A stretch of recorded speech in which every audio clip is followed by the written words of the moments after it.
Hello, and welcome to the least planned out stream ever. No planning, no forewarning. I'm not even scheduling these things now. Right now, I'm just kind of going by the seat of my pants, which I happen to be sitting on right now, my Schwartz. But yeah, so I do apologize if anybody is seeing this after the fact, and you were hoping to catch the next exciting stream, and you were waiting for the notification, you didn't get one. I do apologize. I can start setting a schedule, but people got so many things going on in their lives. It's just like, what are the odds? That, I don't know, just, wait a second. Okay, good. Just want to make sure the game audio was there. Sergeant Hale, come in. I'm seeing more hybrid patrols now. They must know we've escaped. Be careful. All right, so we're getting talked to by the lady who abandoned us. She was like, oh, sorry, we are getting out and you can't. So, good luck. GLHF, really, is what she said. Okay. Just run it. Reestablish control. That's jump. The top, I believe, is a grenade. That's melee. Yep. Okay. This is aim down sight. Oh, we can't aim down sight with a shotgun. And then there's the Dandy. What's up? I don't know if I would see you. I was thinking about it. I was like, do I want to do this and run the risk of Dandy? Not miss it because I was usually doing it in the afternoons. I was like, well, I'll give it a try. I don't know how far I was going to get anyway. Usually, I try to, if there's no interaction whatsoever, I'll usually clip the stream after like an hour, just because it's like, okay, if I just want to play the game by myself, I could do that. The streaming is to have the interaction. So like if he didn't show up, I wasn't going to go too far with it, unless it was like a deluge of other people for some reason. But what's going on, man? How was your weekend? Anything crazy happening? Anything shaking in the world of the employment? Feeling better for resistance? Yeah. Yeah, yeah. Yeah, I mean, I took a hack at, Castlevania over the weekend, briefly. This is kind of a fun deal, but,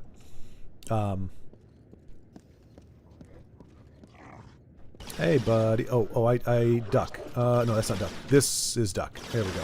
Oh, gosh. Oh, geez. I forgot how to push buttons. I don't think a shotgun is really good for this situation. I mean, it could be worse. Why was I doing that? You distracted me, Dandy. Your question distracted me. It's all your fault. I do like the shotgun. It does do things quickly, but we are running a little short on ammunition. I don't know why there's not ammunition in crates. As a senior gamer, I have been conditioned to believe that cool things are in crates.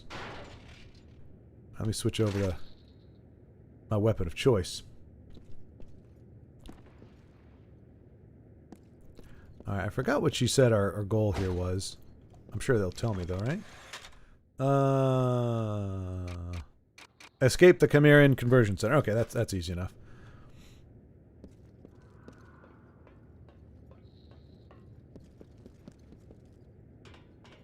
Yar, walk the plank, matey. Oh, I said that jokingly, but we are kind of at sea here, aren't we?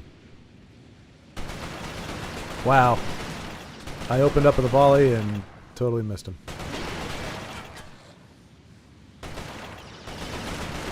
You're not dead? Why won't you die? Alright, I'm gonna let that recharge.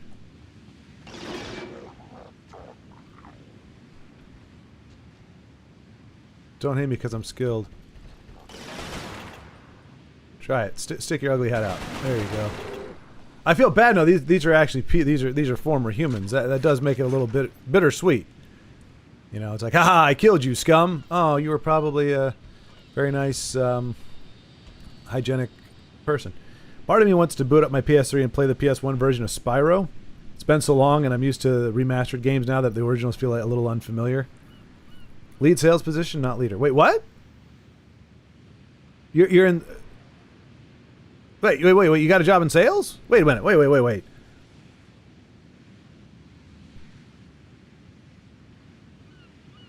It seems almost like a non sequitur. Right? Where did the lead sales position come from?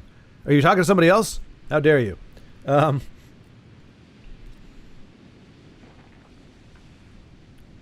Anyway, yeah. I don't know why my message keeps getting shadow blocked. Wait a minute. No, I got it set on live chat. Wait, is it serious? Seriously? Like you're trying to type something and it's not getting through? Well, I shouldn't sound surprised. I mean, YouTube flagged me all the time. I had a channel. I started a channel called YouTube Deleted My Comment because it got to be annoying. And I actually don't leave as many comments these days as I used to because, like, look, I mean, you know me well enough, or most people would. Like, I'm not going to leave, like I don't call people names. I don't get, do overtly things. I do state opinions, but yeah, it's just there's a lot of them where somebody will respond to my comment and I go back to the comment thread and my comment's gone. I can see the comment that's responding to my comment, but that comment itself is gone. And even if I go like incognito, so I'm like looking at what, a different account would see, still not there. It's just gone. So I can't say I'm surprised, but it might, because I tend to end my sentences with a period and then LOL and it looks like a link. Oh, okay. Well, I mean, that would be the most innocuous form of censorship we would have on this platform. Because by golly, if they can't put community notes up there, whatever it's called, where they like, and anytime you can tell the video is like hitting a vein, because right under it'll be like, actually, the consensus on this from Wikipedia, which is not at all a biased site at all, is that just to remind you what the real truth is, whatever this video has to tell you. So anyway, I'm just saying YouTube is full of shenanigans. That's all I'm saying, full of shenaniganisms. But I'm here, so I can't believe they're all that bad, right? Otherwise, I'd be a horrible person.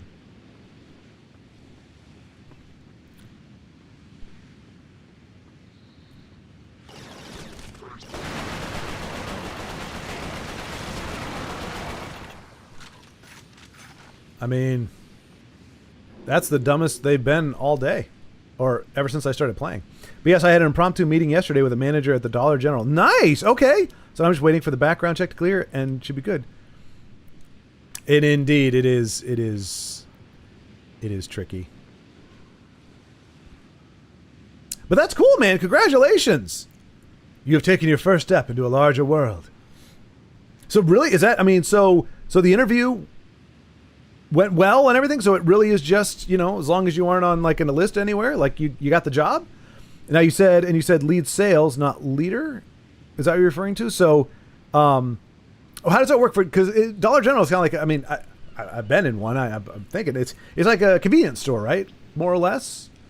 So like you have to do. So I guess you'd be sales for, like you'd be stocking shelves and that kind of thing.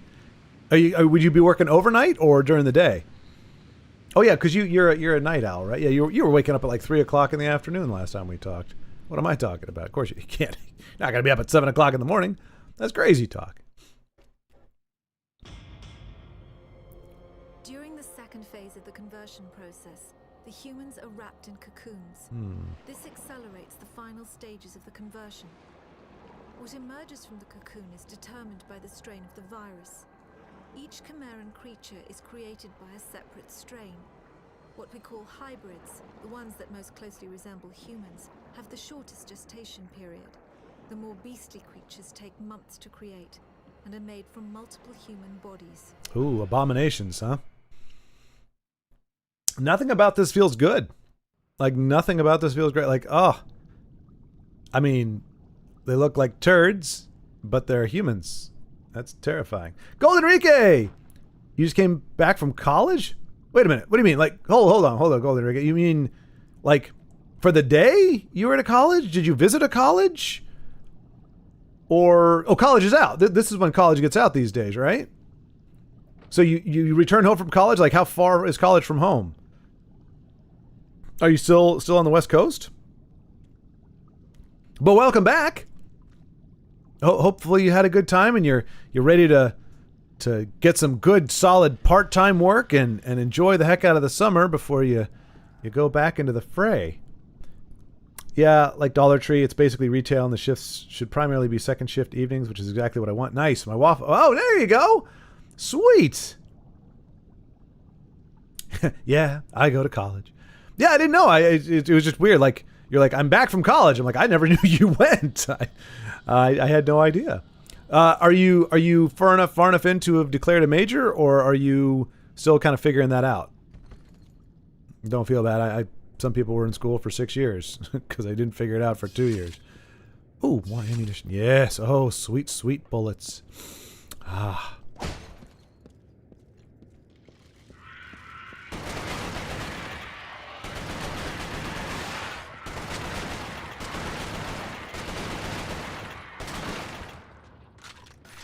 Is this game supposed to have rumble? I'm not feeling any rumble in here. Let me see.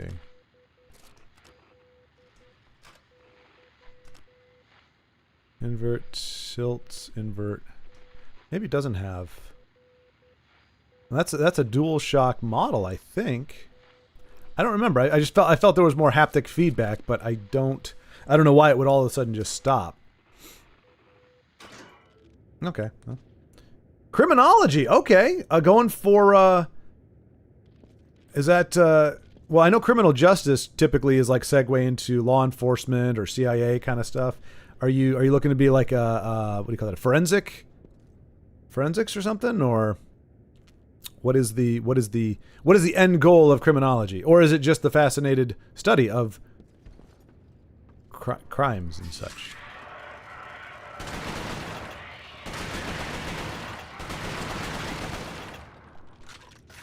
Settle down, bitches.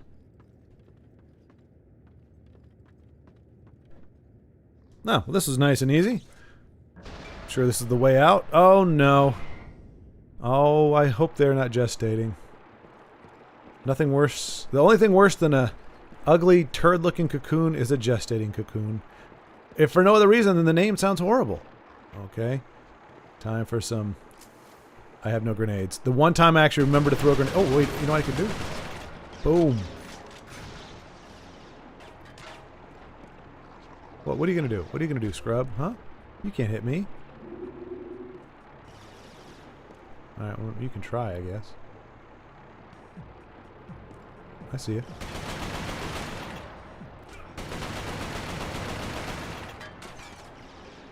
Alright, I'm gonna let my...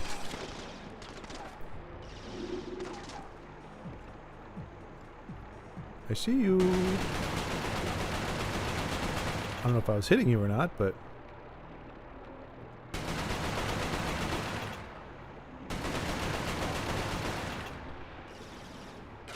I mean, I can't imagine I'm hitting you if you're still alive like that. I'm gonna... Oh, jeez! I'll hit you. Alright, gotta watch out for the bombs. They can hurt me just like they can hurt them. Oh, there's... Are we trying to play soccer here? Get that ball out of here. Yeah! Oh. You're gonna try this? You're gonna try this? Huh? No, you're gonna go down. Don't charge me. Don't charge me. Don't charge me. I don't like people encroaching on my personal space. I'm a very hands-off person. I shot your ball. I'm shooting your ball. They're just lining up to die. Oh, what was that from? Don't remember. Oh, Cell. The Cell Saga. They're just lining up to die. But little did he know that Gohan had a secreted weapon thing, and that is the power of his dad making a sacrifice so that his little goofy butt could actually save the world. Also, the first spin-off game in this series, Resistance Retribution, takes place between Resistance Fall of Man and Resistance 2 and shows how the conversion process changes between the two games. Oh, interesting. Okay. So wait, the enemy evolves? They change their the way they go about it. And is that's not on PS3, I'm guessing. That's like a PSN or Vita or some portable platform that shouldn't be making independent games. Wow. All right, good for you, Golden Enrique. Heck yeah. Good on you, man. I mean, I actually have 3 of my friends went into law enforcement out of college. And it's good. I mean, like, they're good people. So it's like you definitely, I mean, it's a hard job. It's a really freaking hard job. We actually, my friend, I think he was in the force for like 3 years. This is in Woodbridge, Virginia, or Northern Virginia. I think it's Prince William County. And they had a fresh class come in, fresh cadets, and a gal went in. They did like one of her first calls was a domestic, just a domestic, unruly people. She was first one to the door, got shot through the door by a shotgun, and died in the hospital. I'm not saying that for That's not as, I mean, you got to know if you're getting into it, you know that kind of thing can happen. It's not necessarily entirely common, but the bottom line is it's a career that not everybody could do. Like the idea for a lot of people, I don't think they understand the idea that you're going to work and there's a good chance that there are people you're going to interact with who would like to kill you. Like, especially if you're in a big city like that. I mean, that takes a lot of courage. It takes a lot of courage and a lot of conviction to do that. Or, you know, obviously you got some bad apples, but good for you, man. That's going into the LAPD. Good on you, my friend. Good on you. Also, the original PS3 controllers were 6-axis only. They didn't have rumble for whatever reason. Then so many people were upset about it, they added them back in. Really? Huh. I could have sworn this thing rumbled. How do you know? It says wireless controller Chech ZC2U. I don't know. Maybe it didn't. I could have sworn it was rumbling with like Ratchet and Clank, but maybe it wasn't. That's so weird. Like maybe I'm just having like phantom memories of being. For some reason, those Sony thought, yeah, nobody cares about the rumbles. Just take it out. And then they were quickly humbled by their patrons. Yeah, well, at least they listen to their patrons. That's becoming a rare thing these days. Now it's like, oh, those entitled gamers.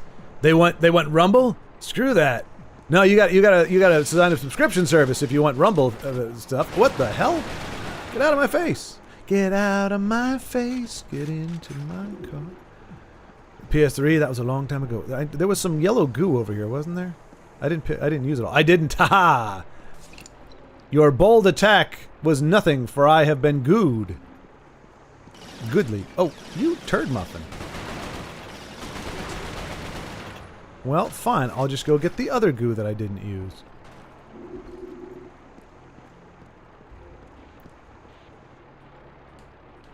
Aha. Oh, actually, I don't think I got the goo. I think I just recharged. I tell you, this game got a lot better for me once we got our superpowers. That was rough going there with no healing. Hiding behind your cocoon, what a coward. I'll let my health recharge here, and I do like that mechanic as well. Kind of a little bit of a Call of Duty type deal. I think I have the sensitivity too high. I'm very sensitive. Yeah, we're going to change that.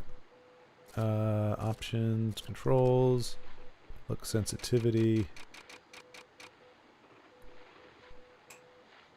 I'm guessing less sensitivity is what I want. We'll find out. Yeah, that's... Yes, yeah. So it's slower when I'm not ADS, but it's like necessity for ADS. Oh, geez.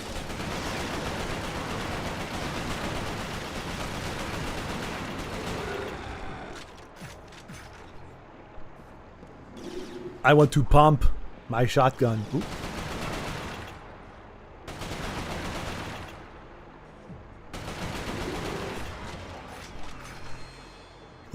Let's see. Evolve is kind of an understatement. Yeah,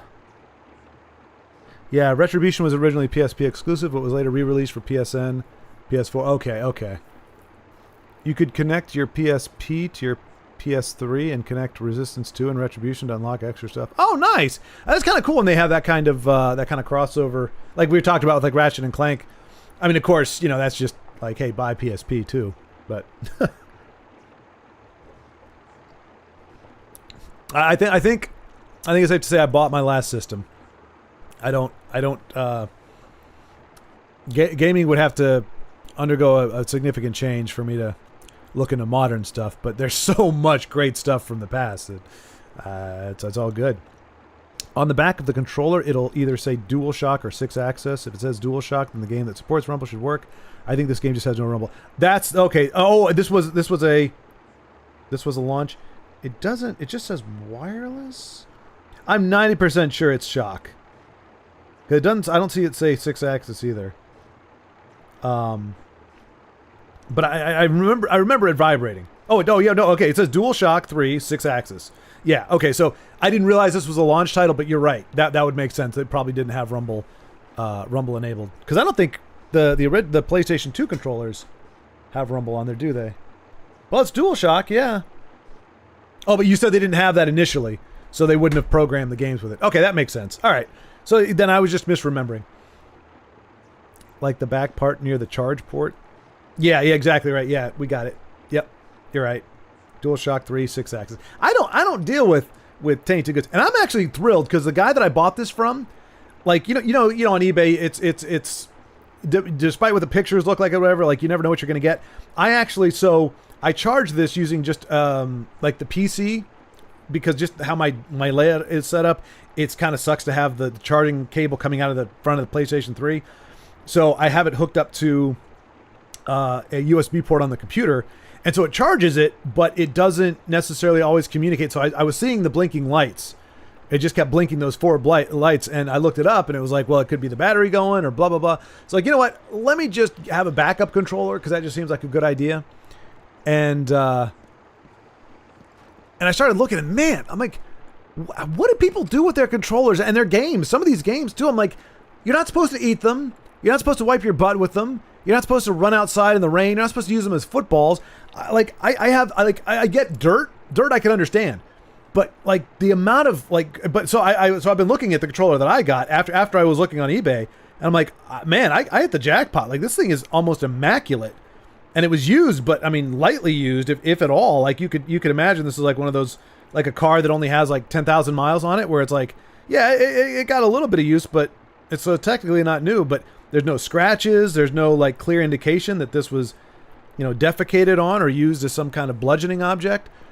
But man, it's just I mean, it doesn't bother me. It just I'm curious. Like I kind of want to be a fly on the wall and just be like, let me see how did you get your controller in that condition? Because I don't know how you do it. Because it's touching my fleshy hands. My fleshy hands are not capable of scuffing or destroying plastic. I don't throw my controllers. When I'm not using it, I set it on the table. So it's either on the table or it's in my hands.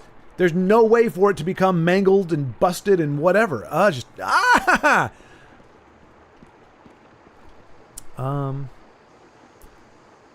the PS2 did have rumble. That was the craziness. Did you ever see the prototype PS3 controller? It was like silver boomerang. No, isn't that what kind of the PS5 one looks like though? It's got like longer mandibles on the side, so it kind of looks a little boomerangy. Maybe not as much as I'm sure I saw something like a Mad Catz, because Mad Catz had some crazy controller like versions, and a lot of people were trying to fix the N64 controller. N64 didn't need fix. It's a great controller. I mean, it may not be the sexiest looking thing. It may be unconventional, but it did its job. It was good for its job. And if you had to use the D-pad, it didn't feel as great, but I'd say it was more comfortable in hand than the Nintendo controller. Nintendo, man, got those hard corners.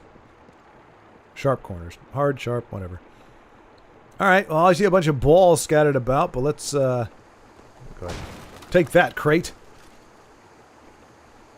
I try to take care of my stuff, but after nearly 2 decades, it starts to get a little worn. Well, I mean, some people just don't care, and their stuff gets so gross. Like, I need to clean the handles of my Portal, because I'm starting to see my dirty fingerprints. What's your Portal? Oh, wait, you do virtual gaming, right? Is that that's the 3D thing?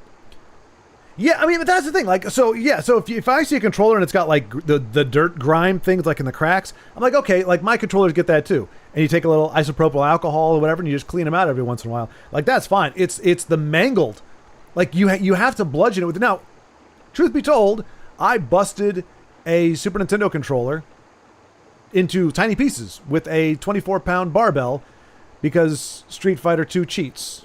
I was in college, though, so the floor, in college dorms, Golden Week, I'm guessing it's still like this now, but like the floor is concrete, and then it's just got that like really thin, cheap carpet over it. Like it's not even real carpet, it's just whatever. So it's like AstroTurf.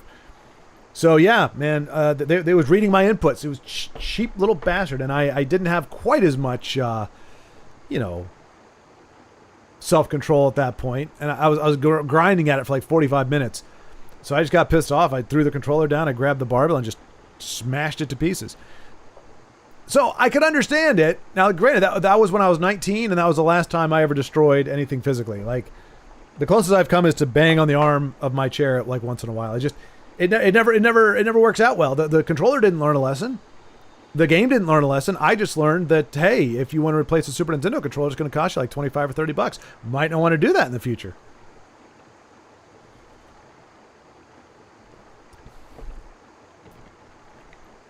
And yeah, the PS5 controller has slightly longer grips, but I actually love the way the DualSense PS5 controller feels. Yeah, I've heard a lot of people actually don't like the PS3 controller. Like, they say it's not as bad because it does have a battery in it, which gives it some weight. But they're like, yeah, a lot of people don't like it. I love it. I mean, I don't know what it is. I mean, it's not like I want to marry it. I mean, I have actually proposed, but it's not giving me an answer. But I mean, I like it. Feels good in my hand. Doesn't feel too heavy or too light. It feels sturdy. It responds well. I like how the buttons feel, or the little joystick thing. So I've got no complaints. But it's apparently it wasn't a very popular design. But I got to give Sony props because, you know, like, I mean, look, as much as I love Nintendo, you know, you go from the Nintendo, Super Nintendo to the 64, the controllers are vastly different. At least PlayStation was keeping it consistent. Like, hey, if you want to play our stuff, we might throw a joystick on there. We might throw another button. But if you get used to how our controllers feel, you aren't going to be like having to adjust from system to system. Like your button play, you're always going to have your X down here, your triangle. Like once you memorize the layout, you're not going to have to memorize it again. So I respect that about Sony. But yeah, I mean the new controllers definitely look cool, and you know I've heard great things about them. Like people are like if you've got a PS3, you're better off getting a PS4 and like some kind of adapter. Like people like that better. The problem is the menu button doesn't work. That's what I've been hearing most often. Is it's great, but you can't. The home button doesn't work. I'm like, well, that's a pretty rough loss of functionality there. That's not a small thing. So that's why I haven't looked into it. But they do look cool, and I imagine they're comfy, and that seems to be the consensus.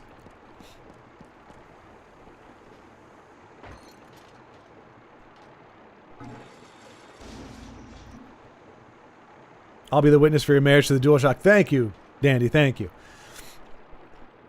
You know, a lot of people see. I mean, look, a white guy and a black controller. Some people say it wouldn't work, but I see past that. I don't see those kind of boundaries. You know, I think we get along just fine.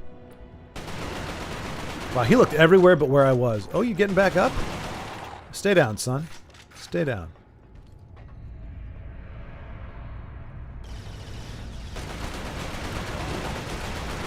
Still no grenades. Oh no, I got 3 grenades. What am I doing? Oh, dang it! I meant to... Yeah, okay. There, take that, corpse. Just wanted to make sure they were dead. I kind of want to go back and get my yellow goo, but... I mean, look, every bit of goo is sacred. Every goo is good. Every goo is needed in your neighborhood. Let me just... I can't remember if there's any, like, lying around conveniently. Maybe I picked it all up already. Okay, never mind. I didn't want to bog down the playthrough with it, but I figured, you know, if it means we have a chance to last longer, it's better for everybody. Oh, great, now I'm lost. I think we went up, right? That was the...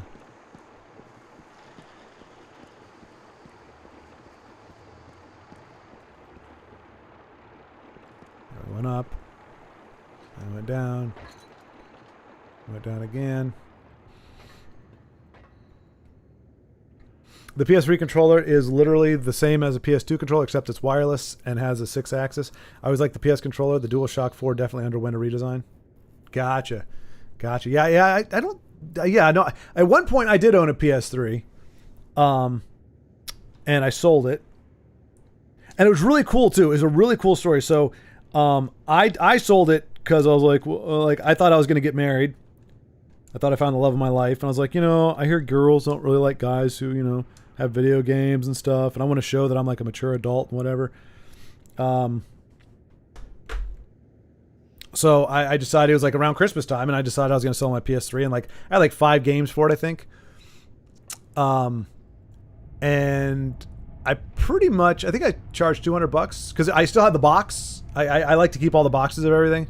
So I still had the box for it, all the paperwork and all the stuff. And it just so happened there was a woman who, her son wanted a PlayStation 3, like badly wanted a PlayStation 3. Single mom, working her butt off, could not afford. She was like, I could get it, I could put everything together, get it for him, but then I got to buy the games and everything. So when she saw it, it's like she jumped on it and she asked me about it, just wanted to make sure, and that the games did come with it and everything, and I said yeah, and I don't know what it was. It was something about the exchange. I was like, you know what? If she doesn't haggle with me, because I think I said the price was like the $200 or whatever. I was like, if she doesn't haggle, I'll just give it to her.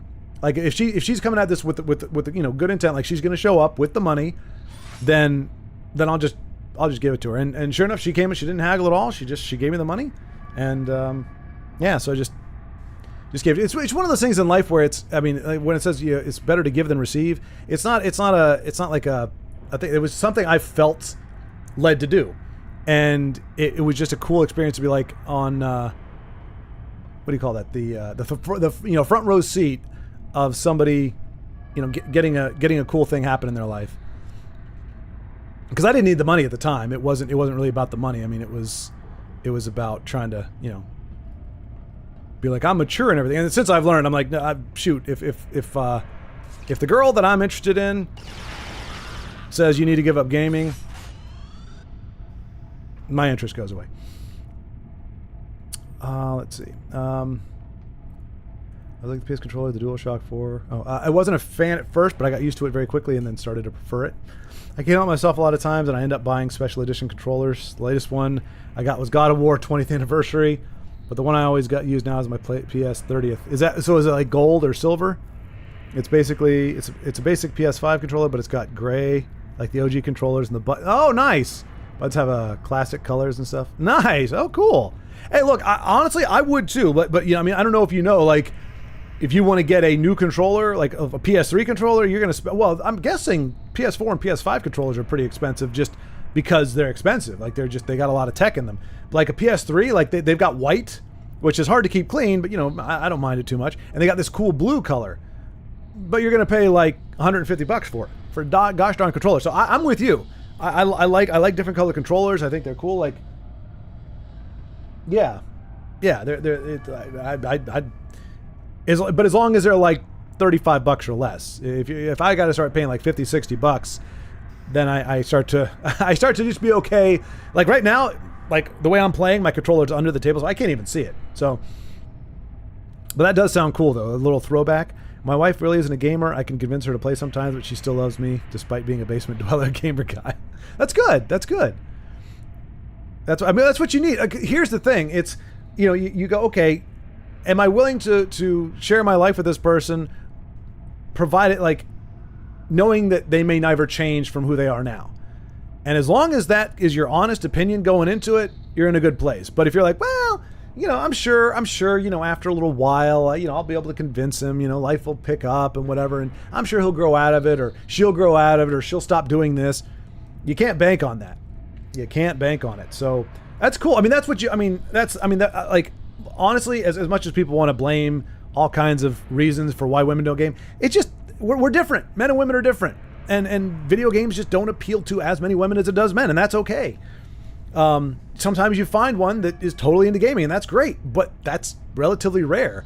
The best you can really hope for, authentically or genuinely hope for, without your expectations being too high, is that, like your wife, where she's like, it's not my thing, but I'm glad that you enjoy something, and she enjoys just kind of hanging out with you while like maybe you're playing a game and she's reading a book or something. Like I feel like that's kind of a sweet spot, where you can kind of share time together, maybe talk about stuff, but you're not. Hey, I'm talking about life here, guys. Stop getting all up on me.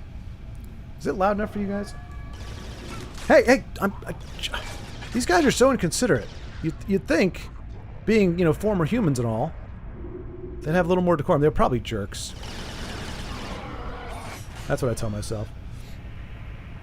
Kind of you, I get that. I've done that a couple times with some things. Yep. I remember giving away different games, consoles, Legos. Yeah, it really is. And the thing is, that's why it says, better to give than receive. Like, I mean, obviously being on the receiving end, but usually if you're on the receiving end, it means you need something, which is not bad. We all need somebody to lean on, but you're coming from a place of want or need.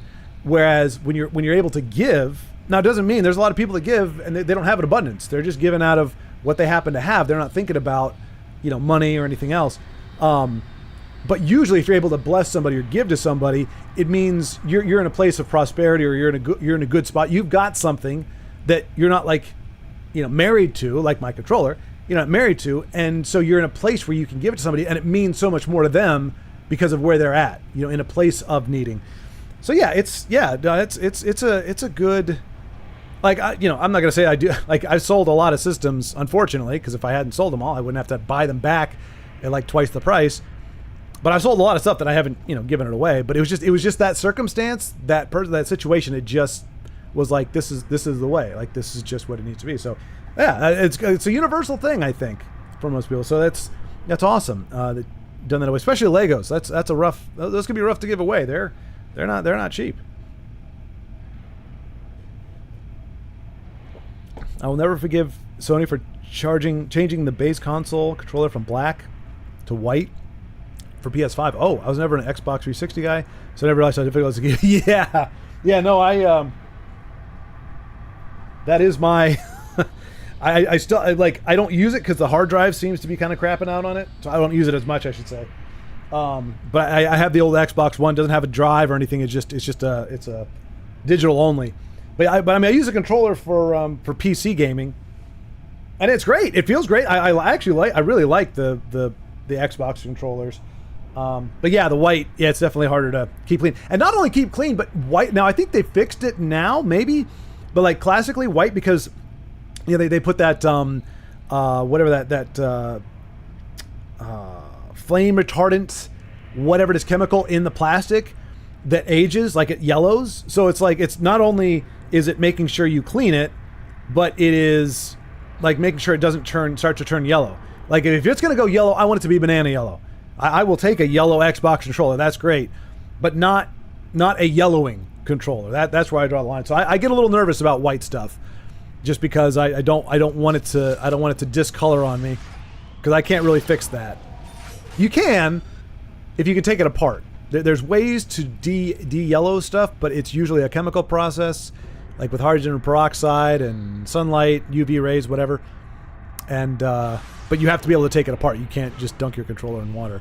For reasons I don't think I have to explain to anybody listening. Game's are you going to play this thing or not? I just want to make sure there's nothing... Oh, nope, I'm not... Whoa, whoa, whoa, whoa, whoa, whoa! Little bastard shot me in the back. Where are you? Show yourself!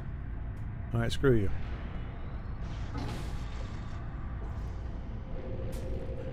I ascend! Yeah, I basically do that. Or I watch a stream and she rots on TikTok. Oh, jeez. Now, see, that you need to change. You need to change that about her. You need to get her off the TikTok. That's some bad juju right there. Humans were not meant to view content vertical.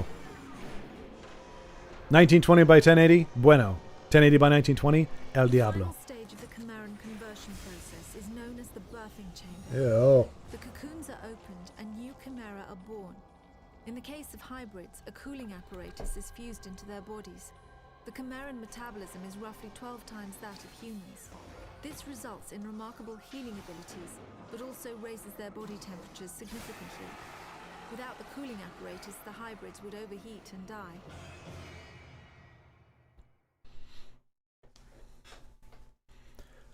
Yikes.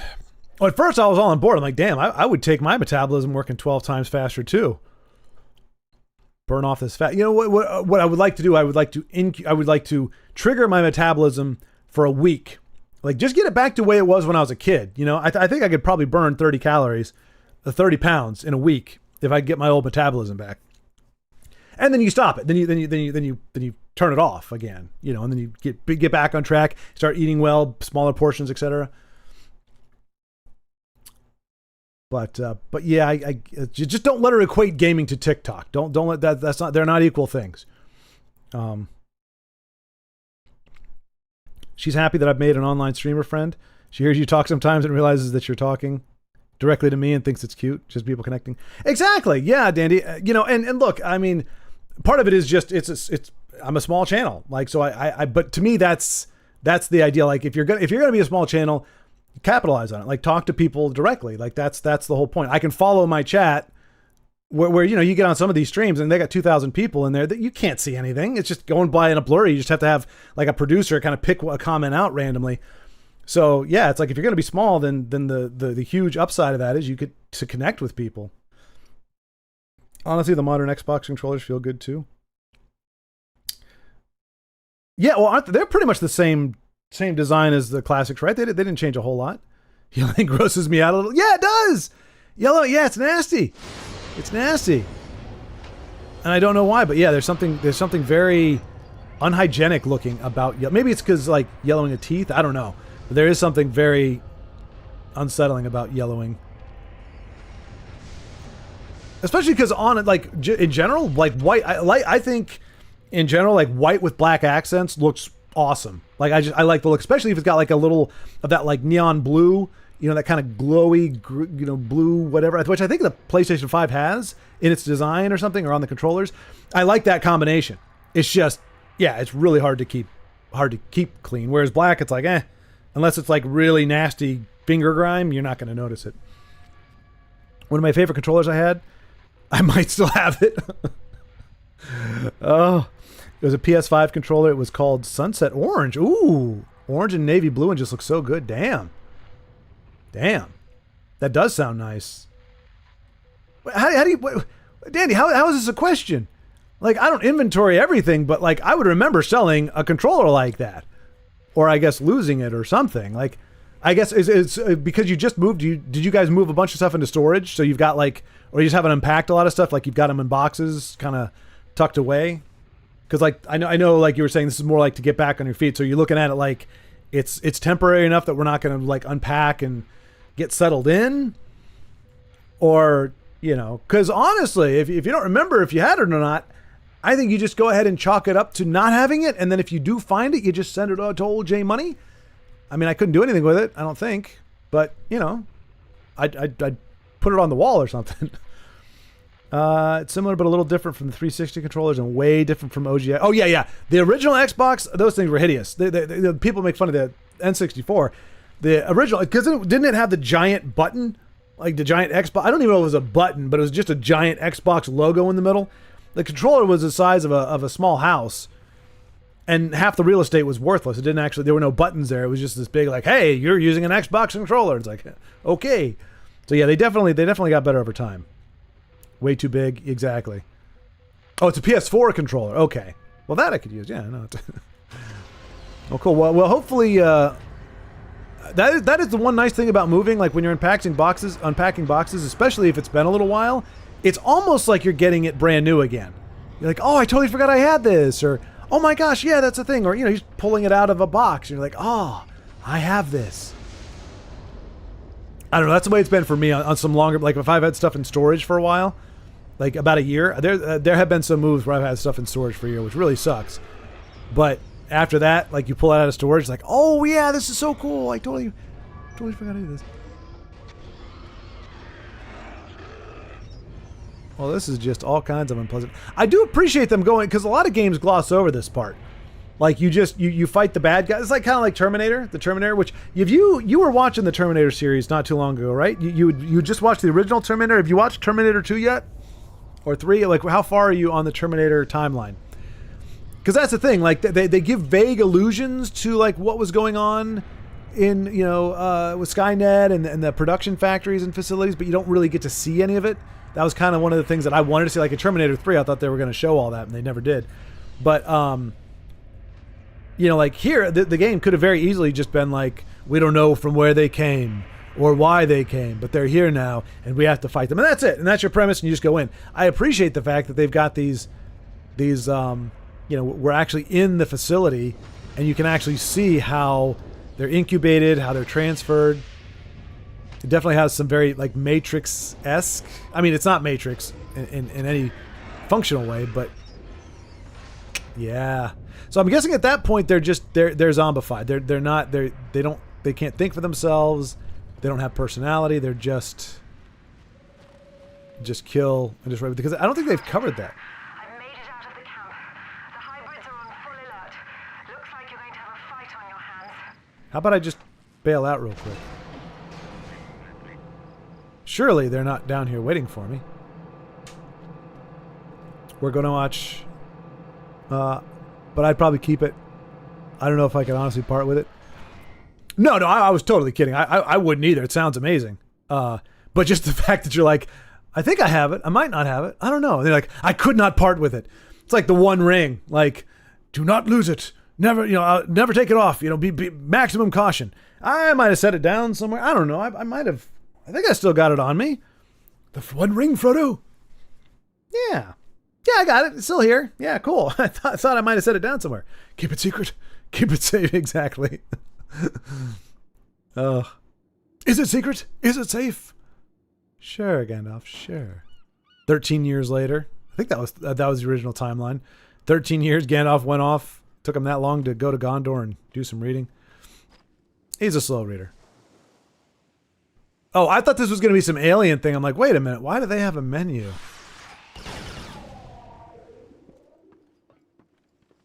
Oh, it's a barroom beatdown. That was the only part that was really rough about Borderlands. When you got to a high enough level, the only way you could reliably get an Unkempt Herald was to farm for those Torg tokens. It's time for a beatdown bar brawl. I heard him say that so many times. Because you got to play through like 30 times before you. What? Is this what she meant by like overwhelming force?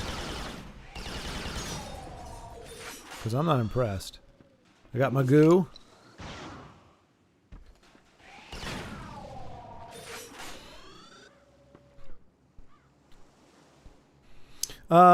We were gonna watch Terminator 2, and then it would take time off of Amazon MGM, so I'd have to rent it, and I'm poor.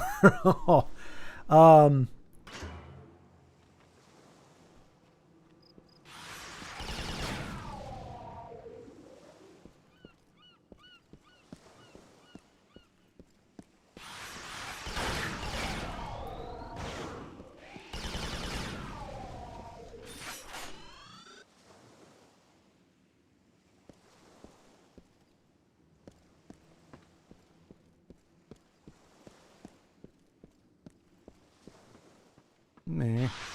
Ah.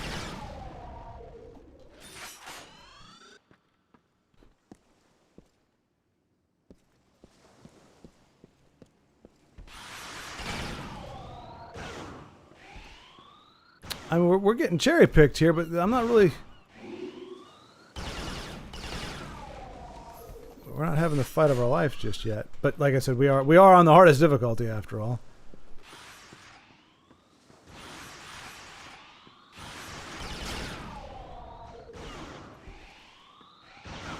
Where the heck? I killed you. I killed you. I killed you all. What are you respawning? Is that what's happening now? You can't come back.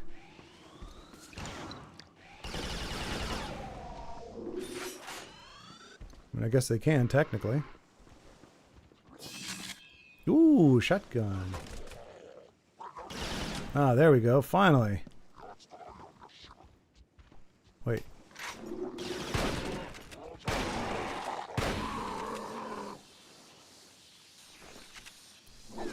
Dang it.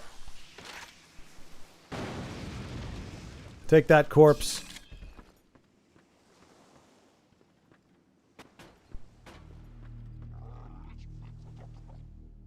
Alright, I got one grenade.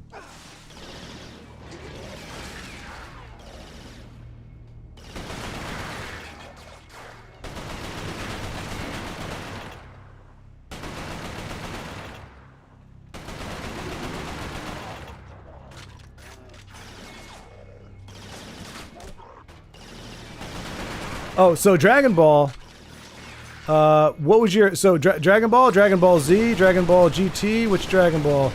And what is your favorite saga? There is one correct answer. If you answer incorrectly, I will let you know. Oh, they did the thing.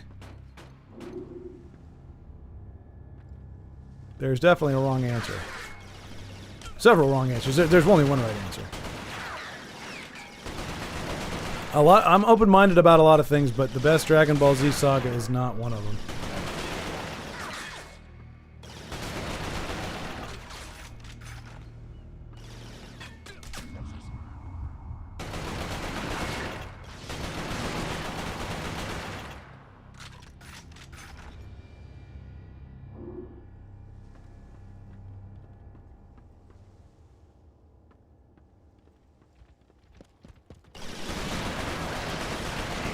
Oh, we're so dead. Give me the goo, give me the goo, give me the goo. Oh, sweet goo. Sweet, sweet goo. It's not a great showing, to be honest. We're not looking pretty good here, but... I don't know what you're waiting for, dude.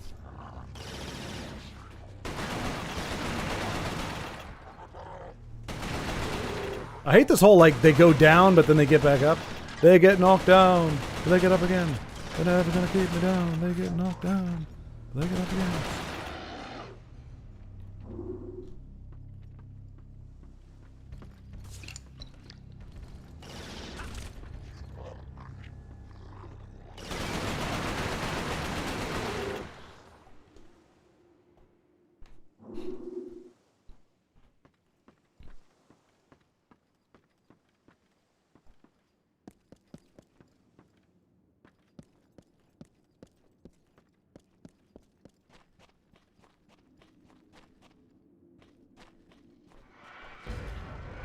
I hear you. Oh, it's you guys.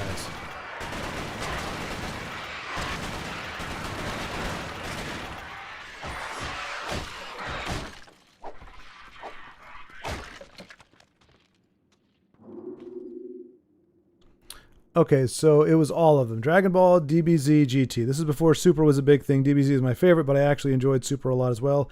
GT gets more hate than it deserves. I don't know. I mean, I don't know.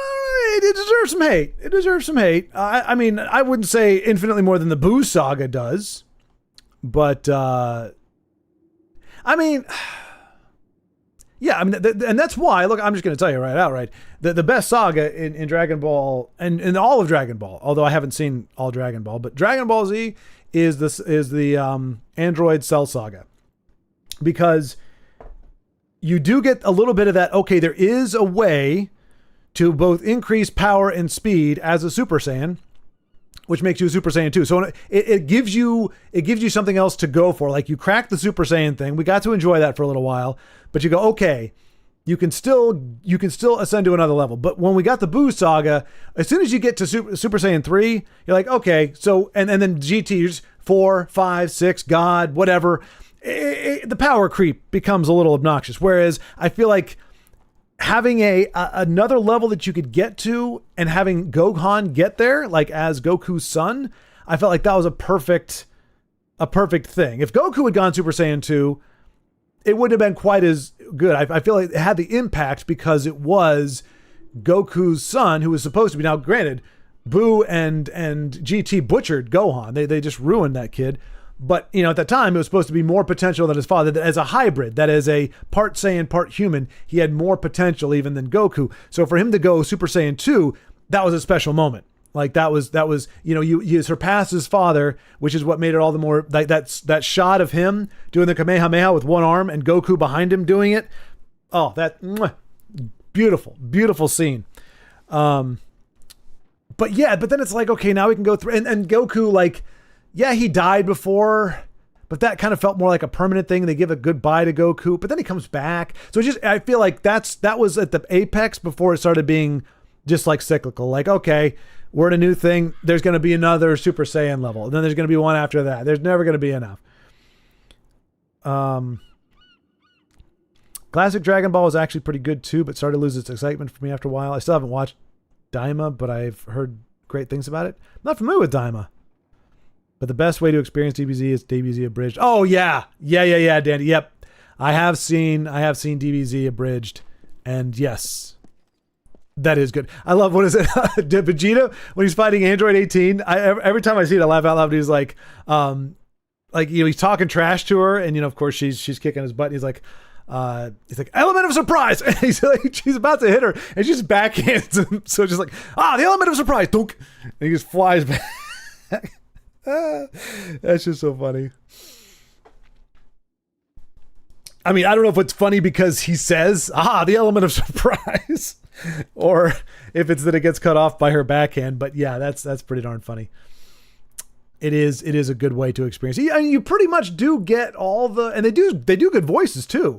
So it's not like you're missing out on, I mean, granted, the voice talent is really good for Dragon Ball Z. That's the only anime that in my life where I will watch the dub over the sub, because to me, I know this sounds bad. Like, I mean, every other anime, I prefer hearing the Japanese voices, but for whatever reason, the cast that they had for Dragon Ball Z, that the voices are so distinct and unique, and maybe it's just because that was the first time I heard it, but I'm like, they're married to those characters. When I hear the Japanese version, like Goku sounds almost like a girl. It's like a higher pitch thing. He's like, Kakara, Vegeta, what's up, Vegeta? I'm like, it just doesn't work. Like I'm used to those voices. So like, that's the only series that I don't, and the music too. I like a lot of people don't like it. Some people don't like it. They say it sucks. They say it's the worst thing in the world. I happen to like it. Like not Dave Filoni. What's his face? Mark, doggone it. Falcone. Dave Falcone? I don't know. But the guy who did the English stuff where you got the like for the like I love his music for Dragon Ball Z. Whereas like original Dragon Ball Z, and I'm guessing Dragon Ball has like this like 1970s space opera type, like it sounds like Buck Rogers, like this orchestral like Vegeta, look at Vegeta. I don't even know what Vegeta sounds like, but it doesn't sound a whole lot different from Kakarot. That's all I'm saying. I agree. The Boo saga just didn't have the impact Cell saga did. I love where they seem to be going with DB now, despite the movie being a new kind of 3D cell animation. Yeah, I actually saw that one. I didn't mind. I actually thought that had the best humor that I've seen in Dragon Ball Z, to be honest, or in the Dragon Ball series, but not necessarily the best villain or the best fights. Like, you know, had a little more nuance maybe than the other ones. But like when you've got Goku and Vegeta on a different planet, like I can't remember if they get in the fight or not. But yeah. I mean, to be fair, DBZ movies aren't, like, if you've never watched Dragon Ball Z, I think that they're fine. But if you're used to like the series, it's like, it's usually like a slightly weaker sauce version of what you get. It has a little less, you know, powering up stuff, but it's still, it's a little more condensed, but the stories aren't quite as compelling. Like I said, I mean, I remember where I was. I don't remember the date, but I remember we were in James River Hall. So that was my sophomore year in Christopher Newport University. It was like noon or noon 30. So it was after one of my comm classes, and I went in there to get my lunch before I went to work at like 2:00 or something. It was a bologna sandwich with Miracle Whip, which is the only way to do it because mayonnaise is just boring, with Doritos. So you do the bologna, and you do the Miracle Whip, you do the bread, you put the Doritos in there. I had like 2 of those and I think a bowl of ramen. And I'm sitting on my friend's like old, well-worn but not in bad condition couch in our dorm. And on our little 27-inch TV, I think it was, I watched the episode where Goku finally went Super Saiyan. I remember it clearly. The sun was coming in through the shades. I was like, oh my gosh, I was squeaking. I was like, oh my god, this gracious, so cool. Let's see.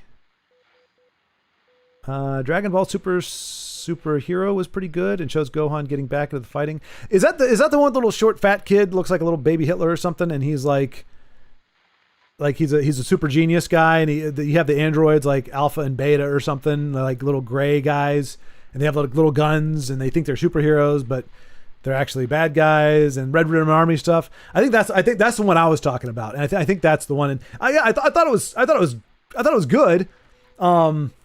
It's just, I mean, obviously, I guess you can't. Like, I feel like they could do an awesome 2-hour Dragon Ball Z movie that is just the Android saga to the end of the Cell saga. You cut out a lot of the, you cut out some of the fluff, some of the extra stuff. You might have to streamline it a bit, but I think there's a really tight, powerful, emotional story in that could be condensed easily down to like a 2-hour movie. most of the movies, they have a lot of the same buildup as an episode. It's kind of just like a big episode. It's got the same kind of arc, the same kind of feel. And then the question is like, are the fighting, is the fight good? Like I've got like the Revenge of Cooler and I don't remember the other one. But anytime they end with a spirit bomb, like I'm like, really?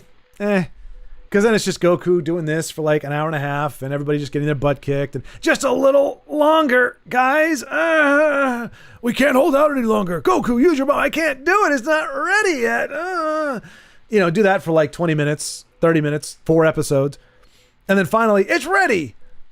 And then it launches and it never does what it's supposed to do. I think it only happened. And then what was it? Android 13, he absorbs it. It's like, okay, that's a new one. But yeah. One of my favorite lines was Vegeta sensing Cell and saying, "Is that me? Is that me stronger than me?" Oh, right. Oh, yeah. Talking about from the abridged version. Yeah. Like Supercell or whatever he was kind of cool. But I like the focus on Gohan and Piccolo attaining new levels of power. Yeah. Oh, yeah. And the thing, like anytime, like Supercell was mindless too. Like he wasn't, like, like Cell had personality. Like, especially Perfect Cell.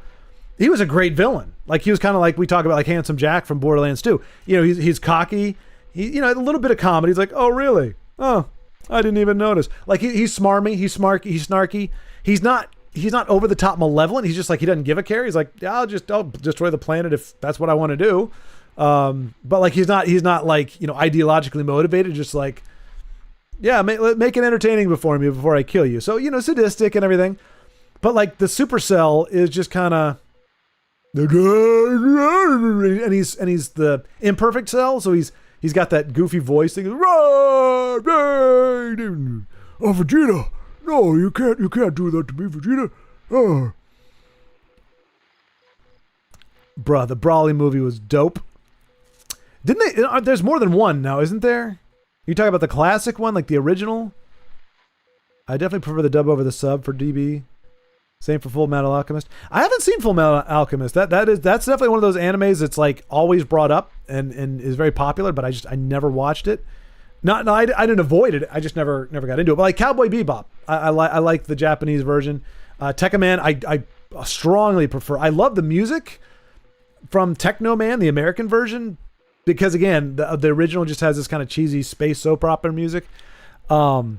But the voiceovers and the character names and everything I like better in the Japanese version. Gosh, I don't. My Hero Academia, 100%. I can't do the sub dub. It's got to be the sub. I don't. Even though it's the guy who does Vegeta does like All Might, you can't beat the guy that they got doing All Might in the Japanese version. That voice is great. That's great. That's a great deal. No, the new Brawly. Okay, I don't think I've seen that one because I saw the original and I was like, man, I'm not going to tell you you're wrong, Danny, but you're wrong. I wouldn't call it dope in cap letters. I'd be like, it was forgettable in my case.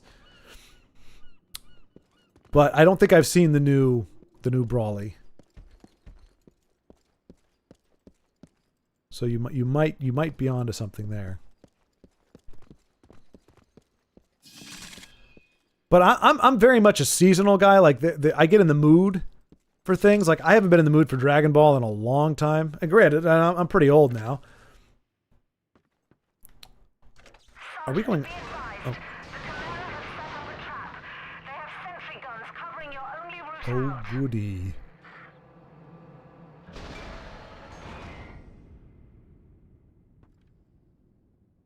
Sentry guns, you say?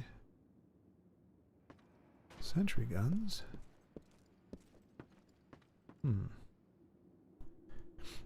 So most every DBZ movie is not canon to the series, but the newer movies starting with Battle of the Gods are canon.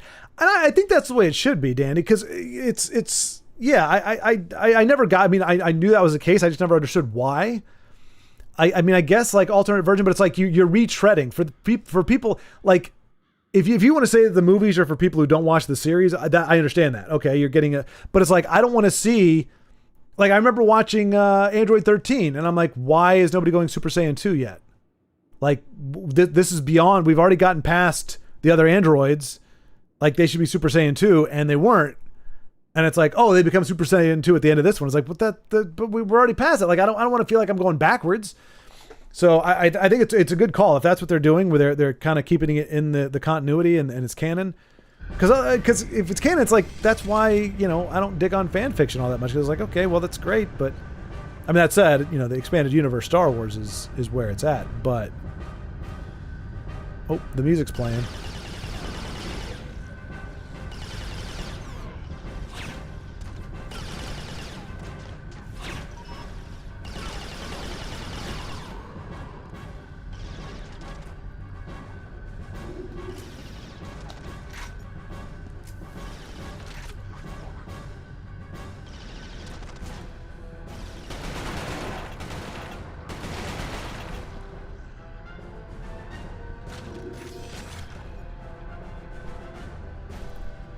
The animation for the final fight between Vegeta and Goku and Broly was dope.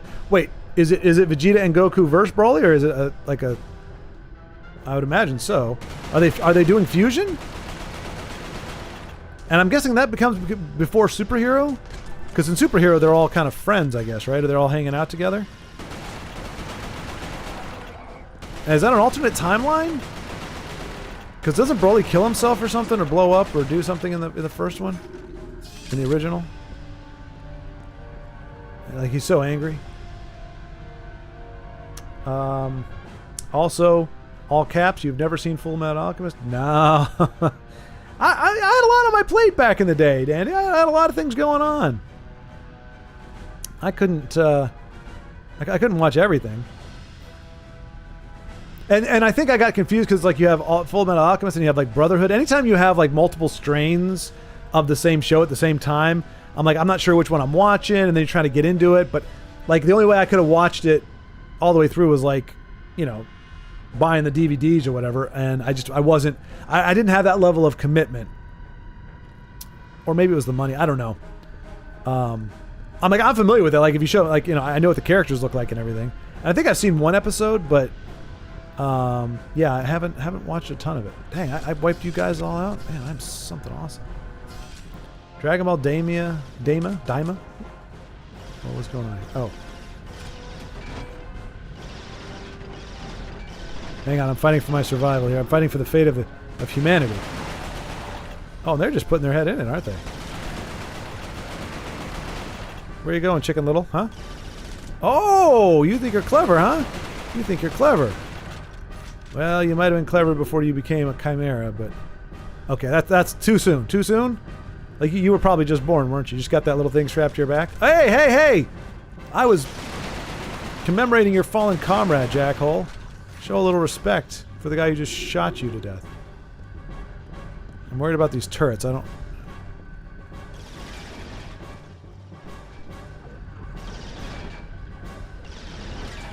Oh, you think you're better than me? I'm gonna recharge my health. You gonna come around the corner? You gonna come around the corner like a big dummy? Do it. Come around the corner. Alright, you just need to go away.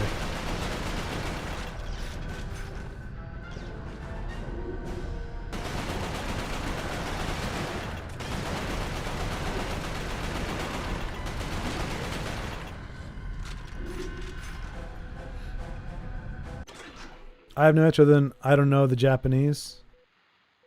Wait, what are we talking about? Dragon Ball Daima is also finally gave us the canon version of Super Saiyan 4 because the entirety of GT is not canon. I like some of the ideas. Oh, no kidding. Okay, well that's actually kind of good to know. But like, and the fights even weren't all that cool. It was weird. Like he was fighting the dragons themselves, and they were, I don't know. And then it was like, yeah, I don't know. The transformation, like, to me, Super Saiyan 2, well, Super Saiyan looked cool. Super Saiyan 2 looked actually infinitely cooler. Super Saiyan 3, it was distinct. It was distinct, but not great. And 4 just didn't work for me. Like, the fusion.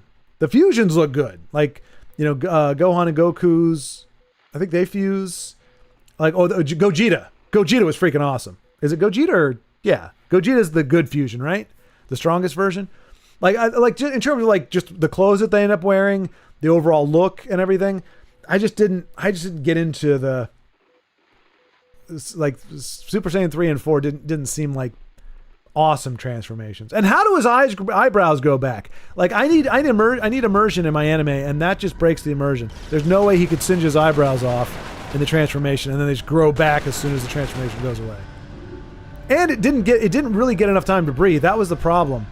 Like it was like we tap into that for like 3 seconds, and then he's like really cool for 3 seconds, and then he's overpowered again. And I think that one he burned through it too quick.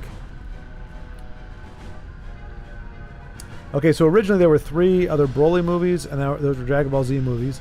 But the new movie is DB Super and is canon, and Broly takes place before Superhero because, yes, Broly ends up joining Goku and Vegeta training with Beerus and Wiz. And Beerus is the kitty, the kitty cat, the hairless purple cat thing.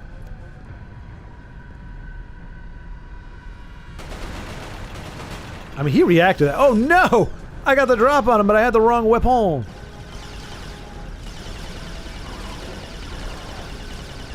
I'm gonna...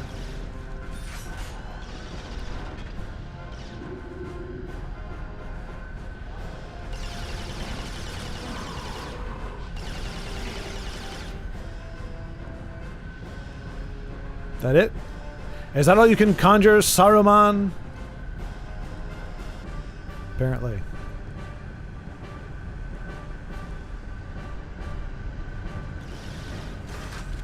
Alright. Oh no, they shredded my... I was about to say I'm not going to break the barricade because I don't want him to... Now who's flanking who, mother flanker? Oh, nuts. Yeah, Beerus is the one that looks like a cat. He's a god of destruction. Yeah. He's very chill for a god of destruction. You'd think he'd be a little more, evil looking. But he's pretty chill. Okay, so for Full Metal Alchemists, there are 2 series. Okay, so it's just 2. Just watch Brotherhood. It's accurate to the original story manga. I believe 65 episodes, and honestly, it's probably my favorite anime. Oh, wow. We watch it every year or so. Interesting. Can you watch Alchemist's Brotherhood on its own without watching the original series and get like does it build off of the original series, or is it its own thing? So if I were to watch the 65 episodes of Brotherhood, would I get it? Would I get all the information I need, or would I be going, what the heck is going on, or where's that guy, or who's that guy? I'd love to hear your thoughts on opinions on Dragon Ball Z and Brotherhood. Well, if I can let me see. Oh, really quick, did you get the link, Dandy? Because I don't want to keep it in chat necessarily. I mean, it's not a big deal, but if you got the link, I want to pull that off because I don't want it to be like just it's not supposed to be like a free for all. It's just kind of like a hey, let my buddy borrow a DVD real quick. Let me see. Yeah. Full Metal Alchemist Brotherhood. Okay, that's not looking good. Yeah, it sucks. Like Tekkaman, if you want Tekkaman Blade on Blu-ray, you're paying $500. They don't have a cheap version of it. You can buy it on DVD for cheap, but you can't get the Blu-ray for a good chunk. So I'm just trying to see what I could get, how much I could get Brotherhood for. More in the 200s. I mean, granted, 65 episodes is a lot. Oh, there's the full complete set for 170. It's 175 though. Jeez. Yoicks. Can I get it used? Oh. $65. Full Metal Alchemist Brotherhood Complete Collection 1-64. Okay. All right, 65 is not outrageous. That might be optional. That might be an option. Brand new too. $65. Okay. That is a possibility. I'm not going to pull the trigger on it now. I got to look at the finances, but you can watch it on its own and you'd get it. Okay, good. Okay. then I'll look into it. I mean, because 60, like if I was gonna have to spend 150, but $65 for 65 episodes, that's $1 an episode. That's not bad to own it. I'm just terrified. Like, I'm not terrified, but like I play. What was it? Carlos was like, "Hey, man, I want you to play Dark Souls. Like, I think you'll really like it. I want to hear what you have to say about it." I didn't have a lot of great things to say, so I am a little scared when it's something like, this is my favorite. Obviously, I'll couch it. I'm not going to just be like, it's stupid. I always phrase things as like whether I enjoy something or not whether it's good or not. Because honestly, I'm not willing to, or I don't think there's a single movie where I've actually sat down and analyzed whether I think from an objective storytelling standpoint something is particularly good or sound. I can say why it appealed to me or why it didn't, but I'd never tell you it's not good. I would just be like, it didn't hit me. But yeah, I mean, a standalone series, 65 episodes, that might not be too bad.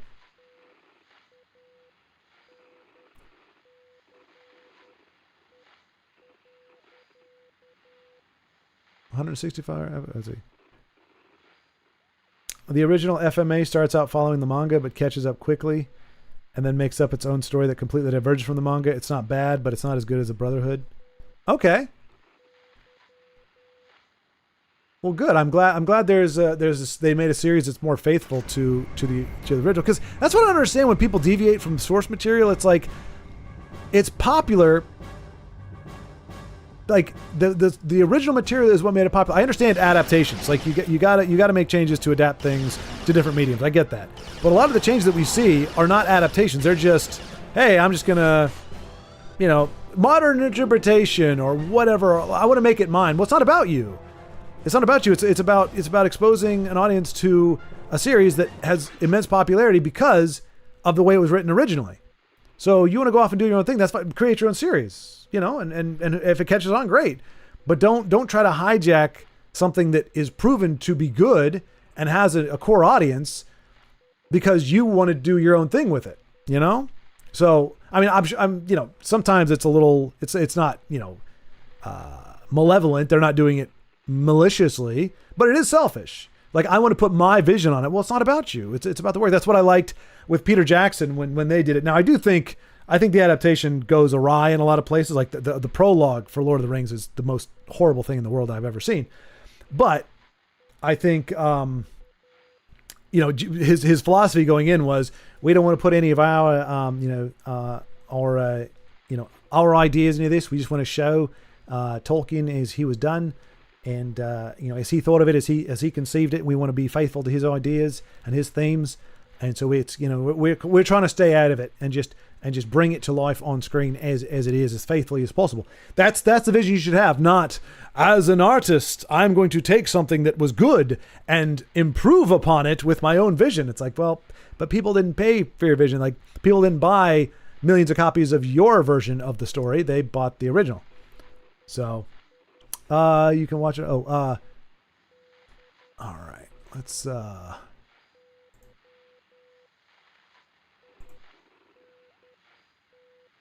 okay. Well, the original anime started while the manga was still coming out, so when they caught up to what was at the time, they were like, okay, I guess we got to make it up ourselves now, and just did their own thing. Oh, okay, yeah, and that's what I mean. It's not always malevolent. I mean, but I mean, we saw. Well, I didn't personally, but I have it on good authority. Most folks who were big on Game of Thrones, when the showrunners had to do their own, had to kind of make up their own stuff, it did not go over all that well. Oh, I can do my targeting thing again, right?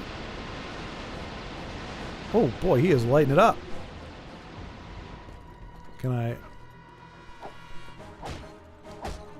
Let me in. Okay. All right, I'm going to pop out.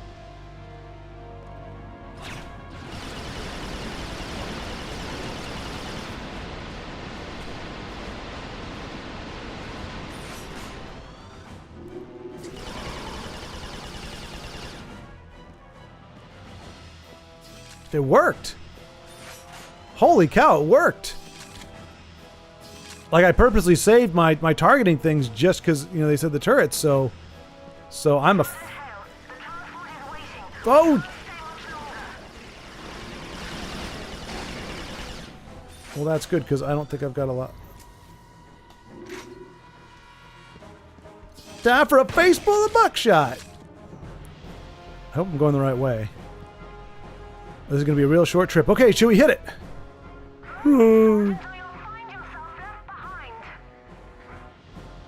I just I exited out of a sphincter. I'm here.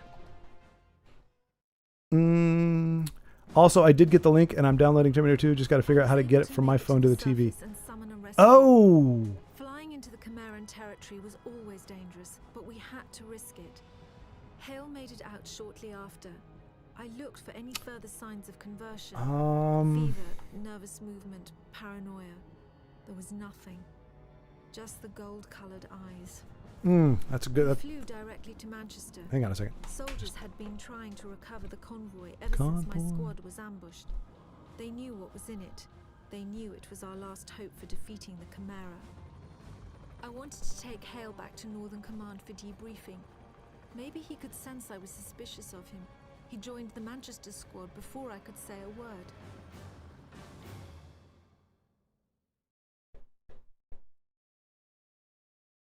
Cool. All right. All right. Yeah, I'm trying to think. Because the only way I get it on there, so I have I use it's called Mica or Mica. It's MICCA. But it's kind of, it's like essentially like a miniature, it's an interface. It's pretty much, you plug in like a USB drive and you plug in an HDMI and you plug it in your TV and you have anything you could put on that flash drive, it'll play on there. So yeah, I'm guessing if you could get it onto a flash drive somehow, but you would have to, can you send it to yourself onto the computer? Like, is there a way for you to share it? Like do you have an app or something on your phone where it's like you can, share a file and get it onto a PC? Because if you can get it there, then you can get it onto a flash drive and then you can plug it into your TV. I mean, there are, I remember there was a Chrome thing that you could do. I think there's software where you can, like, anything that's on your phone or your tablet, you can push it out to a TV, like wirelessly. But yeah, that's what I use Dropbox for. Like Dropbox kind of like, so I've got Dropbox is on the phone, it's on the computer, it's everywhere. So it's like any device that can access the internet, I can transfer the file to and then pull it off or do whatever with it. So it might, yeah, there you go. Cast it from your phone to your TV. Yeah. Actually, yeah, now I have it downloaded. I should be able to email it to myself. I could plug the laptop into the TV. There you go.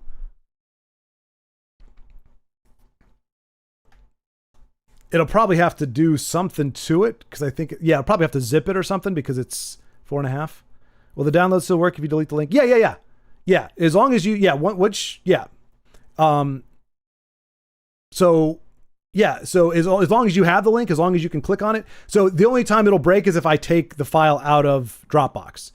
So like I have a folder where I just kind of like have, like for my own stuff, like if I'm about to go to bed or something, like I have some episodes of Community on there and I'll play them. So I have a folder specifically just for like videos, like actual real movies, not like videos that I make. So that's where I have that stored. So as long as it's on there, that link is valid. You can download it anytime.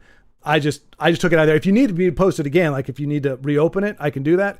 Like I said, I just want to leave it on there just because, like it's, not exactly, something that you want to be putting out there for mass folks. But yeah, the download is still valid as long as I have it on there. So, like by default, I'll leave it up there for a couple of days, just whatever. And then the next time we talk is like, hey, did we able to download it? And if you are, then I'll just remove it off of Dropbox. But yeah, the link is just coordinates. So as long as the file is there, it doesn't have to be there.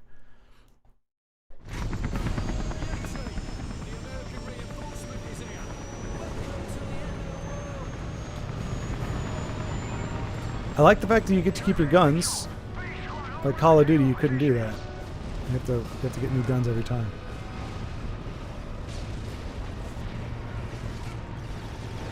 Oh, geez, they're all there. Oh, geez, what am I doing?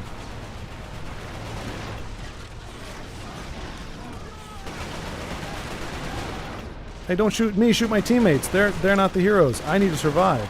I'm important.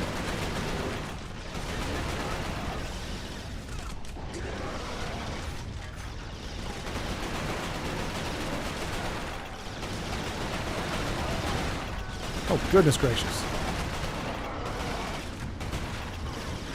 Oh, I thought I was behind cover this whole time. I'm just sitting there with my butt sticking out. That's fantastic. Where's the goo? I saw goo. There's some goo. Give me the goo. Get down, son. Give me that goo.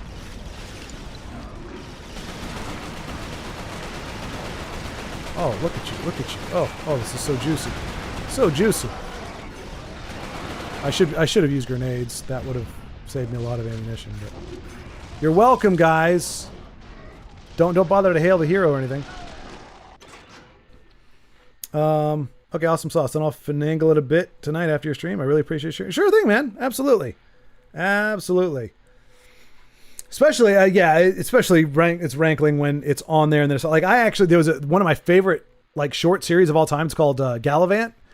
It aired like on ABC in like 2016, and it's a 22 minute episodes. There's only like 20 of them, I think, or 23 or something.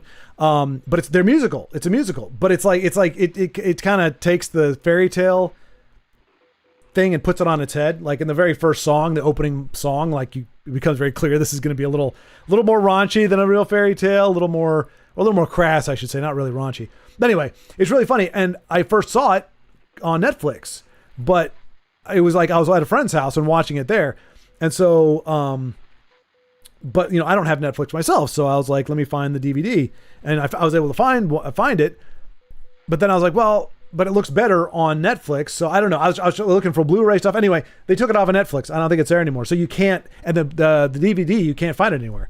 So it's like I happened to get in a sweet spot where I was able to get a copy of it, but there's no Blu-ray out there. There's no DVD that I could find, and they took it off the streaming platform. So, like, if you didn't get it, you don't got it, and it kind of sucks. That's interesting. Why would you be selling this for $170 when somebody else is selling it for $65? Is it really all the episodes? 33 episodes on 4 Blu-ray, 31 episodes on 4 Blu-ray. Yeah, that's the whole thing. That's the whole thing. On Blu-ray. Oh, wait, there's one for $40. Oh, there's one for $39. Wait, that's just collection 2. $40? $40 for 65 episodes. Well, that's fantastic. 99.7% positive. Okay. Brotherhood Complete Collection. 1-2 episodes. 1 to 64 new. I mean, you can't beat that. $40 for 65 episodes? Like, that's unheard of.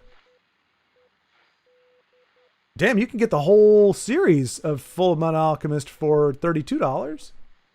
But no, I'm sticking to it. I'm sticking to...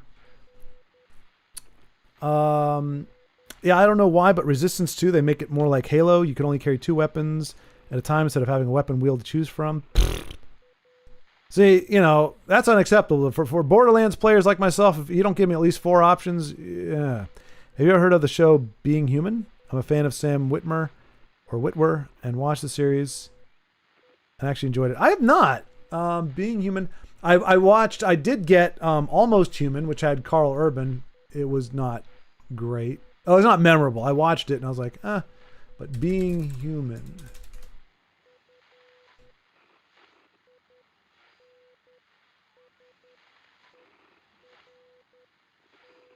Let's see.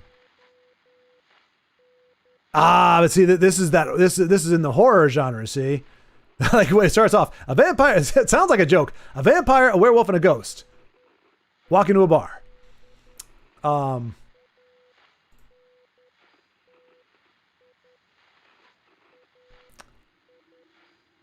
no, that might be something to look into. But I can only do so much. I got to save the world in 3 different games. And now I've got homework. I got to watch Full Alchemist Brotherhood. I mean, $40. That's crazy for Blu-ray. 64 episodes. I don't understand. Oh wait. Oh no. Wait. I didn't even look. It's got to be It's got to be sub, right? It can't. I'm not going to do it. I don't know. I mean, I know you said you did it, but if I haven't seen the series before, let me see what the primary language is on it. Okay, Blu-ray, language English and Japanese. Okay. Video format good. Caption dubbed. Okay. Hailed as one of the best anime series of all time by Dandy. This special set contains every episode of Full Metal Alchemist, which follows... Wait. That's just Full Metal Alchemist. That's not Brotherhood. Oh, it is. No, it is. Okay. On their mission to find the legendary Philosopher's Stone, their only hope of restoring their bodies after a failed alchemic attempt to resurrect their mother. Complete collection. Language Japanese, English, depending on release. Subtitles English. Okay. All right. Okay. I mean, for $40, if it's dubbed, it's dubbed.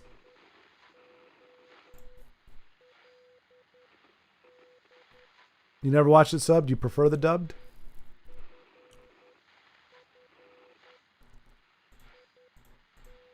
Well, I'll see. I'll see. Like, I might try. I mean, dubbed is easier. But like I said, My Hero Academia, I couldn't handle the dub. I couldn't do it. Couldn't do it. Whereas Dragon Ball Z, it's indispensable. Like, I have to have the dub. I can't use the sub. I just can't do it. So, one way or the other, I will watch it. One way or the other, I will watch it. Probably won't get here for a few days, but there we go. And now I won't have people saying all caps, "You've never seen Full Metal Alchemist? Oh, Kakarot! Oh, you fool! How could you not watch Full Metal Alchemist?" I don't know, Vegeta. Just didn't occur to me.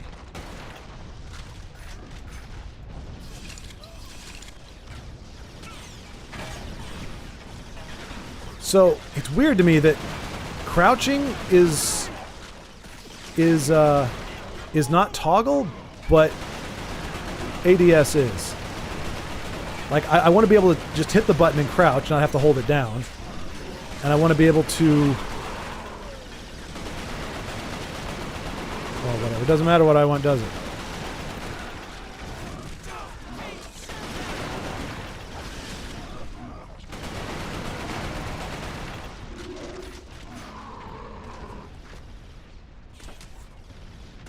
Oh, look at you over there.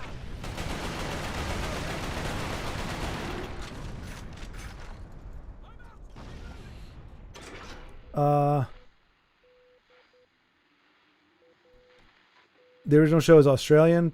It's Australian, eh? Well, good on them. Good on them, I suppose. I'm overloading. You got it. No, yeah, it's just because like it's funny. Like almost every stream, there's. I mean, and I think it happens for everybody. But like, because people are excited to share what they're passionate about, what they love. And like, you want to be able to talk about it. And if you don't, but like, I know with like Macro, like pretty much every episode is like, "Hey, have you ever played this game?" And I'm like, "Nope, don't have it." "Ever played this one?" "Nope, don't have it." It's like, dude, how is it that I've got like, I don't know how many games I've got, but a lot. And you're naming all the games that I don't have. Although I did find you can still buy Symphony of the Night on the PlayStation 3 store. So I actually, for $9, I'm going to be actually able to play, finally, Symphony of the Night on the PlayStation 3. Which is nice, because I didn't want to go emulation if I could avoid it. The English voice acting for FMA Brotherhood is like DBZ. It's just perfect. Well, and part of it is, so like, look, this is going to sound demeaning, but you know, I love Dragon Ball Z, right? But to me, it's not like a dialogue, I don't want to say driven, but like if you don't understand what's being said, you can still like Dragon Ball Z. Now, I'm not going to say My Hero Academia, you can't get the idea just by watching, but there's a lot more going on behind the scenes. There's a lot more nuance in terms of like the history and all that kind of stuff. And so there's a certain way that translations present information that if I look at it, even if it's kind of clunky, the subtitles are clunky, hearing the language with that, like I'm able to, I don't know, transfer the essence of the meaning into the the sound of the language, and it sounds right. Even though if you were to say it in English, it sounds cheesy as hell. Like there's a lot of Jap anime that's like that, where you're watching it and like I'll be watching and I'll be like, oh man, that's good. Oh, that's a powerful thing.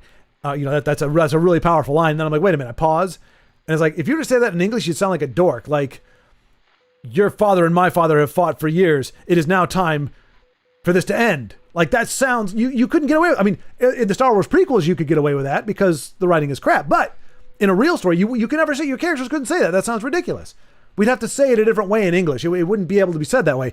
But for whatever reason, by reading that, but then hearing the language, somehow my brain is able to make it sound good. I don't know how else to put it. So that's my concern. If Full Metal Alchemist has like a robust story where it's like a lot of like dialogue, specific character interactions, that's where I get cautious about a dub, just because sometimes the translation, it's done to make the lip sync right, and it's done to get the essence of what they're saying across, but they kind of miss some of the stuff. So I'm going to trust you.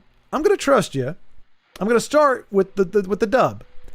And unless it gets to the point where I feel like it's really just, I feel like I'm missing out on something, I won't switch to the sub. I'll watch it as in the dub, as Dandy intended. That's what you get for being Demicky, Virginia. Don't let me catch you on my earth again. Wait, what? That's what you get for being Demicky, Virginia. Don't let me catch you on my earth again. Oh yeah, there's a big bit of exposition in FMA, but the plot, voice acting, and music are all done so well. I think there was a lot of care and effort put into it. Okay. It's not the case with every series, unfortunately. Some seem to get like, I don't know. It's almost like they're you can tell projects where it's a passion project, and it's just like a lot of people have the job because they're technically adept, or they have like a general skill or whatever, or they can get the job done and they just do the right people or whatever. You can usually tell people who love it and probably put like extra hours into it, like they left the studio later each night or something, because they really wanted it wasn't about getting the job done. It was about presenting something that they love in the best way possible to an audience. And I think that's it's uneven. I think some shows get that and some shows don't, but it sounds like Full Alchemy did. Oh, reference to a funny parody video on YouTube called Dragons Paul P. Okay. Well, it doesn't set itself up as high-minded comedy, but actually, is there a way to? Maybe there's a way. I don't know. Let me see. I just want to see. I don't think there is. Because see, it says toggle zoom. Can I?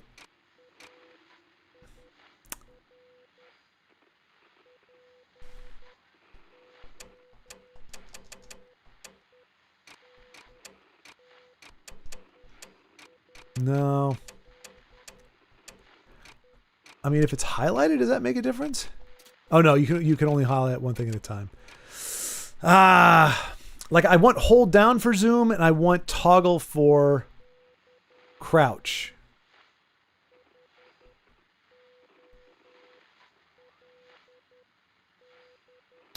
But I don't think it, I mean, look, it gives us a good amount of options. You can't have everything you want in life, you know?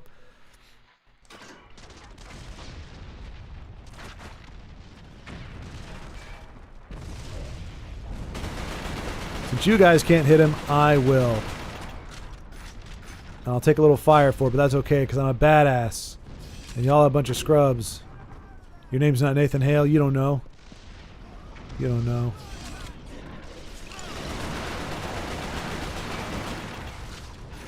Oh, you want to get up? You want to get up? No, you want to get down, son. You want to get down. Oh, now you guys show up. Thanks for the help there.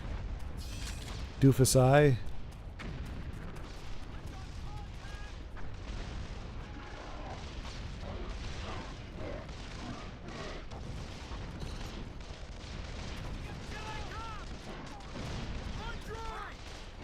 Retreat. Who said retreat? I will kill you.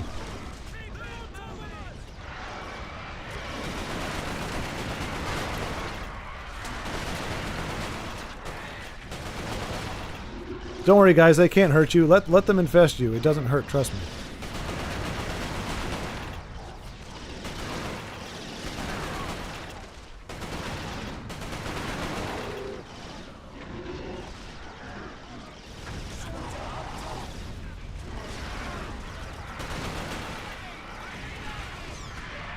Oh, crapola. That's a lot of these. That's a lot of these. Oh, what am I supposed to do? Oh, yeah, I guess that'll work. Good thing I didn't panic. I kept my cool. Oh, jeez, I'm getting wrecked. I am getting wrecked.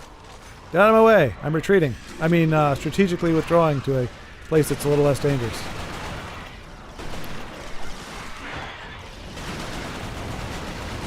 And they're coming after me. They're hating on me. He cartwheeled. Bouncy, bouncy, bouncy.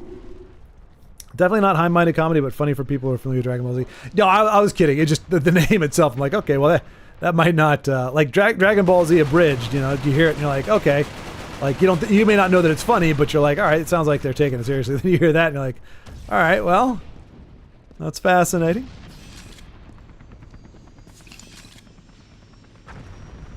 I didn't mean like genuinely high-minded. Like, I mean, you can only get so high-minded with the source material, you know. And again, saying that as a fan, it's just not a big brain endeavor.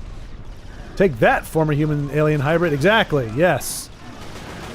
Look, I empathize, but I'm putting them out of their misery. I am old yellering these folks. They've gone crazy. They don't want to be shooting humans. They don't want to be doing this. I'm doing them a flavor. I'm freeing them from a wretched existence.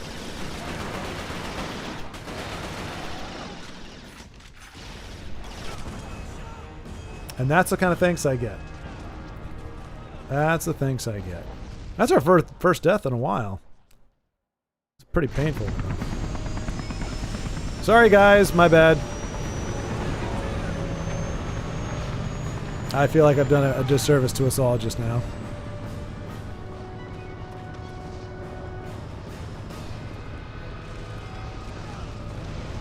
I mean, that's definitely one less grenade I have for the actual bad guys.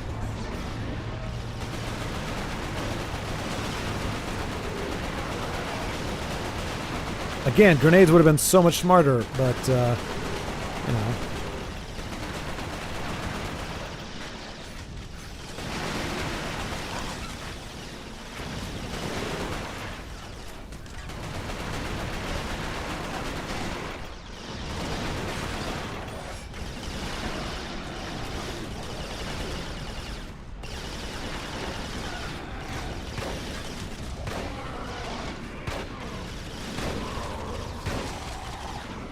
I mean, I'm going to die, but I'm going to have fun doing it. Or not. Oh, geez. Oh, geez. More goo. I need the more goo. There we go. Alright, that's good.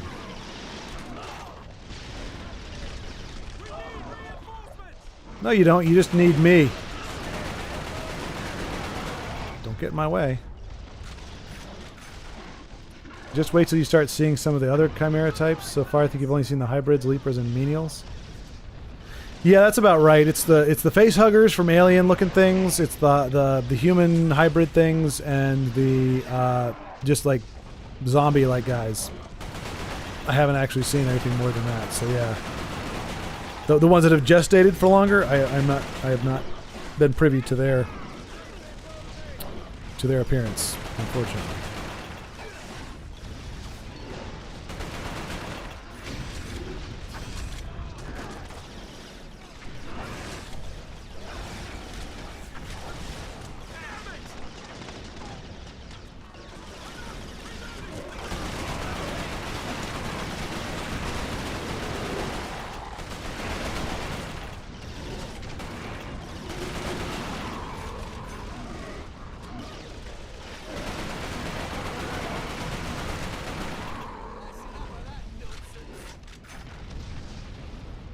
Alright, a little better this time. I'm expecting their, oh, I've got my thingy now. I've got my thingy.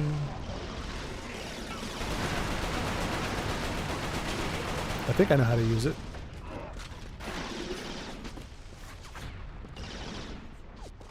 Really, dude?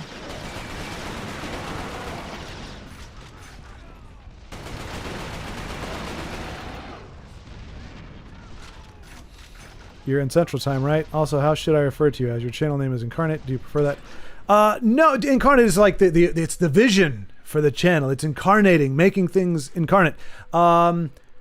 So Jesse is my actual name, my for real's name. So I'm totally fine with that. Schward is kind of the, like if I were to post in here, I think, I'm pretty sure Schward is how it comes up.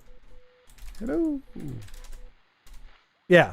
So Schward, and that's just kind of a goofy name that, evolved from my Lord of the Rings sword replica collection stuff. So Schward is fine. I get that a lot actually, because that's like my gamer tag and a lot of stuff. But Jesse's totally fine too. And I keep saying Dandy. I actually haven't even bothered to look at the rest of your name, honestly, because I saw it and I was like, wait a minute, I don't think I get that. Dandy Tetsuiga. Dandy Tetsuiga. That's interesting. So the first part makes me think like Yankee Doodle Dandy, but the last name makes me think Japanese. Tetsuiga. Is it Japanese? So yeah, what would you prefer to go? I think the 338. I'm seeing 338 at the end of yours. I'm guessing that's just a YouTube thing. I mean, does Dandy work?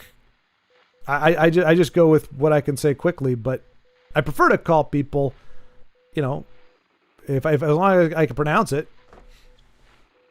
But yeah, I'm on Central Time.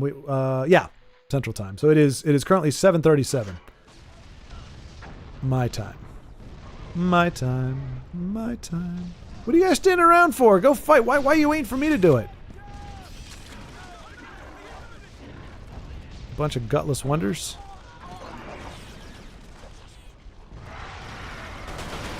Oh, fun.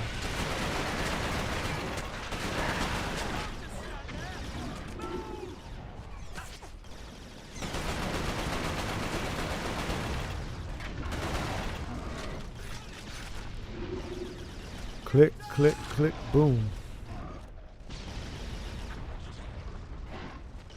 All right. Oh, you think you're better than me?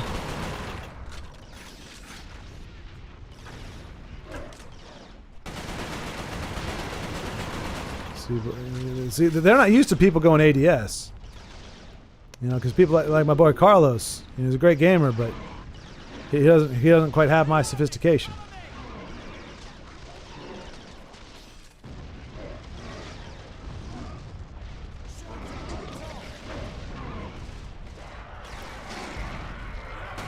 Oh, with this again.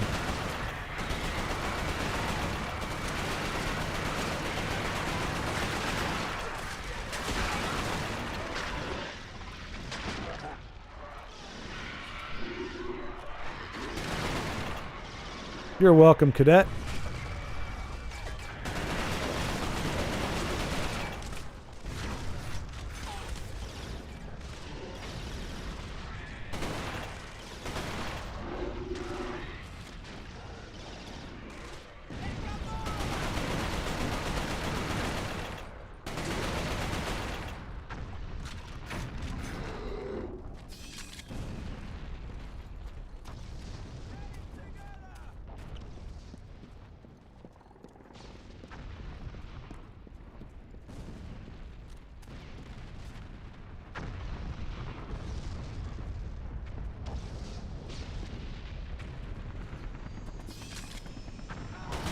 Oh, sorry, my bad. You look like one of the ugly guys. I'm sorry. Don't take it personally. Just think you're ugly.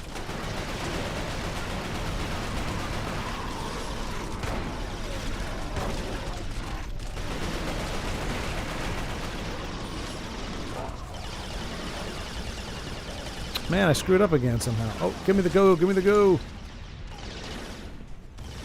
I'm trying to use the rocket launcher thing.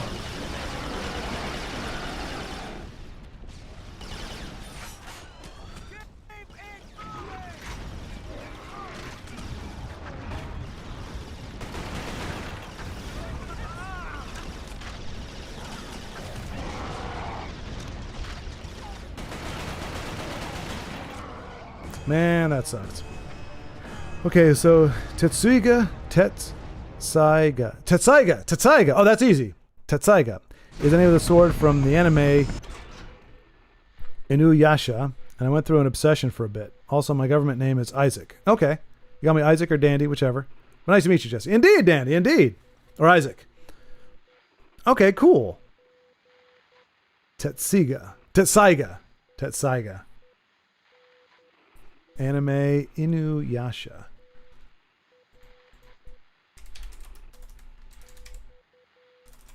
But I definitely, Isaac is easy. Holy cow, that's old. Oh, so a manga series from 96 to 2008. When did the anime come out? The anime looks 2000? Really? Like the character designs and stuff, they look like Sailor Moon, like 1980s, 1970s. Interesting. Travels to feudal Japan and teams up with a half demon to find the shards of the powerful Shikon Jewel. Fantasy, adventure, romance as they journey with companions like Miroku and Sango to defeat the evil Naraku and restore the jewel. The manga was adapted into a long-running... So does it actually finish, I guess? Is that the complete Yasha in one collection? Interesting. Okay. I was a little surprised, like, because, you know, like I said, I know you're younger than I am by a considerable amount. So I see... Oh, no, okay. Okay, some of the screenshots or some of the... I guess the manga art looks a little like 1980s kind of stuff, but it looks like the anime is a little more contemporary. It looks like kind of like Yu-Gi-Oh type character designs. But yeah, you too, Isaac. You too. I might default to Danny just because that's what I'm used to, but it's weird because for the longest time, like, screen names were very odd to me. It felt weird calling people by, like, you know, Conan 724 or whatever. And somehow now it's kind of inverted where it's like I'm more used to the screen names and hearing my name that way than real. But I think, you know, it's not an evil thing or a bad thing, but I kind of think, you know, getting, you know, maintaining the human roots, you know, keeping it personal versus title. Oh, really? Man, the checkpoints in this level are poop. This is brutal. All right, well, here goes nothing again. Yeah, I'm pretty sure it finished, but I think it got canceled and then came back to finish up. Yeah, it's a bit older, but I feel like it still holds up pretty well. I only watched it dubbed. Are you like... Now, I'm not inferring this because 2 out of the 2 animes that you mentioned, you do watch dubbed versus subbed. Do you not dig on subtitles in general? Is there... Wait, did you say there was something I think there was a show you mentioned that you preferred watching subbed on. I found it because it played late at night on Adult Swim. Oh, okay. Yeah, those shows were great. I mean, if it wasn't for Toonami, I don't think I would have found Well, I had a friend from Taiwan who introduced me to Dragon Ball in general, but the only way I was able to see it is because it came on Toonami. And like he didn't mention it, and then I watched it. It was like I was watching it. He's like, "Oh yeah, Dragon Ball, man. We've had that forever. It's been around forever." And I'm like, "What? Really? I never heard of it."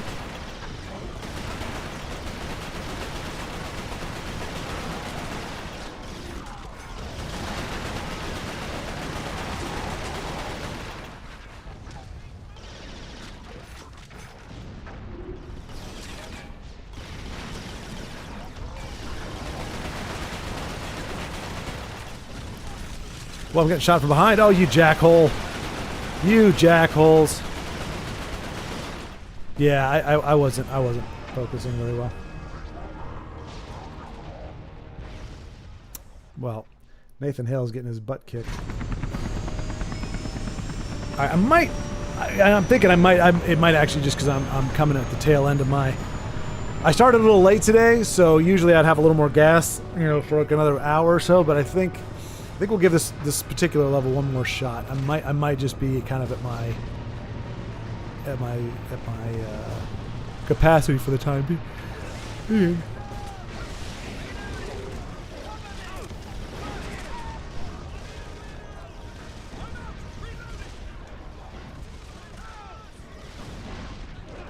And I'm just not making good decisions.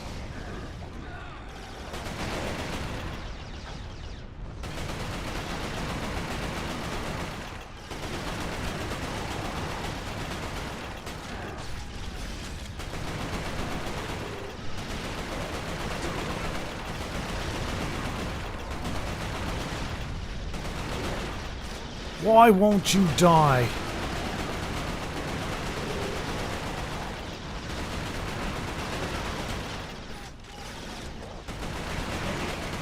Just wait till I get my goo. Got my goo. Gonna get some more goo. And you're gonna be screwed.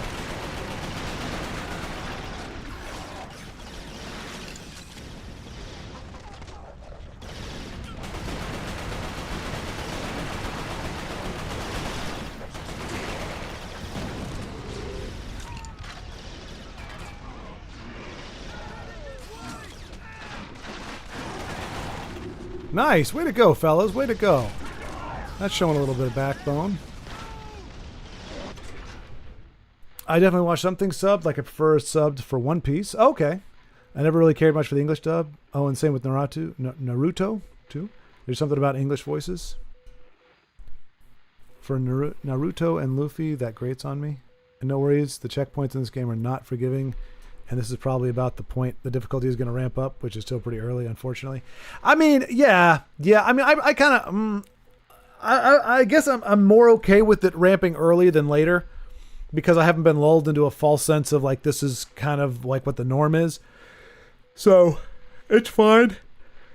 Like, I actually think I want it to go up. I don't want it to be almost like a flat line and then spike up at the very end and just be like, okay, now the final boss is like, you know, like ridiculously hard. I want to feel like it's a challenge, but that they've been turning up the heat on me as I go. So I don't mind it hitting early. It's just, you know, good to recognize it, I guess.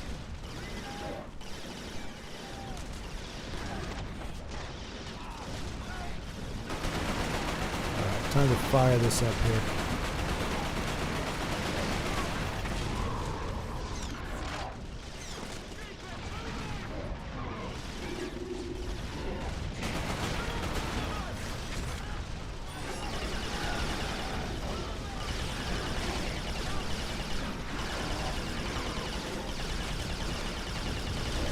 Take the red balls of death, you scraggly hybrid.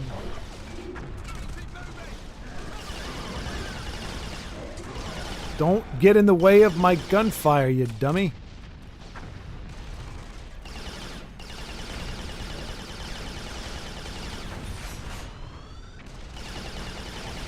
That's a nice little touch, like when you reload and it goes wah, wah, wah. It's like it's ramping up.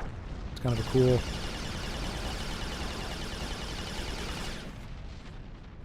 Anybody else? Anybody else want a piece of this madman? Nah, it'll just spike up at the beginning and then stay that way. Okay. I feel like I remember this game being difficult. It's just been so long. Yeah, I mean, it hasn't been... I mean, dude, we died... So, like, the goo really... Like, giving us... Are you so, no, you're dead. Like, that really helps. The beginning is brutal. Like, trying to get by with really, no way to regenerate your health. That was rough. So it has been pretty difficult. You just got to understand, I am a freaking amazing gamer. I don't look like it most of the time because I'm trying to fool y'all, you know, trying to build the suspense and everything. But I'm actually really, like right now it looks like, hey, this guy can't even hit, you know, can't hit the broadside of a barn. But like I'm stormtrooping it right now. But again, that's just to kind of build the suspense. Like if I showed how badass I was, but I'd be like, oh, well, this guy's too good. Was it from was it Robot Chicken when Boba Fett ends up in the Sarlacc pit? And he's like, oh, Boba Fett, I didn't expect to see you here, man. Oh, yeah, I was blasting with my blaster, bam, bam, bam, bam. And then they were like, oh, this guy's way too good for us. And I was like, I'm out of here, yo, and I just peaced out. It's like, oh, yeah, I totally. Glad you didn't go down like a bitch. And he's like, yeah, no, I totally went down like a badass. Da, da, da, da, da.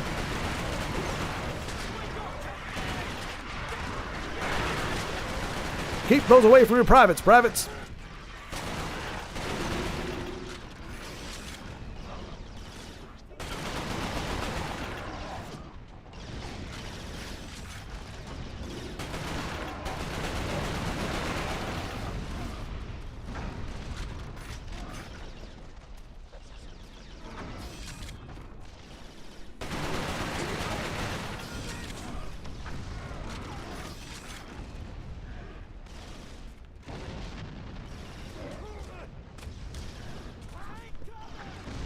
I love it. It's challenging to stay modest, really. I'm a humble man, and I'm quite proud of it.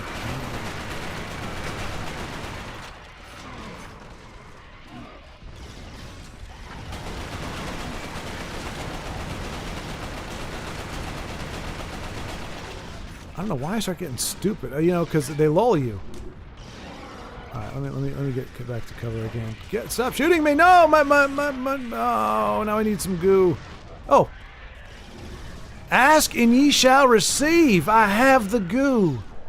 I have the yellow goo, the yellow serum of. Well, let's not speculate. Don't really want.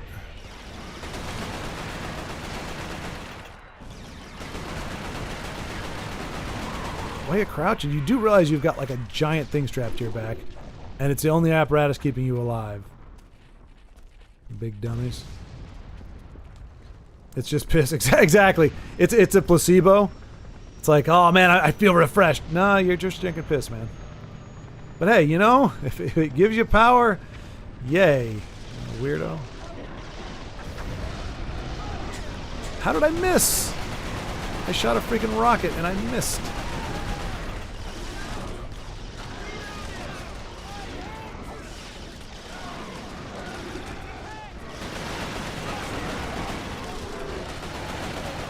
Another thing I like about this versus like Call of Duty, like I know I've had some friendly fire, but I don't lose automatically because of it.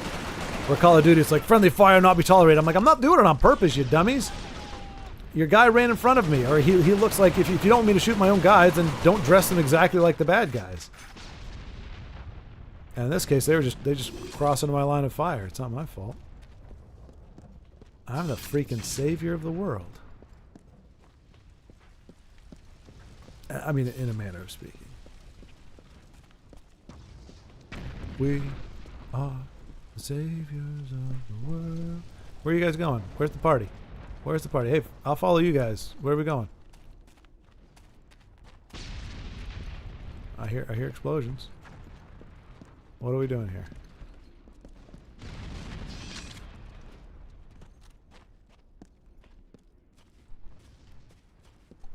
Oh, yeah, I guess this is,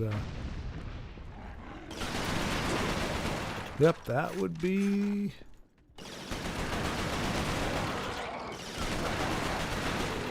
Ugh, I hate when they get really close, because they're so ugly.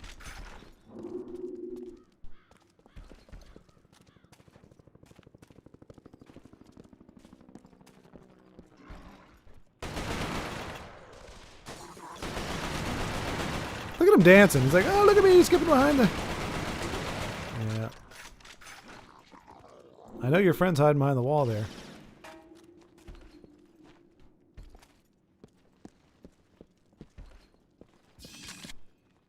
Don't worry, fellas, I got this.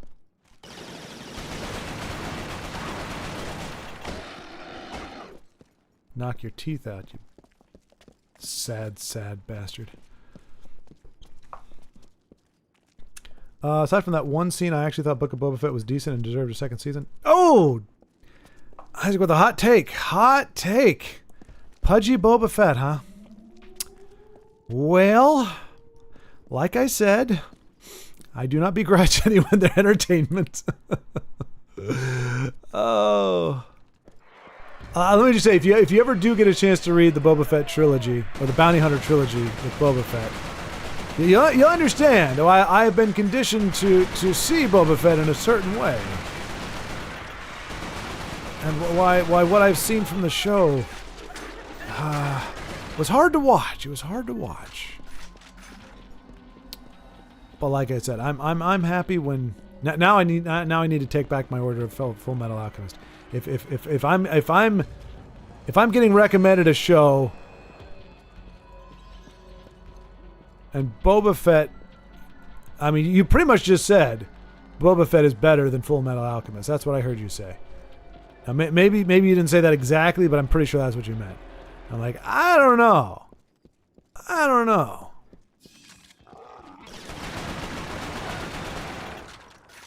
That's hard cheese to swallow. Oh, no, okay, you clarified. Okay. So at first you said, I actually thought Book of Fett was good, decent, and it did a second season. But then you said, rightly so, it's just piss. Talking about the Book of Boba Fett. So that, okay. I thought you were, I thought you might be joking. You had me going there, Isaac. I was a little nervous. I was a little anxious there. So, but then you said it's piss, and I agree. I mean, that's a little harsh. I think it had some merit. It wasn't just pure waste, but certainly right along the lines of piss. Maybe piss with some electrolytes or something. Happy medium there.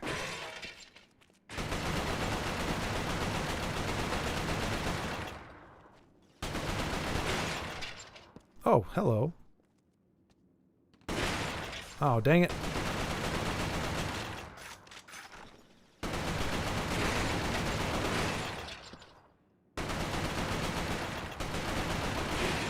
Oh, get out of my way, dead body.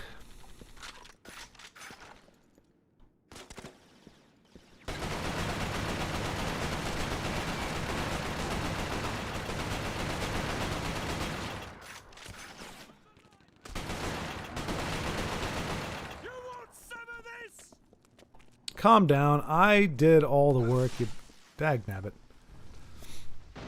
Listen, I know it wasn't perfect by any means, but there was a lot in there that I liked. I liked that he was trained by Tusken Raiders, took over Jabba's palace, crime syndicate. I like the inclusion.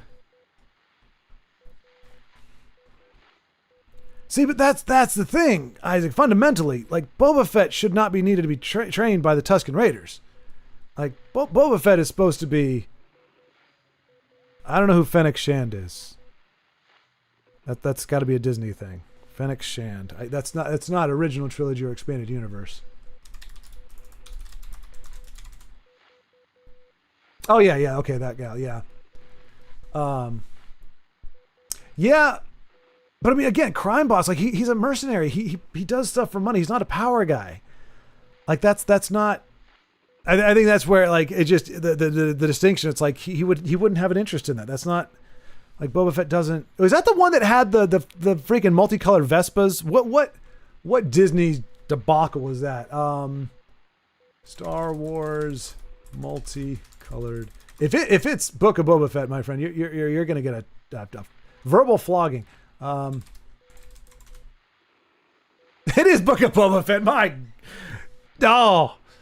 Oh, that's such a hot. Oh my gosh. Oh jeez. Oh my goodness. The one where they forsake the shelter of the fortress they were in and go down into the town. Like, look, I will say I would love a Boba Fett series. I don't want the people who wrote this series to write another one. I don't want pudgy Boba Fett. I don't want gangster Boba Fett. I want mercenary cold. So if essentially it should have been Mandalorian could have been a good Boba Fett series if he wasn't so soft. Boba Fett doesn't drop a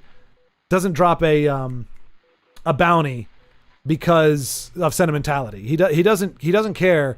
Empire, Rebel, whatever. You pay him, he takes the job, he finishes the job. Doesn't matter who's paying or why.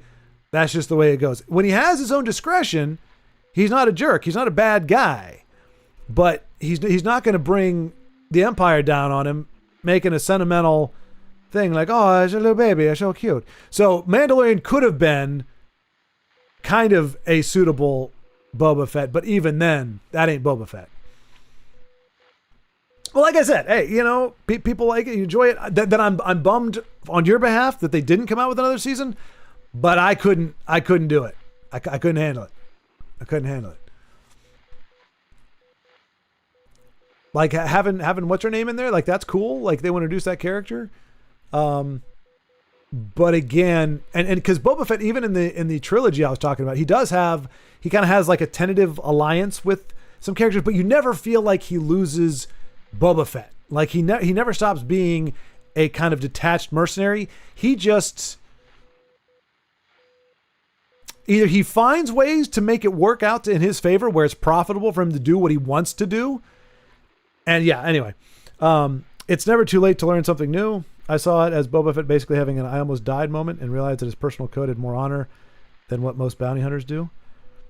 So instead of just getting by and surviving, he wants to be in charge. and create his own place.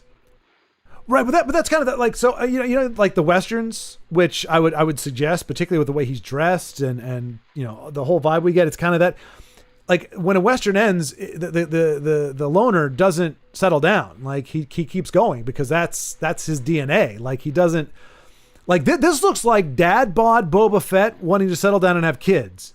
Like that's the equivalent here. He's pudgy. And he's like, oh yeah, no, I want to be, because the thing is, Boba Fett's not poor. He's not fighting to survive. And in fact, like that's why he would make that choice, because he doesn't piss off the Empire. He doesn't piss off the wrong people. He doesn't piss off Jabba the Hutt. He does what he says he's going to do, and people know that they can count on him for that. He's wealthy. Like he's doing really good for himself. And like that is his nature. I mean, when those books came out, when the movie came out, he was a journeyman named Jaster Muriel. And so he was just kind of a guy that like he just took, the whatever jobs, and he learned how to survive and to do all that kind of stuff. And so that's just kind of his character. So it's, yeah. And like of all the characters, like Han Solo, you can see, because you see a little softness in Han Solo. When we first see him, Han shot first. I don't care what Lucas did or said. Han shot first. And it was smart that he did. He would have been a dumbass if he didn't. So he's hard around the edges, but he's not like hardened through and through. He does crave, he does want, he does open up to things. He's with Chewie. Like you can't be all that hard and have like a pet. I mean, Chewie's not a pet, he's a friend, but you know what I'm saying? Like you see that there's a relational possibility, that there's a potential there. So you can plumb that, and you can believably get him to the point where you see him being, in a relationship. You can see him settling down. Boba Fett though, like that's just a hard-nosed, like, bounty hunter. Like Dengar in the trilogy is presented as a guy he's got a love life, and he's trying to get out of the life, Like that's a guy you could see trying to get out of the life. But Boba, I just don't. I don't see him as settling down. I think he's trying to consolidate his own survival and realizing he can't do it all alone. But he can! And he can, that's the thing. And he is settling down. He's locking himself down to a place. Now he has a homestead. Now he has to defend the homestead. He can't just go out taking bounties now. Now he has a place he has to protect. Whereas before, he has like little stashes in different places, or caches, like different weapons, different planets, different allies in different places that he can activate at different points. He's got contacts. He's got a ship, but he can take a job anytime he wants and just go off whenever. And any assets that he have are either hidden or well protected. Now he's got multiple relationships going. He's got a homestead. He's got a place that is his now. He can't just up and leave. He's no longer bounty hunting. And I think that's the thing. It's if you're talking like a character study and that's the route they wanted to take, that's okay. But the appeal, at least for me, of Boba Fett is I want to see the life of a bounty hunter. And in this, and the way they ended it, he's no longer a bounty hunter. Now he is a gangster. He is a crime lord. And like that doesn't have as much interest for me. Like I want to see him go off and doing bounties on. And I think there's so much stuff you can plumb.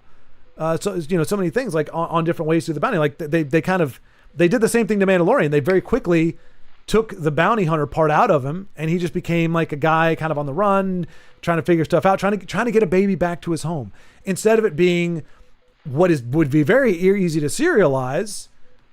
The legend, the growing legend, and the exploits and the escalation of a bounty hunter. And you can have it certainly where he starts, you start having enemies close in, like he knows too much. He's seen too much. He's taken too many jobs where he knows certain prisoners, where they're located. And you could say, okay, that is bringing people down around him. And you can up the stakes that way. But I want to see the hard as nails bounty hunter who has moments of like humanity and moments where you go, okay, but he's kind of like, chaotic neutral or whatever it is. But like crime lord Boba Fett, I think Han and Boba have some similarities, but of course I don't read the extended universe content. I don't like that they renamed his ship. Yeah, exactly. Yeah, that's what, yeah. And see, this is the thing. This is what people don't, I shouldn't say people. A lot of people don't seem to, or they don't grasp it, or they don't want to see it, or they just don't. But like when you start seeing people making changes like that, something like that, where Slave One is now, because like, I mean, I'm sorry, like Jabba's palace, lots of slaves, like the galaxy, plenty of them. If you do read the expanded universe, Han rescues Thea, who ends up being, one of the people in the rebellion who helps get the plans out of the Death Star. She's like, drug enslaved. Like there's it's called spice, and she's like addicted to this stuff. And, he kind of helps her get out of that, and she gets herself out of it and gets herself clean and everything. So, but you say, okay, the people in charge are deciding Slave One is an offensive name. We got to change the name. That's a problem. That the mind is not right. And you start making fundamental changes to characters and things, and you go, okay, how much do you think? Where do you think their headspace is? How much where do you think their storytelling mind is when they're willing to go in and just change things because it doesn't seem right to them? Like, then don't take the trilogy. Don't take it over. Like, don't have anything to do with it. If it doesn't sit well with you the way it is, and you want to start making wholesale changes to it, change the names and soften characters because, well, they seem a little mean. You're in the wrong series. Like, make a series or find a series that fits your narrative and the way that you want to perceive characters and the kind of stories you want to tell. But don't go in and start making changes, because if you're willing to make name changes, if they're willing to change identity, if they're willing to change core principles or values or characterizations of characters and call it evolving or changing, then I don't trust their storytelling. And that doesn't mean it can't be good. It just means it's not going to be. I think it's hard to say that it's going to be faithful to where it started out, which is what drew people in. Now, if you want to say, hey, we're trying to appeal to a different audience, like a new audience that maybe enjoys the other ones, but they could take it or leave a lot of different stuff. Ooh, we found some reading material. Is it the Star Wars Expanded Universe? I don't know. Let's see. I've held the cathedral another night, but supplies running low. The Chimera can smell the bodies in here. So can I. Golly day, why don't we have deodorant? Must smell like a Christmas feast to them. Doesn't smell like that to me. It smells like the bad side of a turkey, but the lads here are jittery. Oh, wait, no, lads. Oh, I'm talking about, this is British. Have held the cathedral another night, but supplies running low. The Chimera can smell the bodies in here. Although it's British, so they probably don't say Chimera. They probably say Chimera. The Chimera can smell the bodies in here. Must smell like a Christmas feast to them. The lads are jittery. There are howlers out past the perimeter. They don't attack, just keep us awake all damn night with their yapping. Saunders says he saw one of the beasts, big as a horse and bulletproof. Says he only survived because he found an old shotgun. Interesting. Okay. I hope to goodness we've hit a checkpoint at this point. I mean, I really feel like we've covered a lot of ground here, but I don't know. Do they have checkpoints, or is it just literally when you get that blur out screen where, like, you're done?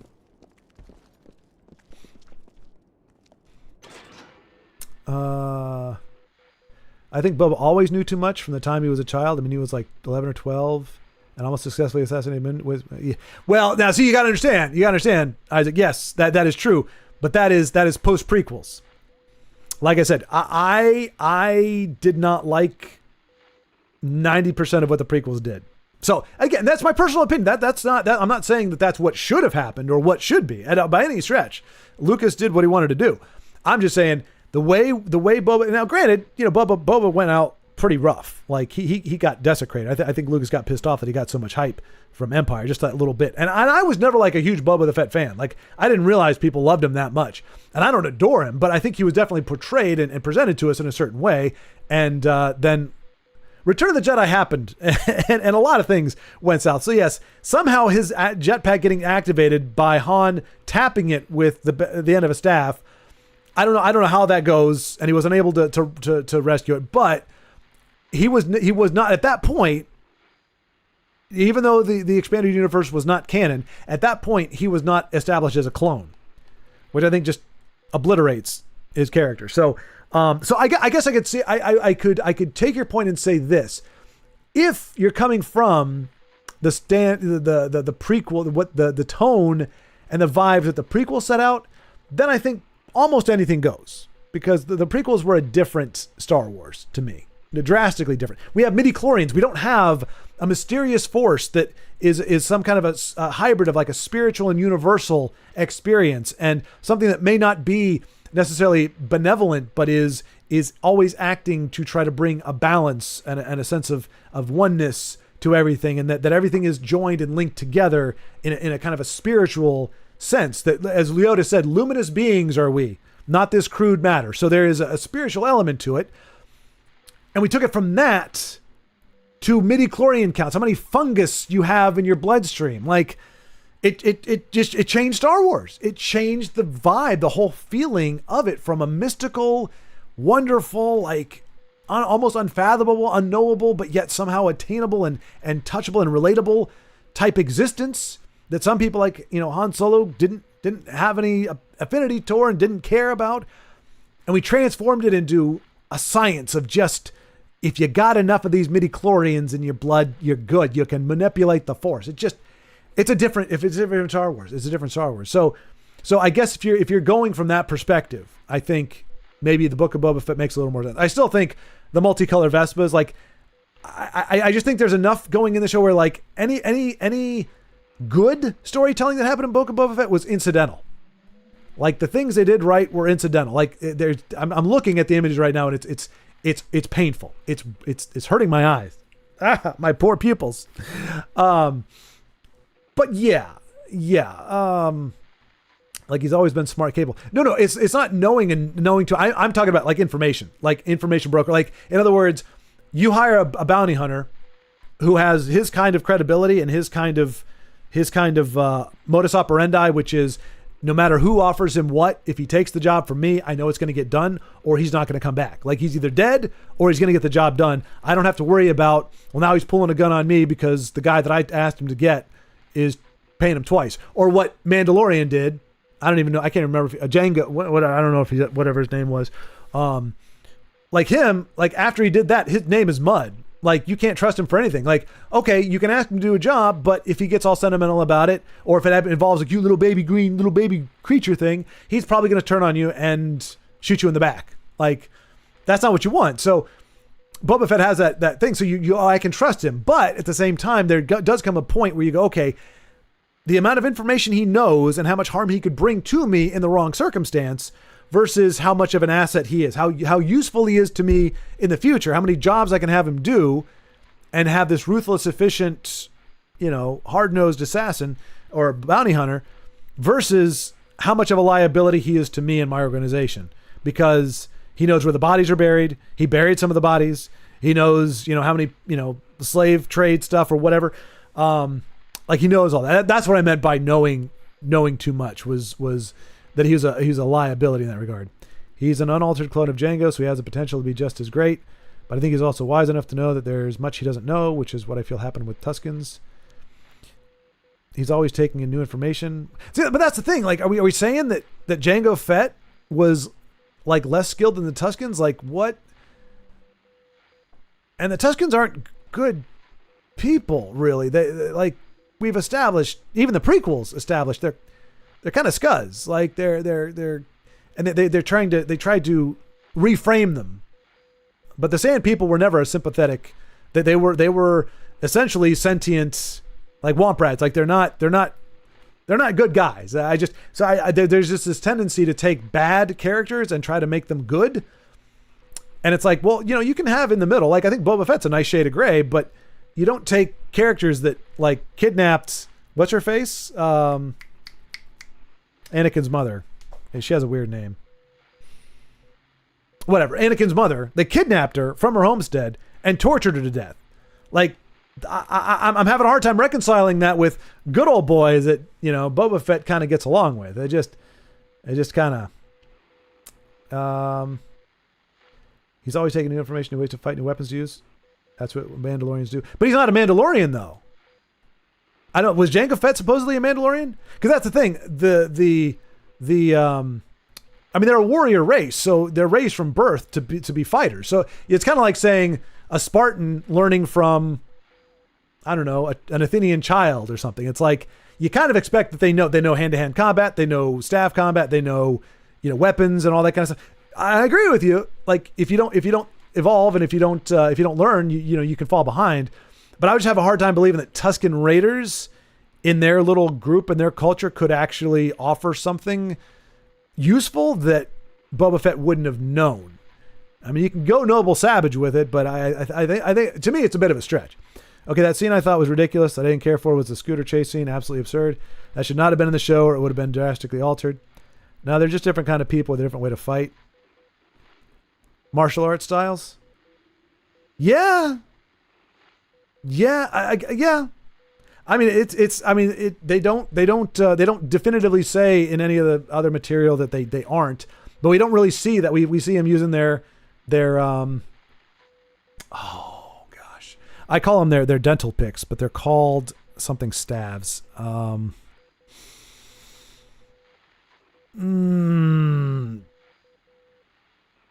Yeah, but they seem very, they don't seem like they've got martial arts, you know, they seem like, I don't know, hard people. Mandalorians are a people born of Mandalore, but it's also a religion that outsiders can be indoctrinated into. That's what I'm saying, though. But did we establish that was Jango Fett got indoctrinated into that? So I don't know if Jango is Mandalorian by blood, but he was at the very least trained by one and got his own armor, which was then passed to Boba. Well, but he didn't. So Jango's armor is different than Boba's armor. Boba's armor, like, drastically different, right? So, I mean, I like I said, I don't keep up with the Disney aspect of it, so I don't know how they've written the lore to be. But I mean, I know Jango had the silver, kind of blue and purple type armor, and Boba Fett has a very well worn, very very well used patchwork of armor. It's not even a full suit. It's the breastplate, the collar, the helmet, and then some of the gadgets and maybe the knee pads, but not really full Beskar armor. And it's not Jango's, right? It's a different color, but it's the same Beskar, I believe. I think it was just reforged. Really? No, I think the whole. Well, okay, maybe if you say like it was melted down and then changed into something else, because I think the whole whole style of it is different. This is all Disney canon. Yeah. That's the thing. It's just you know like I said, different strokes. Like I mean, you know, Disney took it in one direction and it resonated with you, which is great because you don't want to think that all that money and that effort and all that went to nothing, but. You know, it's not going to hit everybody. So I have my preferences, and there's times where, you know, my preference doesn't have to be, you know, sometimes I'll see something like, all right, that's not the way I saw it, but I think that's pretty cool.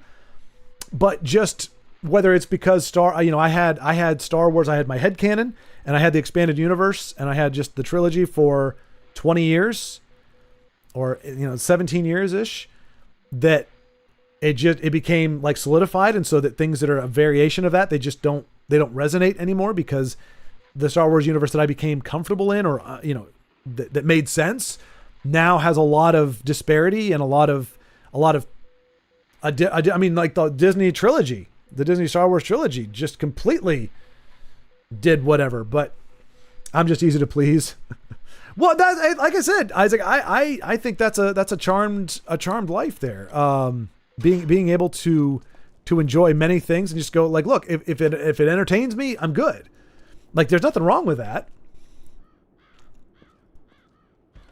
I envy you. So when I'm saying it, when I'm saying like I don't enjoy it, it's not like oh well, I know better. It's just I can't make myself like something, and that's what people don't seem to understand. Like they act like it's a choice.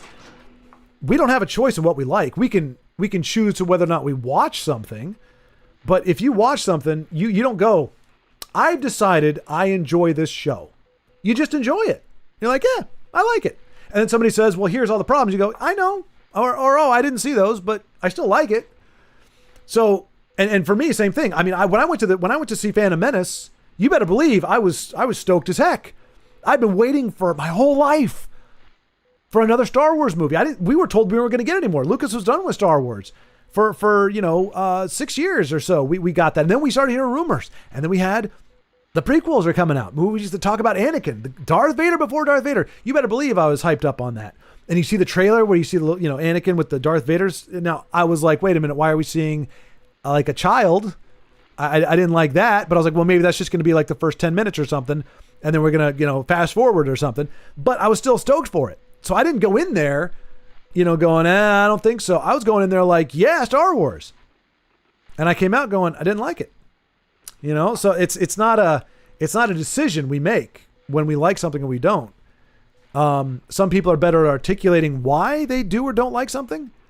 But a lot of times you can't articulate it because you don't know why. Like, I don't know why I like this. I just really enjoyed this. Pacific Rim.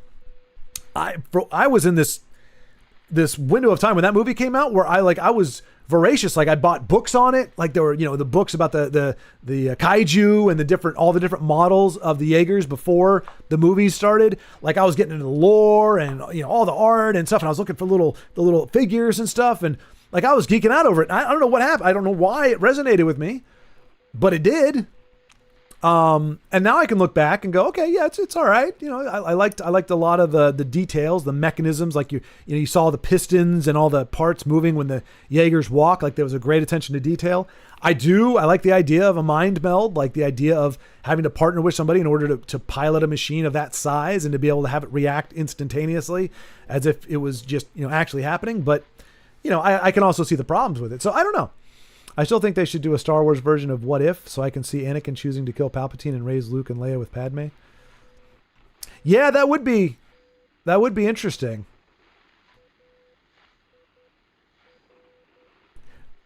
I'm wondering, yeah.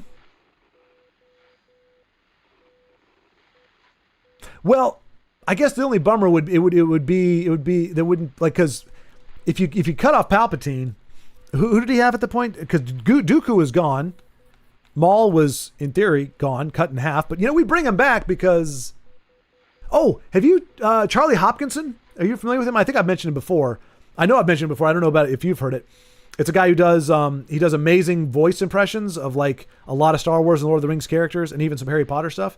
But he does like a deep fake on the faces. And it's obvious it's not the characters, but it looks pretty and sounds really, really good. Why was I saying that? To kill Palpatine and Leia with... I don't know why I went off on that tangent. Oh, yeah, but yeah, he talks about how pissed off that Qui-Gon is every time somebody gets stabbed in the stomach or cut in half or something and they survive because Bacta. And he's like, oh, okay, so I get poked in the stomach and I'm done for. But Maul can be cut in half and he's okay. And then Disney, of course, has had, characters getting cut in half or sliced and diced or had their internal organs zipped up, and it's like, oh no, they're back. It's no problem. So anyway, that was why I went on that tangent. But yeah, true preferences are specific to the person. As long as you're able to articulate and have a discussion, it's a lot of fun. Sometimes your perspective can be shifted on something just by talking. Indeed, yeah. Or yeah, you can be given an appreciation for something or a different understanding of it. And a lot of times it's not going to make somebody dislike something, and it's not going to necessarily make somebody like something.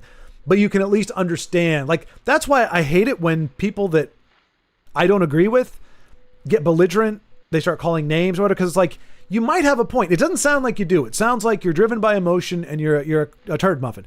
But there's a chance you've got a point. But I can't hear it because all you're doing is blasting at me, like tearing into me. Like, and it's I'm not like, oh, I'm hurt by the words, but like I'm not going to engage. There's the better things I have to do with my time than to talk to somebody who's being belligerent. And that's not my feelings are hurt. It's just, why should I interact with a human being that can't behave like a civilized human being? So it sucks if you have somebody who's like, okay, like you and I, we've obviously got different perspectives on it, so we can have a dialogue about it. And so anything you say, I can take it and process it and think, okay, maybe, or I never thought of that, or that's a way to appreciate it. And like I said, whether it changes the mind or the perception altogether, is beside the point. At least I'm able to take in the other idea, because it's not like I think that your ideas are an affront to the right way and you don't think mine are. It's just like, okay, you see it different ways. But when you have people that you don't agree with who aren't able to do that, like I've had great conversations with folks about like the afterlife and God and all that kind of stuff, because it doesn't offend me if people don't believe what I believe. I don't think they're bad people, if there's an issue there, and it's not It's like I think we could talk about it. Like, hey, what if the afterlife is this way, or what if there is nothing, or and you realize you can have fun conversations about it because it's not you're not like what are you losing? You know, it's not like if you don't affirm your point, if you don't make people believe what you believe, that there's some, you know, that.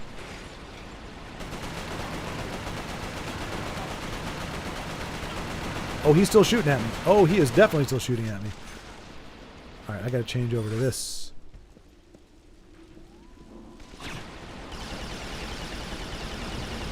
I don't think that did what I wanted it to do. Oh, we are on our last leg. I need goo. I need goo. Does anybody see some yellow goo? It looks like piss. Does anybody see any pee lying around? Pee in a jar. I need pee in a jar, please. Oh, so much pee in a jar. I don't know. Oh, there it is. Oh, thank you. Thank you, little cretin. Your urine will not be in vain. Well, it won't be in vain for the man you were. Let's just say that.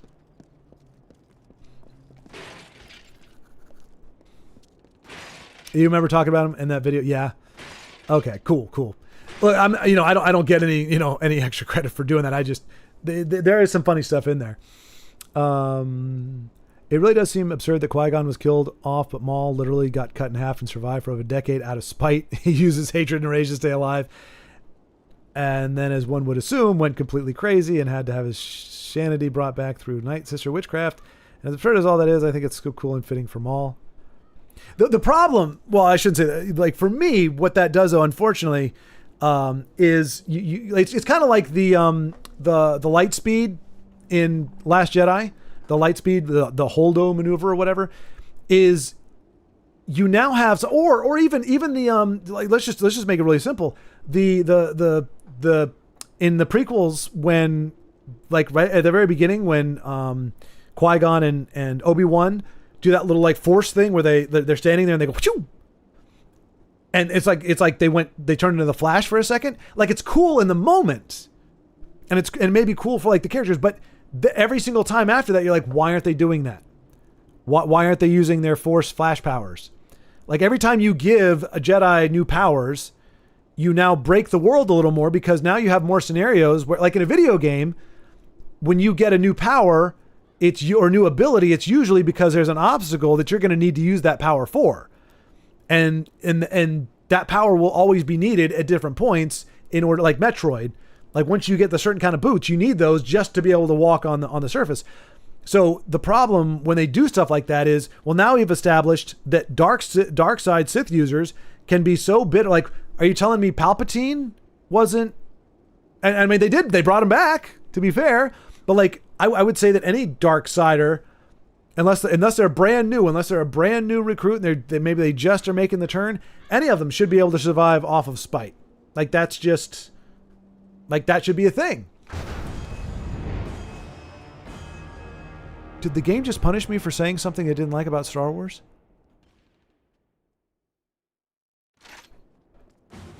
Okay, we are at a different, we did make it to a checkpoint. No, we didn't. Yes, we did. Did we? Yes, we did. Okay, all right. Well, jeez. Oh, but yeah. So so when you see that, it's great for the moment. But then you go, okay, what are the repercussions? Now we know Jedi can do that. So if they don't do it, why not?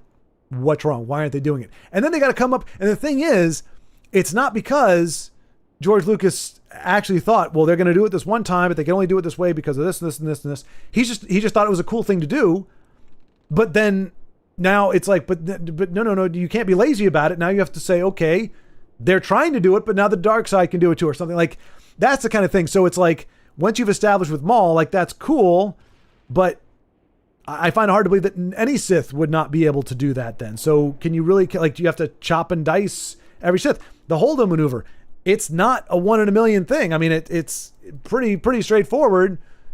Light speed engine on a craft and send it through a ship, and you do it. So you break, now you don't need capital cruisers anymore. They're a liability. All you need is a little ship with an autopilot and a hard hyperdrive, And they can come up with different, no, that was only this one time because gravity was different in that one place. But it's like, come on, guys, really? So it's the spectacle versus substance, I would say. And now Maul, it's not just spectacle, or that's not the whole point, but it does kind of, it breaks things a bit. You go, okay, well, who really dies in these things, you know? If you can get sliced in half. Who did they do that? Well, I mean, they didn't do it with Vader, which is interesting. Why he didn't kill Vader off outright. But yeah, thank God for P-Jars. You're darn right. You're darn right. We had, you can't get enough of those ball P-Jars. The real human experience is being able to share respectfully is what it boils down to. Yeah, exactly. I mean, because here's the thing. It's not, you're not an enemy. It becomes a problem when you label somebody as something because the opinion is different.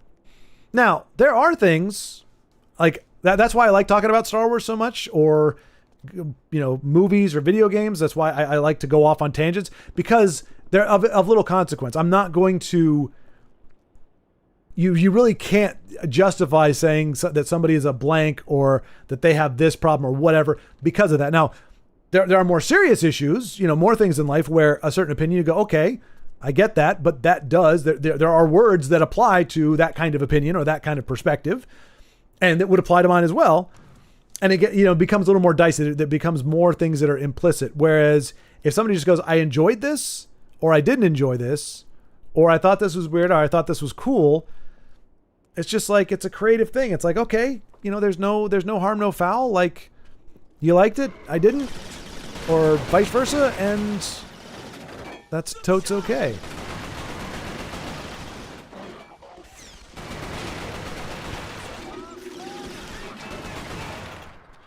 Like, I loved prequel life for me, because back then I thought I never thought of movies as being bad. That was not a concept for me. It was like an action figure. Like, there were some action figures I didn't like to play with. I really want to know how the heck I died. I'm gonna have to watch that again. But it was a movie. It wasn't anything to like, because you didn't know all the elements that go into it. You don't know that there's a writer, that there's a director, that there's all these things where it's fallible people doing a job. Sometimes they do it well, sometimes they don't. Sometimes they're capable and sometimes they're not. Sometimes they're capable and they just screw up and make a bad decision. Sometimes, like with Jaws, they're capable, more or less.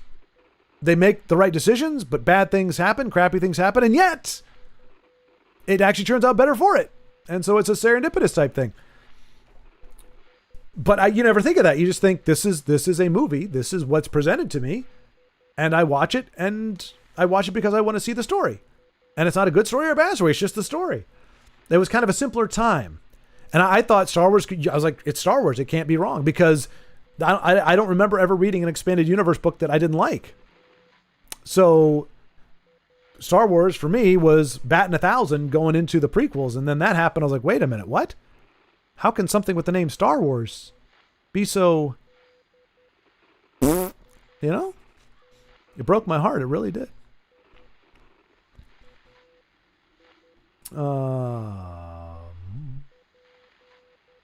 I agree with that, but the way I justify is that every Jedi can learn different abilities, but usually are only capable of mastering a few. They tend to usually be specific to the character. Right. But that's what I'm saying, though, Isaac. They both Obi-Wan and Qui-Gon do the Force Flash thing, but they only ever do it that one time. And there are tons of times in the movies where it would have been helpful, would have gotten them out of a situation. So that's my thing. You can't be, not you personally, but Lucas, I think, was a little, because if you look at the original trilogy, Jedis weren't superheroes. The Force was a guidance system. It could guide their actions, so it could make them move faster. It was a mild augmentation with some peripheral abilities in there. The most athletic thing you see is Luke doing a backflip from the ground onto a catwalk, which is pretty impressive. But he's also, that's the only thing he's doing. He's not fighting or blocking stuff. Like, he just does that thing. So it enhances your mobility to a degree. gives you a little bit more hops. It makes you maybe a little bit faster. It can be used for endurance. And even in the books, like you can go into a Jedi kind of meditative state and slow your breathing so you can metabolize and stuff. Like, so they kind of lightly augment. Prequel Jedi were superheroes. They were leaping tall buildings in a single bound. They were doing flip-diddy-flips. They were doing all kinds of crazy stuff. They were doing the flash bolts. They were doing all kinds of, Jedi stuff. And it's like, that's fine, but your universe is not built to sustain. It's not like a Superman universe where everything is built knowing that Superman can do all these things. And even then, of course, he breaks half the rules anyway. That's not how the Star Wars universe was created. So you're giving your Jedi increasingly cooler, awesome superhero things to do, but you don't have a counter for them, and you don't have a reason why they just don't do those all the time. And even so I don't know. It's like Plo Koon being the only Jedi to use Force lightning, even though Yoda is arguably more capable and powerful. Yeah, no, I totally get that. I mean, like Mace Windu was a lightsaber focused, like he was like I think the best lightsaberist duelist guy. So maybe not as strong with other elements of the Force. And none of them were worth a damn when it came to like just basic, hey, there's a Sith around here. They're in the same gosh darn building as the freaking Lord of the Sith, and they can't detect it. Oh my gosh, they were such boobs. Such boobs. When others become labeled as enemies, it's always eventually causes a problem. Yep. It's like, yeah, Force healing is a thing, but it's not really common. Rey and Ben were very powerful of the Force, so I guess they were capable of doing it. Well, but here's that's the. I mean, I usually don't even talk about Disney Star Wars because to me it's so far afield from actual Star Wars. But I mean, Rey was. So you have Anakin. Anakin is his father was the Force. He has no actual father. His father he was immaculately conceived, and I think it's a stupid thing. But he was immaculately conceived by the Force, getting it on with his mother. Well, getting it on with, what's her face? I can't remember her name, but who became his mother. He screwed up. He had to learn how to use the Force. He was not adept in any way, shape, or form. He had to learn it. And he was from a young age, from 8 years old, he was taken under, Qui-Gon and then Obi-Wan's wing. And even like, we fast forward 7 years or something like that. Even then, he doesn't have a mastery of it. He's not doing Jedi mind tricks and all that kind of crap. And then you got Rey. I don't care if she's the daughter of Palpatine. I don't care if she's the daughter of Luke or whoever. You got the guy who's almost as close as you can get to the Force incarnate, and he still had to earn his stripes. He still had to figure stuff out, and she's doing everything. She had no specialty. She's able to fix the Falcon better than Han Solo, who's been flying the whole thing. I don't care. She's been gathering junk on a planet. There's a very big difference between gathering junk and being proficient in a ship she's never encountered before that's actually running. But she's got the Force abilities. She's great in combat. She knows how to use a lightsaber. Maybe not perfectly, but a lot. I mean, you see Luke. Luke's trying to just fight a drone for crying out loud. And he's getting shot. He's getting shot. Eventually, his crowning moment, the only thing we get to see him do with a lightsaber that's worth a damn is that he eventually blocks 1, 2, 3 bolts. And he's like, I could actually see the remote. He's like, good. You've taken your first step into a larger world. That's what we get. Rey starts off with everything. She's using Jedi mind tricks on Sith. With just having, come across it just whimsically. So like that, to me, that just, it breaks even the continuity that we're establishing where certain people are good at certain things. She was good at everything. And that was part of the problem. And Daisy really didn't even understand that. There was an interview where they asked her and said, people say that Rey is overpowered. Is that a problem? She's like, no, she's just better. She's just as strong or stronger than Kylo or whatever. And she's like, no, she's just that strong. And it's like, you understand that there's not a single story really in terms of with a good story where the good guy is better than the bad guy right off the jump. That's not a thing. Like you never say, oh, the good guys, the bad guys has no chance against the good guy. The good guy's so amazing and so awesome and just has it all together, and the bad guy just doesn't stand a chance. That's not how stories work ever. Yeah. There are things I like, things I don't. I can pick and choose and make my own headcanon. There you go. I mean, that's really anybody can do. Because I mean, the bottom line when it comes to actual canon, you don't earn canon. That's the big thing. We don't earn canon. If I had the money right now, and Disney was willing to sell, I could determine what is canon. I could erase everything that I don't like and make it anew. Now I'm not, and that would be officially canon because I own the IP. That's the only thing. It's about money. If you own the IP, what you say goes. It's not like you have to, or it's not like something becomes canon because it's respected by the fans or because it works in the country. There's not like a standard. It's not like it goes before a panel and they say, okay, here is this movie. Does this meet canon? Does this satisfy these requirements? Does this blend in with what has been established before? There's none of that. It's literally just you bought the name, you can do whatever the heck you want to it and make it canon. So I 100% agree. Like to me, headcanon is no more valid. Like you can't expect the actual stories to follow your headcanon or to follow my headcanon. Like, you know, like I said, for me, the Star Wars universe, as I care to think of it, is the original trilogy and like probably 30 or 40 expanded universe books. That to me is my Star Wars story, my headcanon. Now, as we've talked about, like, you know, you were making reference to Boba Fett as he's been portrayed in the prequels, which is not the same Boba Fett as he was portrayed in the expanded universe. I like that Boba Fett. I didn't much care for the prequel version. So my headcanon is good, but I can't expect the stories that come afterward to follow my headcanon. So that's where it's a downside. But otherwise, all it is the person who has the money, that's their headcanon. That's all it is. So, I mean, if canon had to be earned, if it had to be developed, if it had to be proven out, then I would give it more weight. But really the only thing it is I can tell whatever story I want because I own the label. She really was too powerful. And they tried to justify it with the whole dyad in the Force kind of thing. Dyad in the Force. Like there were so few Force users, so the few naturally more powerful because it's not. Yeah. But I mean, like in theory, before the prequels, or no, before, like, look, I like the Clone Wars. I like the Clone Wars much better than the prequels. I like the Clone Wars. However, the Clone Wars and what come after make it very clear that, when Tarkin says in A New Hope, you, my friend, to Vader, you, my friend, are all that's left of their religion. Obviously, we know Obi-Wan got through the cracks, and Luke as well. Which let's keep it real here. Why in the world, when you know that there is Anakin Skywalker is still out there, why on earth would you have Luke keep his name? You do all this trouble to hide him on a planet. Why wasn't he Luke Lars? I mean, that would sound hilarious. Like, why wouldn't you let him take a different name? Why would you allow a very distinct name like Skywalker? Like, we're going to hide him away. We're going to sequester him away where nobody will know, but we're going to call him Skywalker, just like his dad. Like, that's what I'm saying. Like, anyway. Yeah. But I mean, in theory, there was only supposed to be like essentially one. Like when Obi-Wan and Yoda are talking, like, look, these are Force ghosts. Well, Obi-Wan was a Force ghost. No.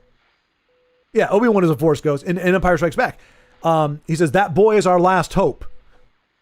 As a Jedi, that boy is our last hope. And Yoda says, no, there's another. So we're establishing, although now that I think about it, who was Lucas talking about? Because maybe he had Leia worked out as another Jedi, but he didn't have her worked out as a brother, or as siblings, because I don't think he would have had Luke and Leia kissing the way they did if he had established at the time of writing Empire that Leia was Luke's sister. I think he developed that part later.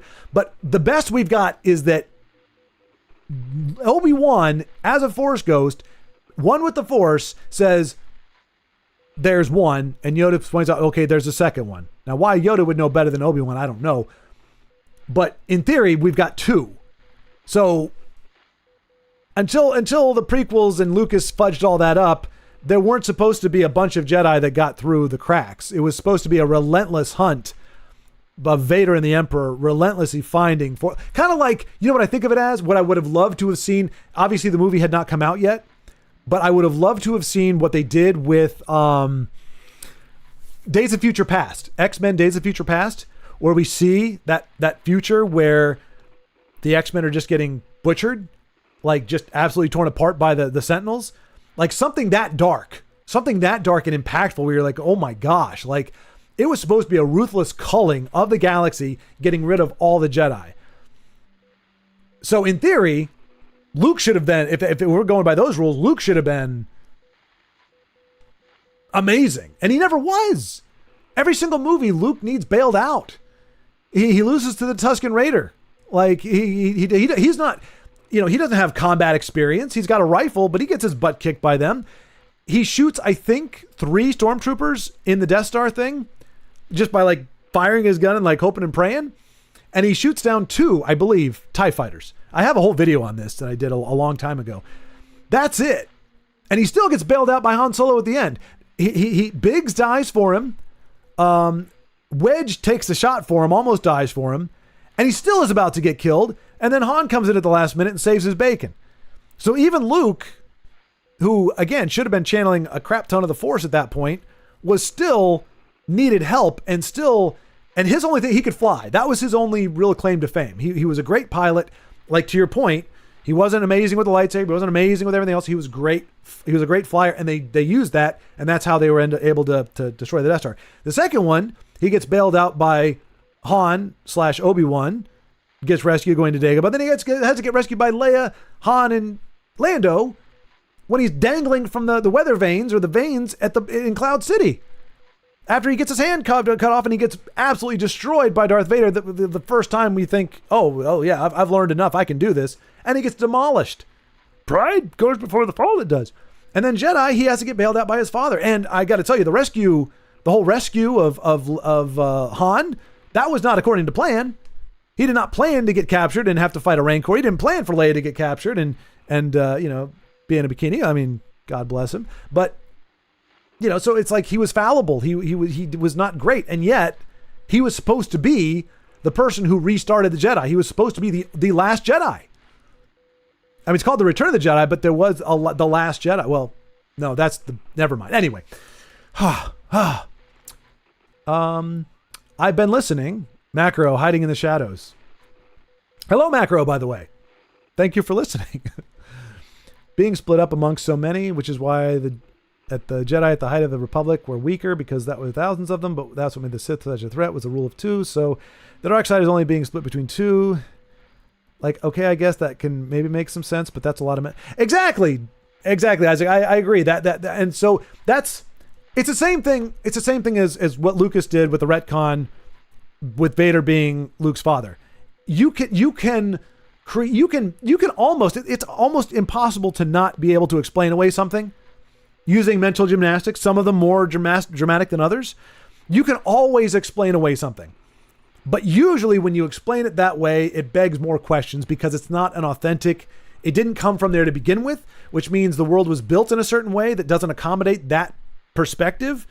And so you can claim that that's a perspective, but then if you think about it at all, you go, well, then why is this the case? Why is it when this happened? Why is it the Jedi were stronger? Why is it, and it's like, because, and then you have to come up with a reason for that. And you just lose. Like our world, gravity, all these things, the physics we have, they exist. They can't be shaken. They can't be messed with. So a lot of our stories or a lot of our thoughts are kind of on rails. Like we can only go so far afield before people go, man, that can't work. That wouldn't work. Why would that work? But when you got a fantasy like this, so much relies on the writers being able to maintain credibility and writers being able to contain or define their world and how it works, because otherwise it's a free-for-all and there's no real stakes because you don't know who can die, who can't die, why they can't die, because you can have them come back and go, oh, well, it's because Palpatine returned. I didn't bother watching the movie. I don't know how he comes back, but last I saw he was thrown down a shaft of a Death Star that blew up about 4 minutes later.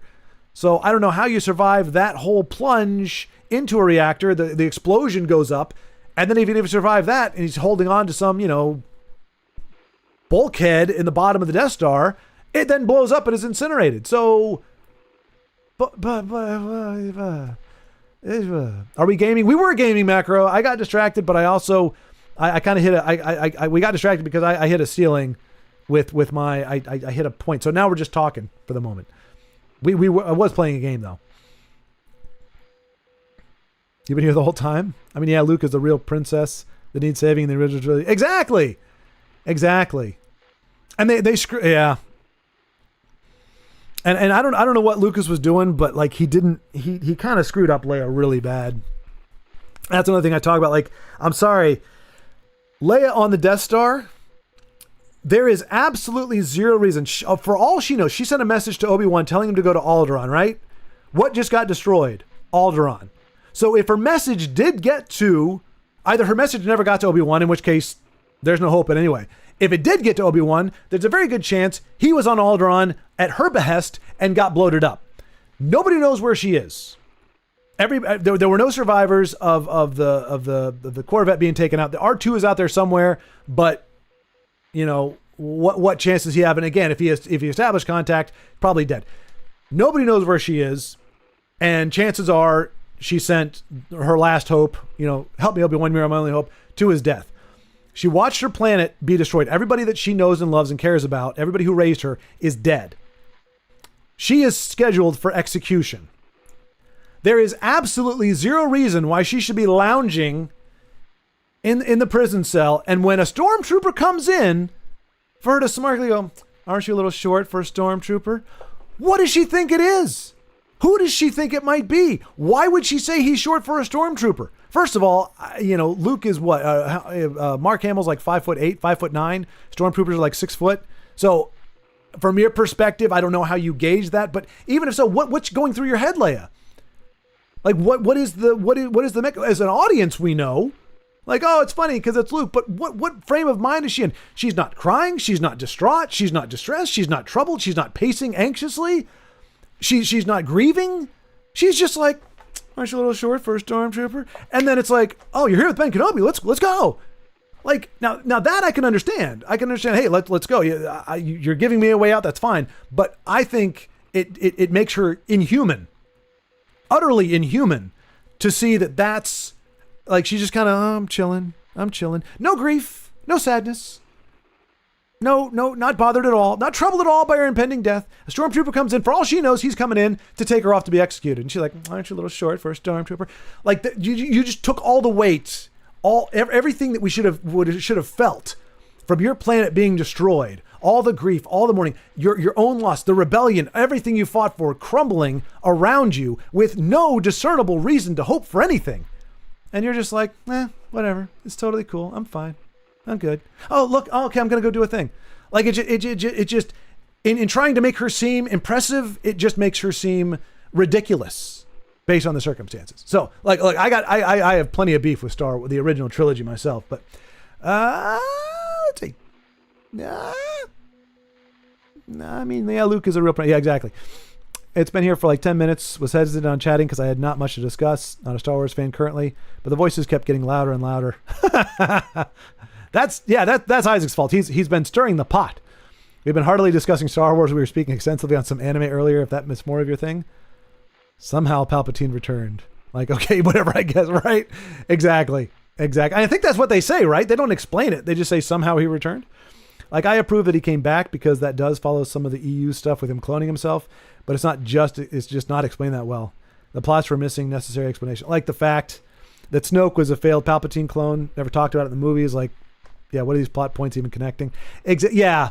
And it doesn't help. I mean, look, you had 3 different directors for the original trilogy. You had George Lucas wrote and directed the original. Gosh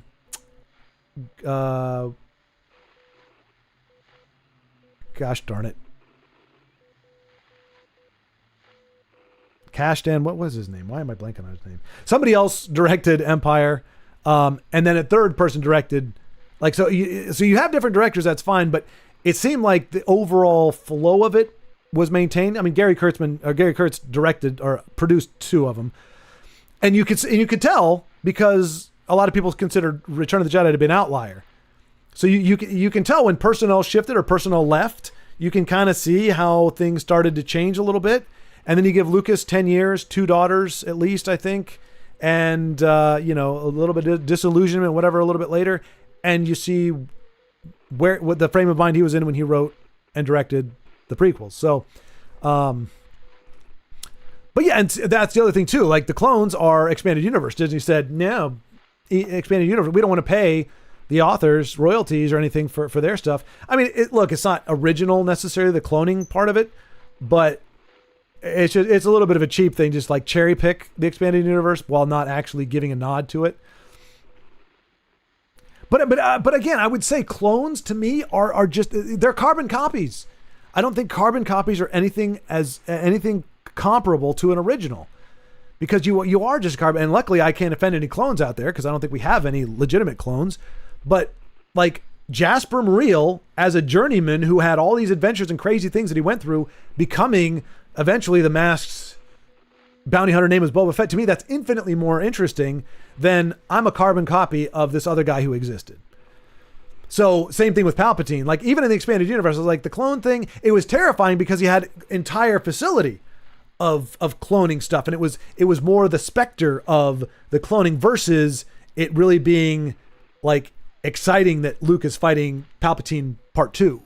You know, I don't know. So I'm not personally, clones just don't, I like them as cannon fodder. I think they would have been great to fight for the Jedi to fight against, but I don't like them in any other form. But technically true, although I'm watching Supernatural currently. Although I got spoiled on Qui-Gon's death and Maul's cut in half, but means to an end. Supernatural, you know, that's the same guy who did The Boys. I think it might have suffered the same fate. I'm just gonna leave it at that. Whoops, my bad, man. I'm feeling all kinds of embarrassed. But dude, I love Supernatural. I've been thinking of rewatching it. What part are you at? It's kind of embarrassing, but I'm still in the beginning, although I'm not really a huge fan of the different problem for each episode type of story. An episodic format macro, which I kind of get. I like series that have like an overarching. If you got the time, like if you're gonna binge watch a show, it's better to have a big story broken up into chunks. And that's why a lot of the shows that we've seen recently, like ever since streaming came on, most of the bingeable shows are that kind of, they essentially take a giant plot and they cut it into pieces and find natural places to stop it for each episode. Whereas classically, when it was one a week, you didn't want that because you might not remember exactly what happened before. So, yeah. I prefer Breaking Bad style episodes. Yeah. But it's in your experience who shape and define you. So even though the clones are clones, they're susceptible to creating their own opinions and personalities. Absolutely, Dandy. But they're still, they come from, they are like, you know, as humans, we're products of two different people. You know, it's a combination of those factors. And I think that's what makes it, you know, dynamic and exciting and where you have a lot of that. So it's not that the clones can't, because in the Clone Wars, you have the one guy who defected and he's like, oh, I don't like fighting clankers anymore. Like, it doesn't mean that they don't have autonomy to a degree. It's just, I think it's more exciting. They didn't come out of a test tube, like that they actually had a life. They grew up, they had their parents. Did they grow up with both parents? One parent? How did that happen? Did they lose their parents? Was there some tragedy? They have expanded family. You know, they've got relatives that might be out there. I mean, if Luke was just a clone of Obi-Wan or something, like, you know, it's just the world gets much smaller and your the ability to be dynamic. Like, I don't see the benefit. Like, what do you gain by basing a character on a clone where it's just, all it is a repeat of that one? And yes, it's going to have its own experiences and its own life and everything. But what do you gain from cloning somebody versus like actually having them have their own story and their own origin and their own connections and own relationships? A clone can't have any of that. A clone just comes out of a lab. It doesn't know other people. I mean, it has the memories. It has the maybe familiarity or something. I don't even know if they have that. They have the genetic blueprint, but they don't have, like, Boba Fett doesn't have Jango Fett's, whatever Jango Fett grew up with, the family or whatever. I just don't know what the upside to cloning is, other than you can do what they do with Palpatine, where you have a cheat code to bring back whoever you want, whenever you want, as a clone. And you can make them crazy because, in this case, the cloning process doesn't work great. So now you can make them a little off and a little, but you can bring back the same actor. It's kind of like the Doctor Who thing. I gotta be honest, I'm gradually finding less and less uniqueness in myself. Properties I thought few had turned to be more common than I thought. Well, that's good though, right? Okay, I get that. If I remember correctly, Supernatural starts very episodic, but as the series continues, you start to get a little more with larger overarching plots. Oh, there you go. That sounds good, Macro. Sounds like it's gonna develop into something better. And I mean, Macro, that's the common experience. We're defined by our, as Isaac's, you know, inferred or said, you're defined by the decisions you make. That said, I will say as you get older, you will see more of your parents in what you do. Like I have so many mannerisms of my dad. Like I'll catch myself doing stuff and I remember him doing it. Like just he would do certain like just small things and I do them. Not because in my mind I'm thinking about them. I'm doing this. Like I'll scratch my back, do this, and I was like, I remember seeing my dad do that. I talk like my mom. I gesture like my mom. I go off on tangents like my mom. So, we are. Yeah, but it's still you're a unique set of coordinates, Macro. There's like I don't know how many. We'll say like 1,000 points that all converge to make you, when you were born, where you were born, who you were born to, the circumstances, your particular disposition, the nature nurture thing, the formative years, how things have played out, your reaction to certain things, how you develop, whether you adapted, whether it derailed you, what have you. Within a very short amount of time, you are a unique product that nobody else can replicate because all the different factors that had to converge to make you who you are, especially now at this particular point where you're, in your teens at least. Those are so many points of convergence. It is very unique, but that doesn't. But if we were all as different as you thought yourself to be, I mean, as strained as humanity is now with its differences, imagine if people were genuinely so far afield of each other. It'd be a madhouse. Madhouse. We live in a country. That country has laws. Like there's much we have in common. And yet the combinations of who we are are truly unique, except for identical twins. Right? Yeah. And even them, I mean, visually very similar. I don't know. Have they done, I'm guessing they've done studies, but like how similar is the brain? I mean, I don't know. But yeah, I mean, yeah. But I mean, that said, I mean, you do realize that we are being recycled to a degree because if you look in history, you go back far enough, you can find people that look like it's like, oh my gosh, you could be so-and-so's doppelganger. Oh, this guy looks like this guy from history. Or, I mean, granted, they did a lot of makeup on him, but like, what's his face when he did Lincoln? Daniel Day-Lewis, when he did Lincoln, he looked pretty damn close to the images we have of Lincoln. And again, like I said, there was some prosthetics and makeup involved, but there are other people that just look like the living embodiment of so-and-so, so we there's only so many combinations, but yeah, personalities are still probably at least a little different based on experience. Yeah, exactly. Yeah. And I think Isaac, the only caveat to that is a lot of times you find twins, they don't go their separate ways. Like they kind of go through things together. So a lot of their experiences are the same experiences. And because they to a lot of people, they look like the same person, but I mean, they've got to have, well, I know for a fact, because my brother-in-law actually has twin sisters, and they're very different from each other. Very, very different as people, but they went their separate ways. Like they branched off and they lived their own lives. And yeah, they're just completely different disposition, different everything. So I think you have, some twins are more identical than others, I guess, both physically and in other ways. Some of them are, much more simpatico or kind of aligned in a lot of ways, same disposition or what have you. I thought Rami Malek was a pretty good Freddie Mercury. Rami Malek, let me see.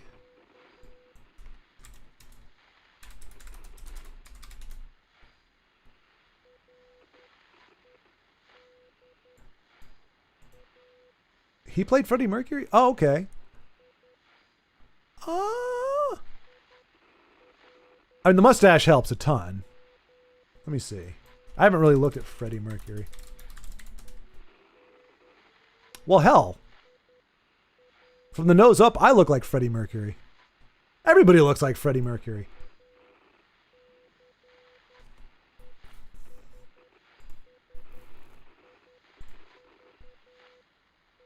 Yeah, but the eyes are very different.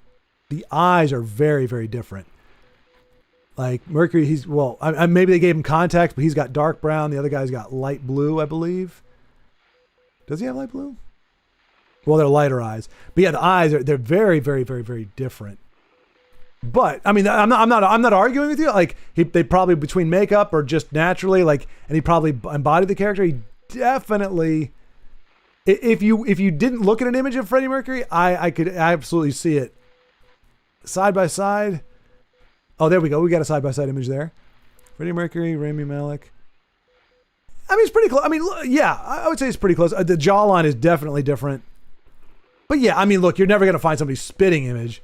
But he's got, again, very different eyes. Very different eyes. But like he's got, like Malik has got like big eyes. Like big, like a doll's eyes. Anyway, we are all Freddie Mercury. We are Freddie Mercury. True, y'all, but I meant properties that gave me better chances of a prosperous life, like multilingualism, good memory, looking into and understanding into foreign cultures and comedies. Well, I mean, you got those over on me. I'm not multilingual. My memory isn't great. I don't know jack diddley about most foreign cultures and comedies. You just have to find a profession or an endeavor that makes use of those things. So you can prosper. You just got to find a convergence of where do those things combine? What profession or what pursuit can you go into that makes use of those things? I fully believe Sebastian Stan could play a younger Luke Skywalker. Yeah.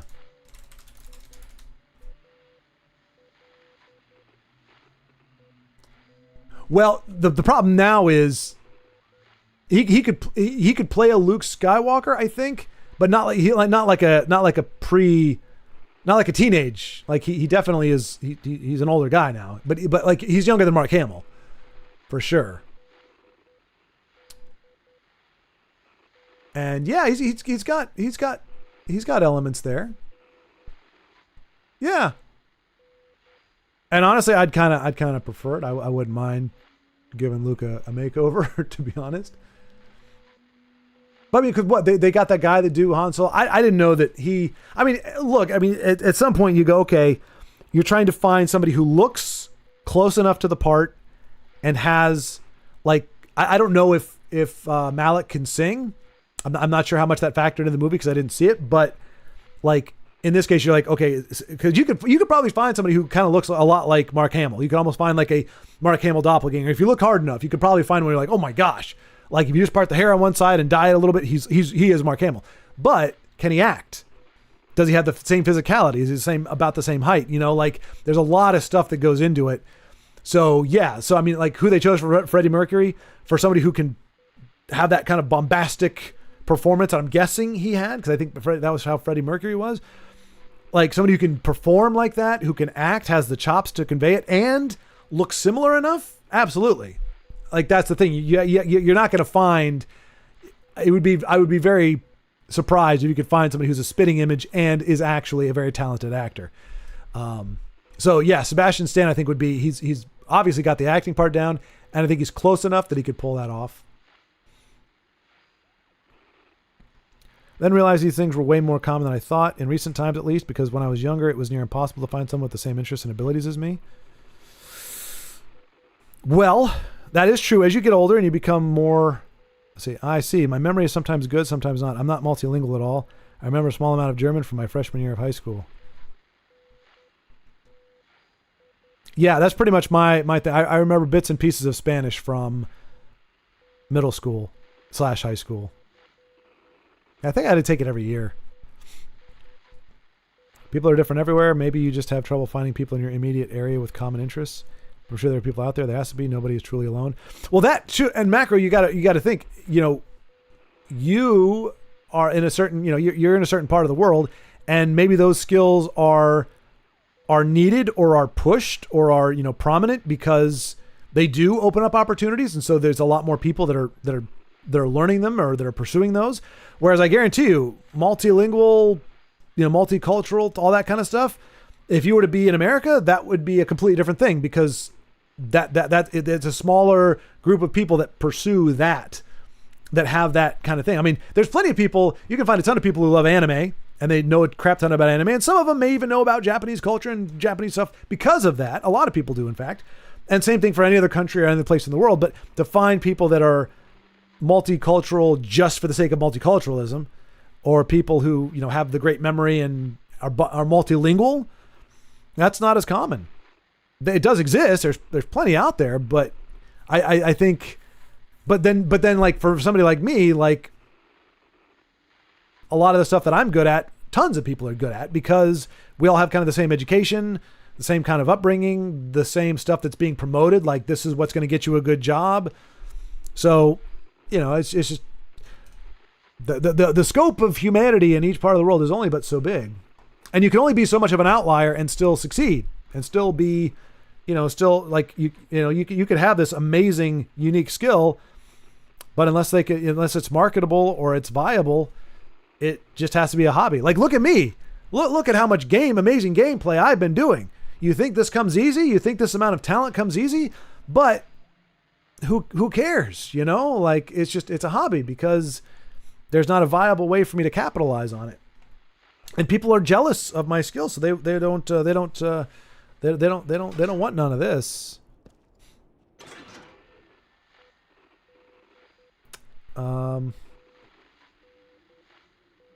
That's why I'm here at this channel talking with you guys. He hasn't played the game in 20 minutes. This is basically a podcast.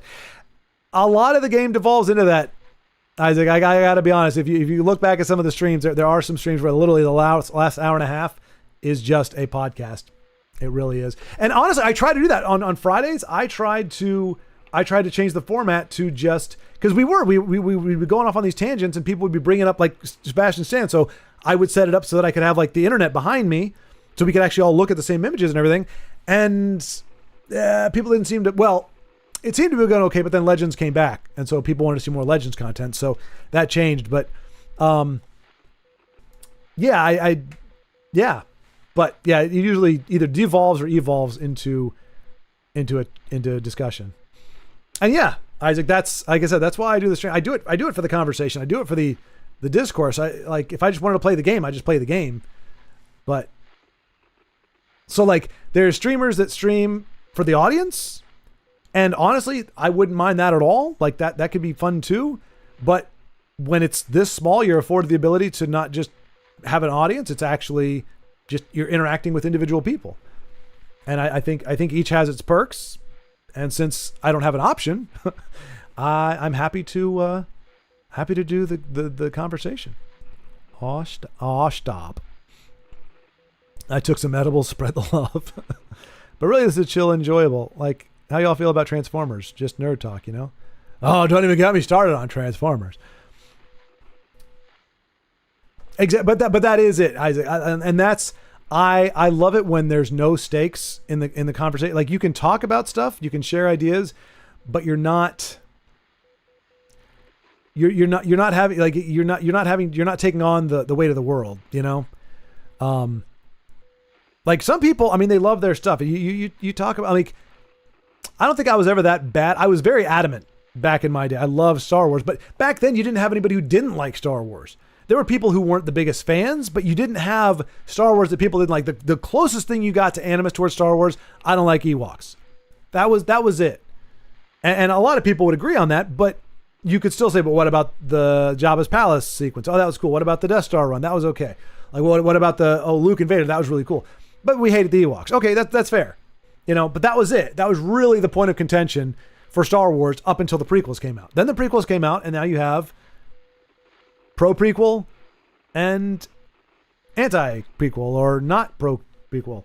And then you add onto that some other individual movies, and then you add onto that the Clone Wars series, and then you add onto that Disney, and it just becomes more fragmented. But I mean, I can scour the internet and make 1,000 friends with the same interests, but it kind of feels pointless. Like, I have bigger goals than just chatting and laughing and like content creation and game dev. Well, there you go. Now, I don't necessarily. Well, I mean, when it comes to localization and stuff, your multilingualism could definitely help you in the game development. Like, goodness knows we need that. Like, oh my gosh. Like, I mean, now luckily I haven't experienced too much of it, but you know, apparently people who know like the original, like they know the manga and everything from Japan, and then they get, you know, it gets westernized, if you will, or updated for sensibilities, you know, Western sensibilities, and you find characters that are doing and saying things that are way the heck off. So somebody who has an awareness of culture and everything, and who has multilingual, if you can develop a game and make sure that everybody's getting the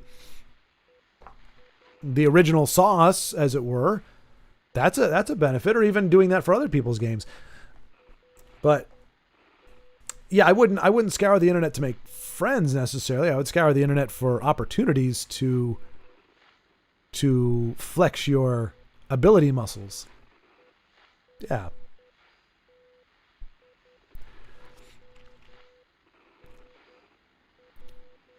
But I mean, chatting and laughing, I mean, there is a reason why entertainment is, I mean, I think it gets a little too much loving. I think there's a little too much indulgence in entertainment, to be honest. But because you can take anything to extreme, but like entertainment is crucial. Being able to laugh and chat and talk and communicate and everything, that is important. It doesn't have to be the biggest part of your life, but it's part of a healthy and balanced breakfast is what I would say. So yeah. Like, I'm collecting so much info and social innuendos and contemporary expressions to make things out of them. I just need to hoard a bit more of them and do some refining, you know? Yeah, that's right. Yep. Never too late to start something new. But yeah, especially if you're, I mean, yeah. Yeah, there's never really a time where you can't. The only difficulty, well, not difficulty, the only thing you gotta factor in is, well, I mean, as long as you got your finger on the pulse, I guess, because, you know, today's trend is tomorrow's former trend. Oh, that's deep. Oh, that's so deep. Just think about that. Just think about those words. Trend and former trend. So it does require, that kind of thing does require like pop culture, I guess. But, you know, as long as your culture has some kind of roots, it shouldn't just be swaying in the breeze.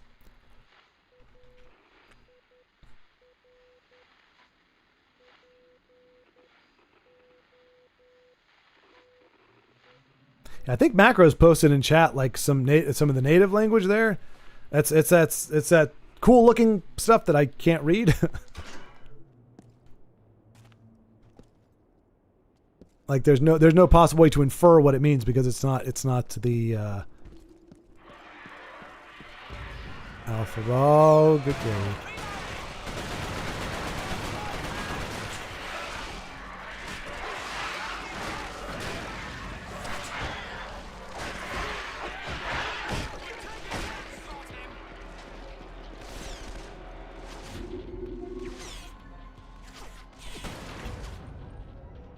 Sure shot, baby. I mean, don't get me wrong, chatting and laughing and shits and giggles and fucking around and breaking the rubber, and not speaking of it like another is great and all. I never had much of it.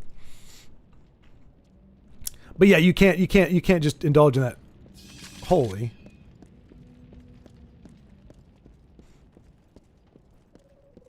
This is where I died last time, I think.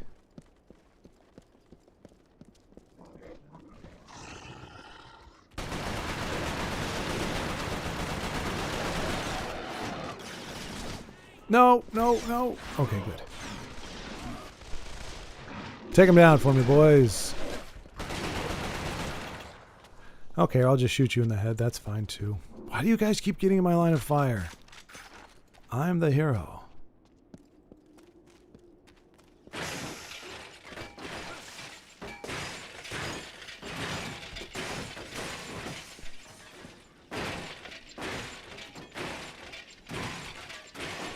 I see. I can't say crouching. Dude, seriously? Oh, that's what happened. I think they blew up. I was standing behind a car or something, and they blew it up while I was talking, which is really rude to do. Like, I'm having a conversation here, guys. I'm talking here.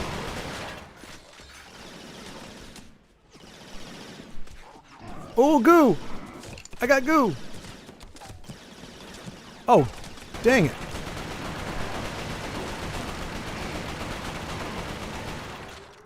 Freaking nuisance. Anybody got any goo? I'm looking for piss in a jar. Piss in a jar. Do I have any pee in a jar? I do! Yay! So glad these guys just... You know, I gotta admit, I did try that one time. I was all alone on the highway. It's nighttime. Nobody was out. I had to really pee. Next exit was 15 miles. Had a Gatorade bottle. I'll say no more, but it's not a good idea. Not a good idea. There's a lot more things that could go wrong than you might think with that scenario. I was young and dumb. Well, okay, that was last week, but still dumb.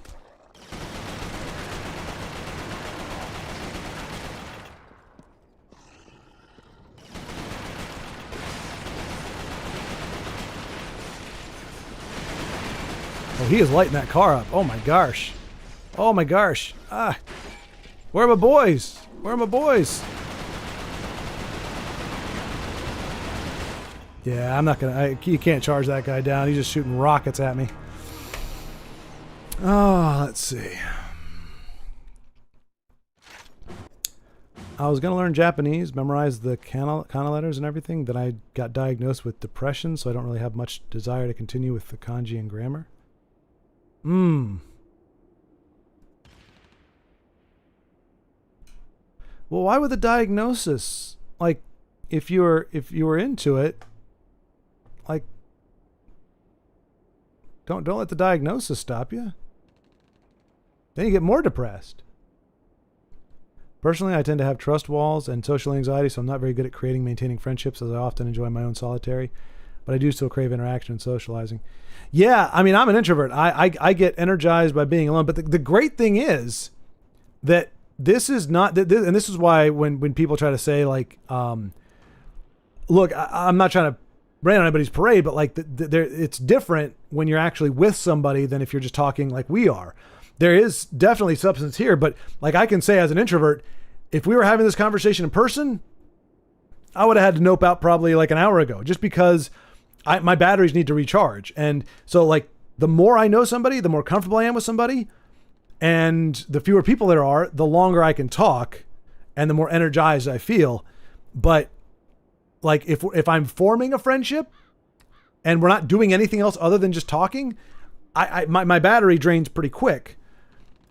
It doesn't happen in this kind of situation because it's a completely different dynamic. Even though we are talking about things, we are exchanging ideas, there is a difference between being in person with somebody and having the weight, which is it's not a burden, but it is a weight of that relationship, of that existence where our existences are intertwined and interacting with each other, versus a more ethereal connection.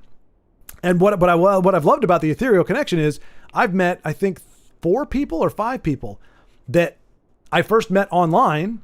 And then because, I happen to be, in your neck of the woods, do you want to meet up somewhere? Various forms of that. And I've gotten to meet like 4 or 5 people that were complete strangers, never seen them before in my life. All we've done is talked. We've chatted here or on Discord, and suddenly we meet. Like there was a gal I met. We were talking on Discord for a while, along with, a bunch of other friends. And, when I moved down here, she lives down here in Texas. And when I moved down here, I was like, hey, I'm down here. You want to hang out? So we went out to an archery range and shot compound bows for the day. It was a lot of fun. But it is different.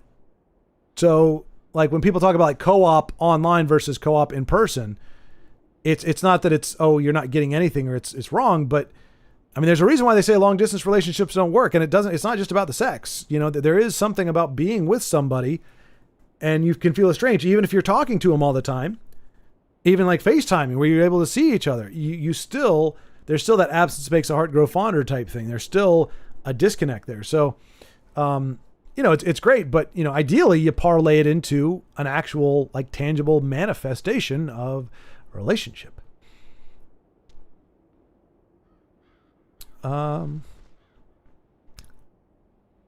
This is a great way for me to do that. And I think every guy has at least one pea in the jar jug story. Those days are behind me now.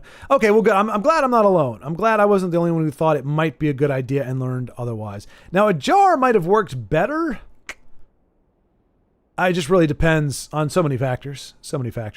But it's not a good idea. You're better off as crass as it can be. If you really got to go, you're better off just pulling off and, jumping into a ditch, which I had to do one time, but it wasn't for pee.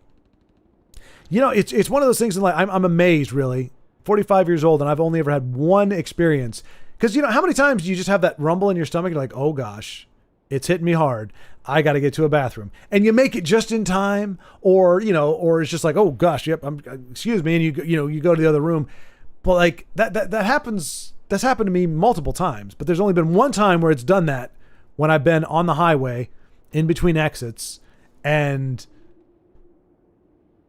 bad things are about to go down. I'm like, I don't know how that hasn't happened more times, but once was more than enough for sure. Let's see. Yeah, fearing backlash while wanting authentic connection simultaneously is a bitch. You're not alone. I got you. Well, I'm sorry for the diagnosis. Theoretically, you should be able to manage the depression. Easy to say, though, I know. Basically self-medicate. Hence edibles. Yeah. Yeah, my problem is I buck at any kind of dependency. So, like if I need something to get through the day, and look, there's nothing wrong with it. I know many people who have some form of medication or do something to cope. Just who I am personally, like it freaks me out the idea that my day could be derailed if I run out of whatever it is. If I don't have something, that's why. Because at first I was like, hey, maybe I can watch the Star Wars prequels if I'm inebriated. If I get a little drunk, if I get a little buzz. I don't want to get drunk because I don't like throwing up. I don't want to get drunk. I don't get it wasted. But if I get a nice buzz, I know I get pretty chill. And I don't really care about much. And I can just sit in a chair and look at the ceiling and be like, cool. That's all right. So I'm like, if I can watch paint dry and be entertained, then certainly I can watch the prequels or even the Hobbit trilogy and be entertained. That's not the case. They're so bad that even inebriated with a buzz, I can't enjoy them.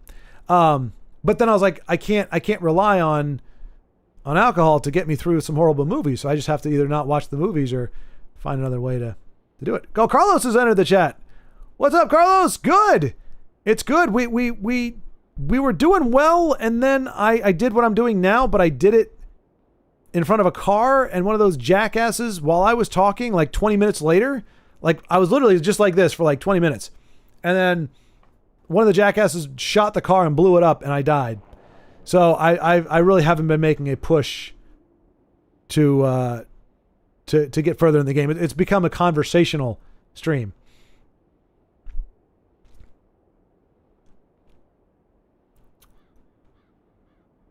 Venting out here, having healthy emotional dialogue like people should. Exactly right. Yeah, see, and Danny, I think you're going to find more in common with Carlos. I think you and Carlos have like a kindred spirit in terms of what the kind of media that the appreciation of stuff and everything, and the enjoyment of a broader scope of media. I think you guys have that in common. I think you'll be like, oh, I love this. Oh my gosh, I love that too. You got to find a lot more of that with Carlos, and he streams too. Of course, dude, just remember to give yourself grace. I'm learning now it's definitely important. Yeah. Yep. Indeed. Very important. And really beating yourself up doesn't help. It doesn't benefit. Kind of like worrying. Worrying about something, as the old proverb goes, does not add a day to your life. But there are plenty of people that kind of base their existence on being afraid and worrying about things, mostly that they have no control over. It's like, that's not going to help you. Like I'm the happier that the further away I am from news and media, the happier I am. That's kind of the correlation. Carlos, yay or nay for Full Metal Alchemist Brotherhood? Oh, I would bet there's no way Carlos is not. It's more likely that he hasn't seen it than that he doesn't like it. I'm not speaking for him. I'm placing my bet. He might be like, no, I haven't got to see that yet. But if he has seen it, I guarantee he's like, all caps, it's the best. Now don't make them not all caps, Carlos, just because I said that. Go ahead and do them all caps. Go for it.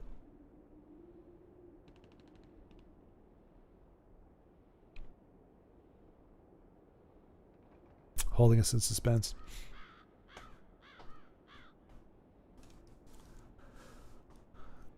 Yeah, exactly.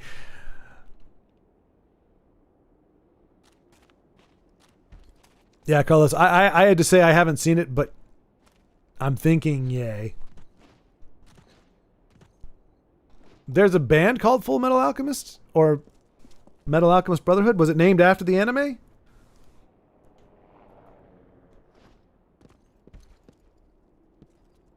Tea in a jar. Don't worry, guys. I'll fight him wherever I see him. I'll hold the fort here. You guys go ahead. No, you guys go that way. You go that way. I'll hold him off here. Don't sacrifice yourselves for me. Don't. Okay. All right. Well, that didn't work out well. Thanks, Ward. I've been here just recharging my battery. I took 5 days off and just woke up from a nap.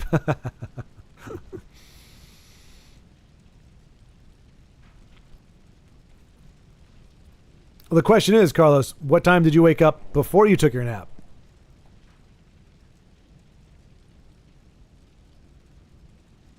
Wait. 5 days off? Was that impromptu? Was it? Did you get sick? Like what? That's a lot of days off.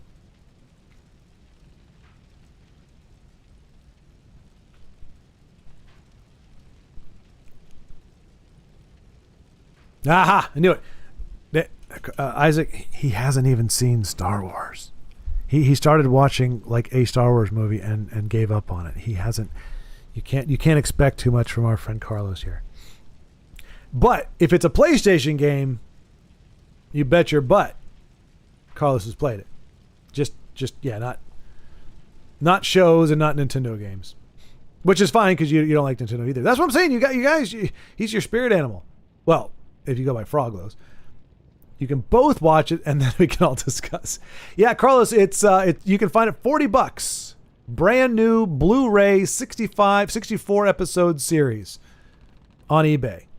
So if you like anime and you're trying to look into Full Metal Alchemist Brotherhood, you can find all 64 episodes for less than a cup of coffee, which is sad.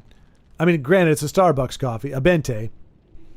But you can buy a series of anime for less than it costs for a cup of Starbucks coffee. Oh, it's also on Netflix? Well, yeah, if you want to go that route. But as we saw earlier on, they could pull it at any time. It might not be there tomorrow. You take your chances.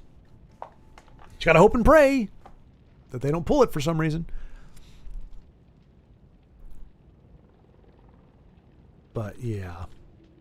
I mean, to be fair, if I was working Carlos's hours, I probably wouldn't have time to watch. I'm trying to pile as much as I can on now because I know as soon as I'm back to the regular work, like this is going to be much rarer, which is as it should be. You know, everything in its place, everything in its whatever. But I'm like, let me milk this. Just grab the little teats of life and just milking everything I can out of it. No, I was just tired and took time off. I've been doing a lot of gaming, so I have no idea. It's been a blur. Oh yeah, I think I saw you were streaming. Well, hang on a second. Were you streaming yesterday? There was something like I was going to bed and I was like, "Dang, Carlos is like." I think you just started or something. No, Saturday. Was it Saturday? I think it was Saturday. No, it was Sunday. You were streaming something, and I was like, I just finished my stream, and I was pooped, and I stopped it because I was going to bed. Yeah, that's right. Yeah, Yeah, Diablo 3. Yeah. That's what it was. Yep. You liking it so far? I don't know why y'all are playing Diablo 2 Resurrected, but you know, whatever. You young folks and your Diablo 3s and 4s. But I heard it got better because when it came out, it was all this kind of controversy because like you have to be online even when you're playing single player. And it's like what? You know, back in those days, not every. Why am I focused? Why is my crosshairs right on that dude's crotch? Did he line up with that, or did I accidentally line up with him? I feel like that's an intentional thing. Like he is just like, behold my balls. It's a little too easy, honestly. Yeah. Well, now I don't know. Diablo 2 might be a lot easier if you had two players too. I've only gone it solo because I'm a real man, but that definitely it can be too easy, but it's really easy to get overwhelmed. Like they probably don't have it in Diablo 3 because they nerfed it to make it easy for everybody. I like Diablo 3, the only one I played through. Exactly, Isaac. It's the best one in the series. But what I'm trying to say though is, like the only way I died in Diablo 2 was you'll have like a horde of enemies, and some of them will have a unique champion. And if you're not paying attention or you get surrounded and that champion gets to you, he can screw you really, really easy. So a normal mob, you can probably mow through with area of effect or just whatever stuff you're doing. But if you're not paying attention well enough and there's a champion there, you just get hit 2 or 3 times and you're just dead. And then you got to go back and find your corpse. So it does. But that's the only way Diablo 2 really was a challenge. That, and then some of the boss battles, if you're not properly leveled up or equipped, like Duriel can be a pain in the butt. Can you play Diablo? Yeah, I thought Diablo 2 Resurrected. Yeah, I mean there's hardcore. Well, you have to play through it. You have normal. Let's see. Can you play?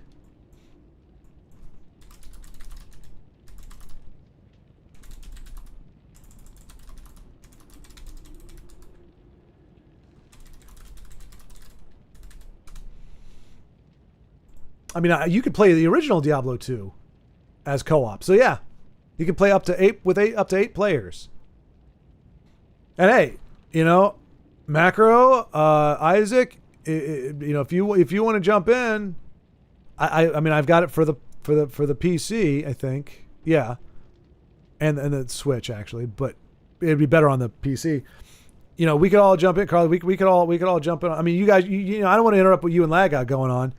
But you could play up to 8 players. You could have all 4 of us jumping in on some Diablo 2 action. I mean, that's the real deal right there. You don't get much more real than that. But yeah, you have to go through normal, and then hell, and then nightmare, I think.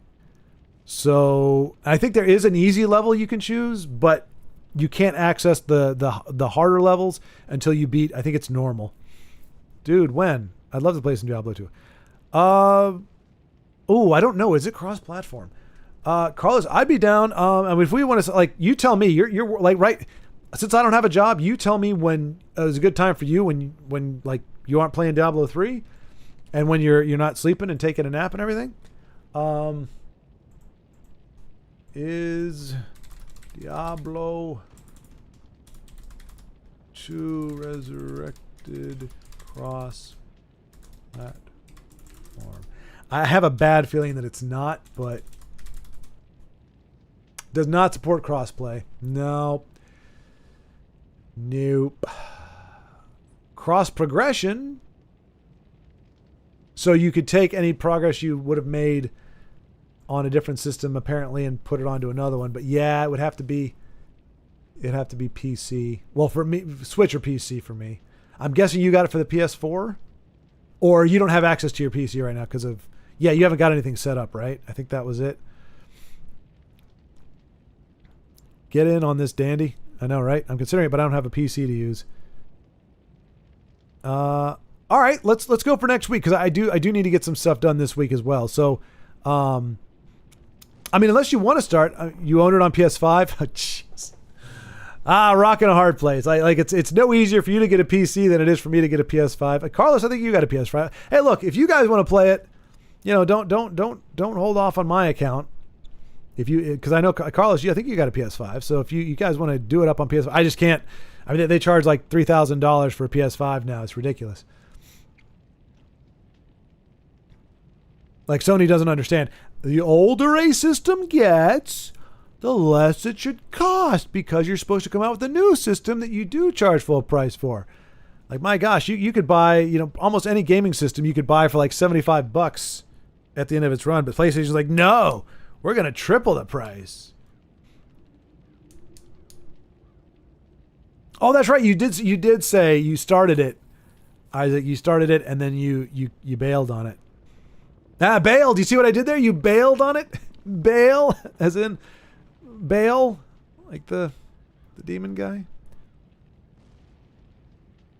But I already have the Switch, and I have no interest in the Xbox. So I'm just, in terms of relevancy, we're talking, like, you have the PS5, you don't have the other two, so you have the PS5. Well, what is it? I mean, I can't, I know I can't afford it, but I think it's like $800. No, you can get the, no, okay. So for the Pro, with the disc drive sold separately, $900, almost $1,000. My computer that I can play pretty much any game on was like $1,800. So like half the price of a fully functional, I can do just about anything on it, video editing, recording, streaming. It's almost half the price of that.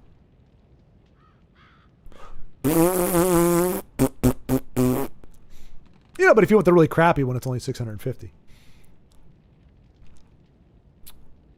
Yeah, it's on PC. I have it for PC.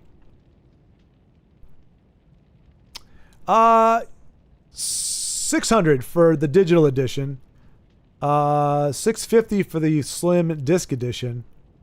And then for the Pro, which, I mean, I'm a pro, so I can't use anything but a Pro.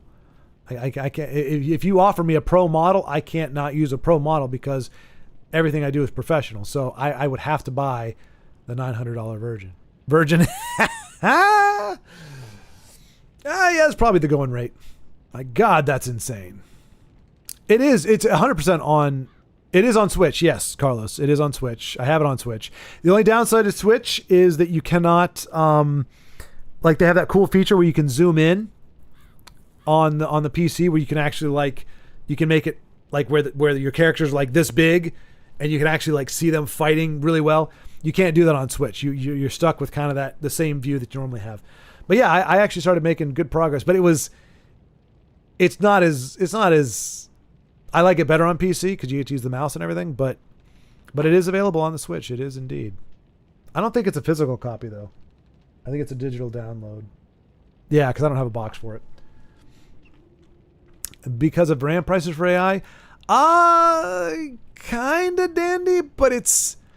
So, I mean, look, I don't want to introduce too much speculation in here, but there is what they're calling like the Concord tax, which Concord was like a 6 or 7 year old gestation period for a $400 million game that blew so hard it was taken off the servers after like a month.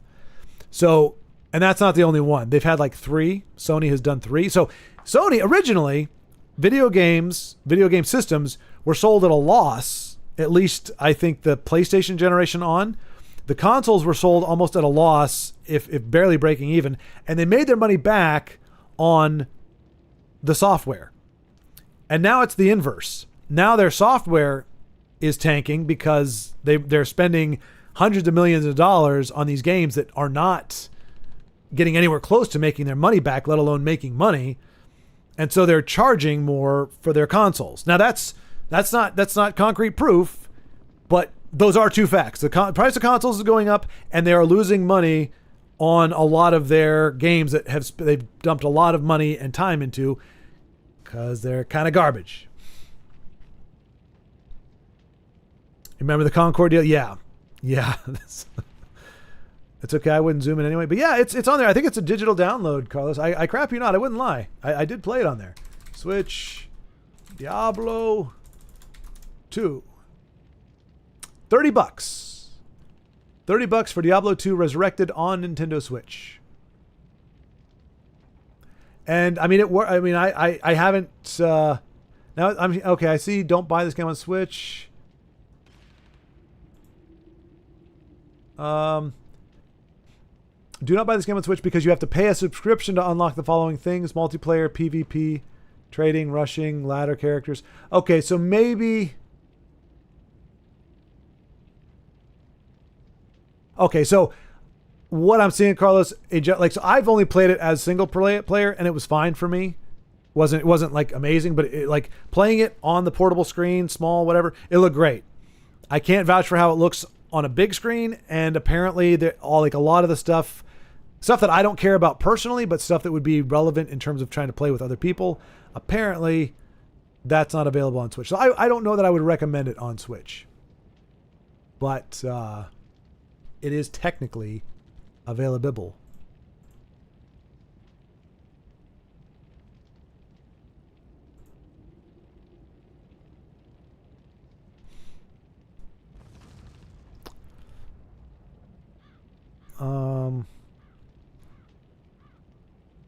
Well, yeah, that's why they said now that they're no longer going to be porting their exclusive to PC. Yeah. If it was physical, I'd get it. Yeah, exactly, Carlos. Yeah. Yeah, it's not physical, though. You can't... It's hard to find physical stuff these days. On the newer stuff. The only reason why I ended up getting that is because I got blue balled.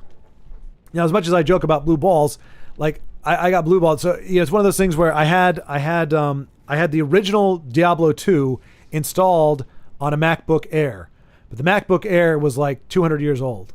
So I was playing it, right? I was enjoying it, and it was fine. I mean, the MacBook Air, the screen's really small. It's not, but Diablo 2 it was a smaller version anyway. But I was enjoying it. I was getting my fix. I was getting my Diablo fix. And the laptop crashed. It just died. I lost all my progress, and I couldn't even get the laptop to start again. So it got me into it. I'm in the throes of my Diablo 2 fix. I'm in loving it, and now I've got video game blue balls because I can't finish my Diablo experience. So I had no choice. I had to buy it on something, and at the time I wanted to keep it portable. I didn't want to sit down at the computer to do it because I was doing this other streaming. So that's why I ended up getting it on the Switch. And then later, after I did get the time to play it, I was like, I kind of would like to I'd like to have the PC experience. So, man, no wonder the Brits lost this war too, just standing around. Whatever, Danny, whatever. Stop pressuring me, okay? I'm Nathan Hale. Nathan Hale. I just know I don't got the fartitude. Like,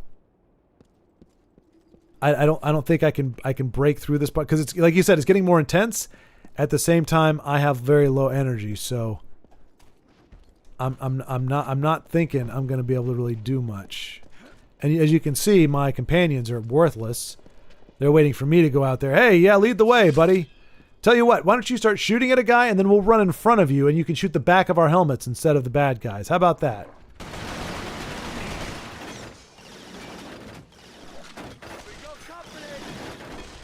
It's not company, it's... What did I tell you? I'm trying to shoot this guy and I got Buckethead getting in front of me. What a doofus. Come at me, bro.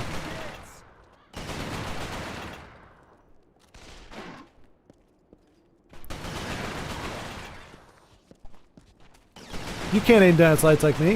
You can't aim down sights. Look at me. Look at me. Iron sight. Schward, they call me. Come on.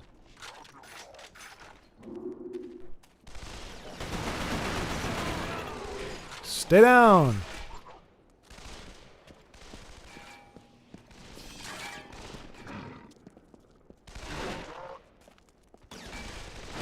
Get your head out of the way of my bullets. Numbskulls. Well, they are now. That kind of happened to me with Darksiders 2 on both PS3 and PS4. Darksiders. I've heard of that one. What happened with you?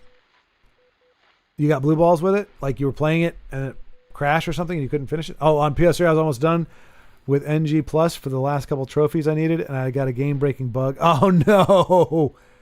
Every time I try to leave the one room. Oh no! So wait, so you bought another copy of Darksiders for PS4 then?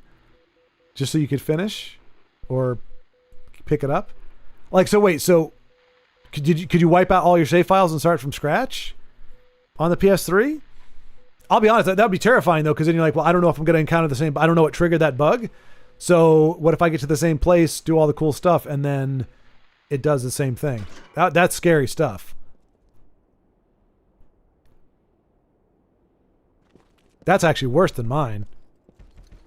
Because, I mean, Diablo 2 is not, like, there's nothing super precious. I mean, there are some, like, super rare items that if you found and you lost your game, like, that would really suck. But the odds of you finding those really super rare things is, well, pretty low, because that's what makes them... Oh, hello.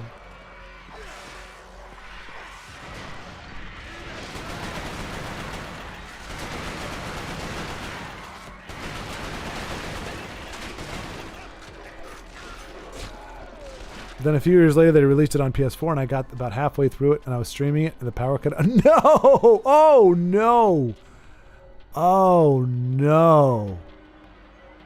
Oh, you got done dirty. Holy cow.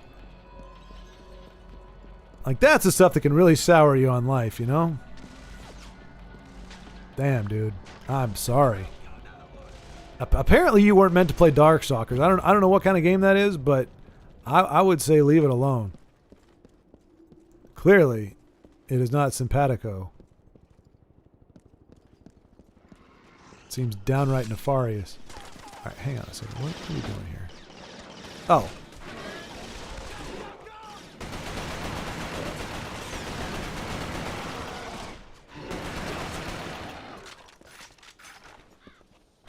Get out of my way, eh? Right, I've got something for you, eh? It's called a big old round of lead. I mean, the lead's not round, but it's called a round. I don't know why. But I'm just saying, I've got one of these round lead thingies that's not a round for you. Alright, let's switch over to this bad boy.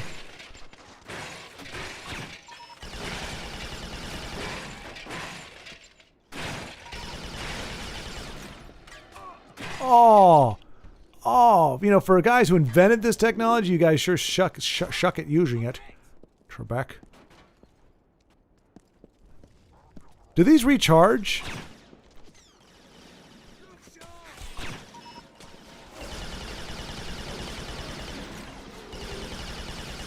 Like, do you get more tracer things, or...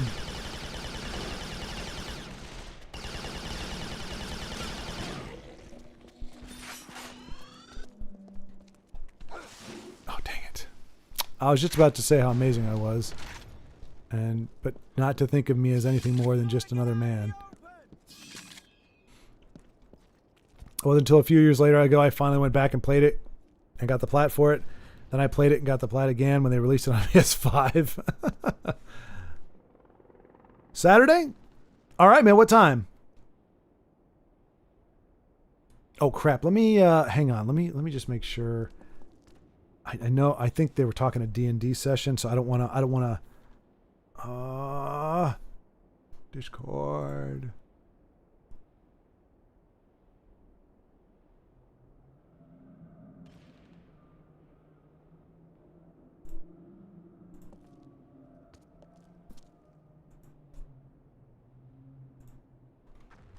Let me see.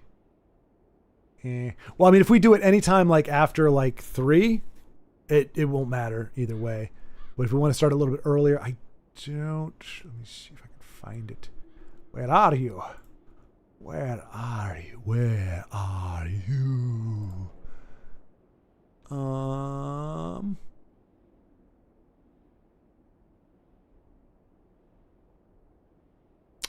Walnut bunnies. I might have a D&D session, but we start at like 11. And we usually go for like 3 hours, so like around 2:30. So if we want to start in the afternoon, totally down. Totally down. I'll leave the time to you. All right, I'll double check. I mean, if we could start earlier, I'd like to, but tentatively, I'd say 3 p.m. Actually, the PS5 Port of Darkstalkers 1 comes out tomorrow, so I know what I'm going to be doing. You're very good with the agenda, Isaac. You're very organized. We got to get through these shows. I got to get this game. Got to play the game. So wait, so you've already platinumed it twice, and you're gonna platinum it for a third time. Also, your bullseye tags don't replenish on their own. You can get them from bullseye ammo drops. Okay. Cheers for that. Good to know. I kind of figured that was the case. I should know if it was kind of like health, where it would replenish itself.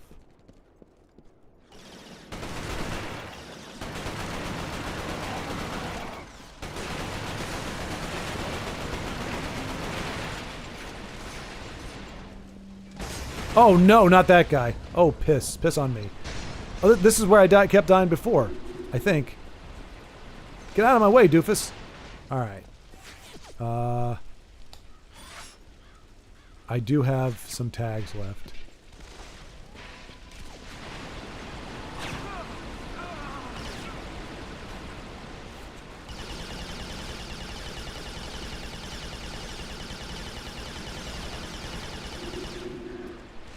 He's still going.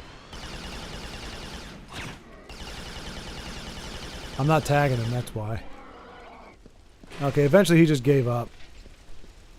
He said, it's not worth it. I'm too old for this. Hey, we only lost one. I just need a little bit of goo. Just a little bit more goo. Anybody got some goo? Look for the container of pee.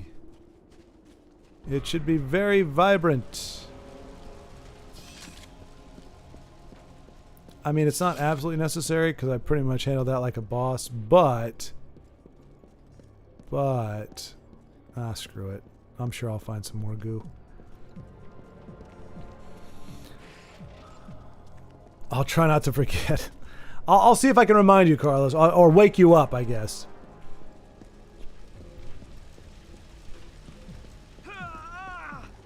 What are you whining about, dude? The fire's over there. I have 4 different platinum trophies for the first Sly Cooper game. PS3, PS Vita, PS4. What's that? I likes what I likes? Though technically the Vita version is the PS3 version and the PS4 version of the Well, that's not confusing at all. I'm just glad you got it for all of those because goodness knows Sly Cooper needs some love. I need to play that game next. Well, at some point. But I'm the same way. I love what I love. Like I will play the same like 5 games forever. Oh, this must have been what they were talking about. This is what they were talking about. But they also said that's what you need the shotgun for. So, boom. Oh, good. We did it. All right. And that'll be a good place to end it then. Ah, look at us go. The convoy was stranded on the west side of Manchester. Convoy. The site was guarded by stalkers, so the only route in was on foot. A radio message from Hale's squad said they were entering Manchester Cathedral. The cathedral was a field hospital during the war. It was abandoned in a hurry and still had some supplies and ammunition. Unfortunately, it was also a breeding ground for some of the lower forms of Chimera.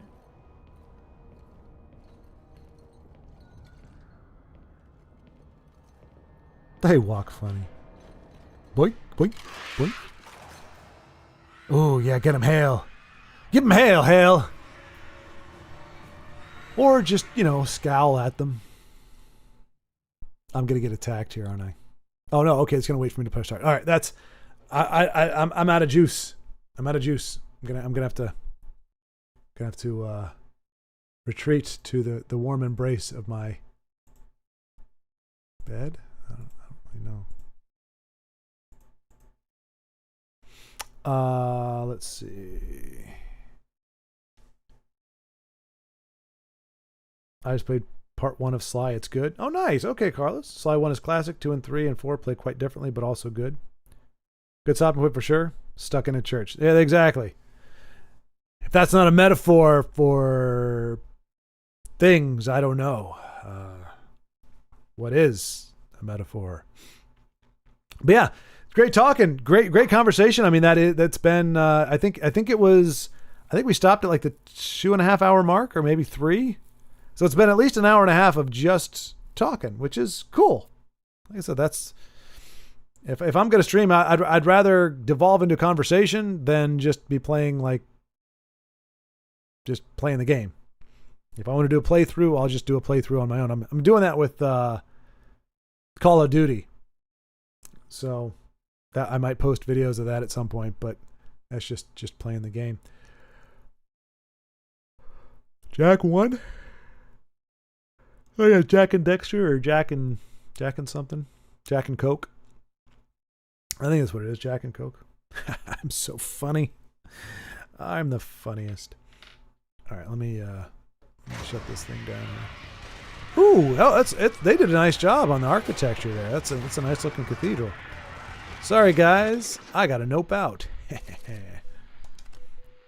Yes, I'm sure. Don't question me, game. Man says he's done. He's done.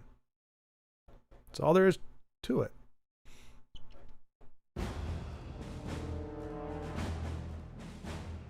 All right. Oh.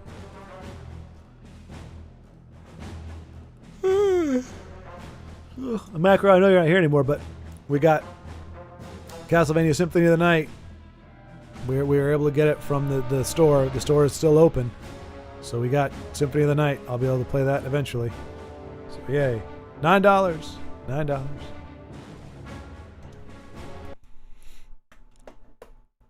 There are mods levels people made in open goal for Jack 1. Oh, wow.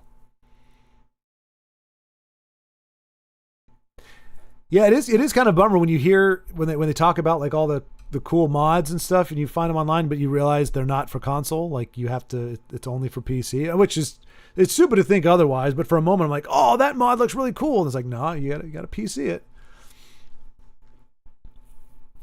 But I've warmed up to PC over the years. I mean, I grew up console, but the older I get, the more. Okay, I can't even finish the sentence. All right, gentlemen. I'm not going to close down the chat or anything for you guys, but I'm gonna call it a night. It's been a pleasure, Isaac, Carlos, Macro. Y'all are golden, and so Carlos, you and I, at least maybe if I don't know if Dandy, if you can figure out the PC situation or not. I'm pretty sure it's probably not all that taxing, but I mean it's a bunch of hurdles to jump through, especially if you're already loaded up on PS5. But we can look forward to that on Saturday, at least in the afternoon, and probably do some gaming tomorrow. I am going to try to do it start around noon again. I'll probably pick this up again at noon, so I can get some stuff done in the morning. And that's why I'm going to bed now. But yeah, it's been a pleasure, all. Good talk, good times.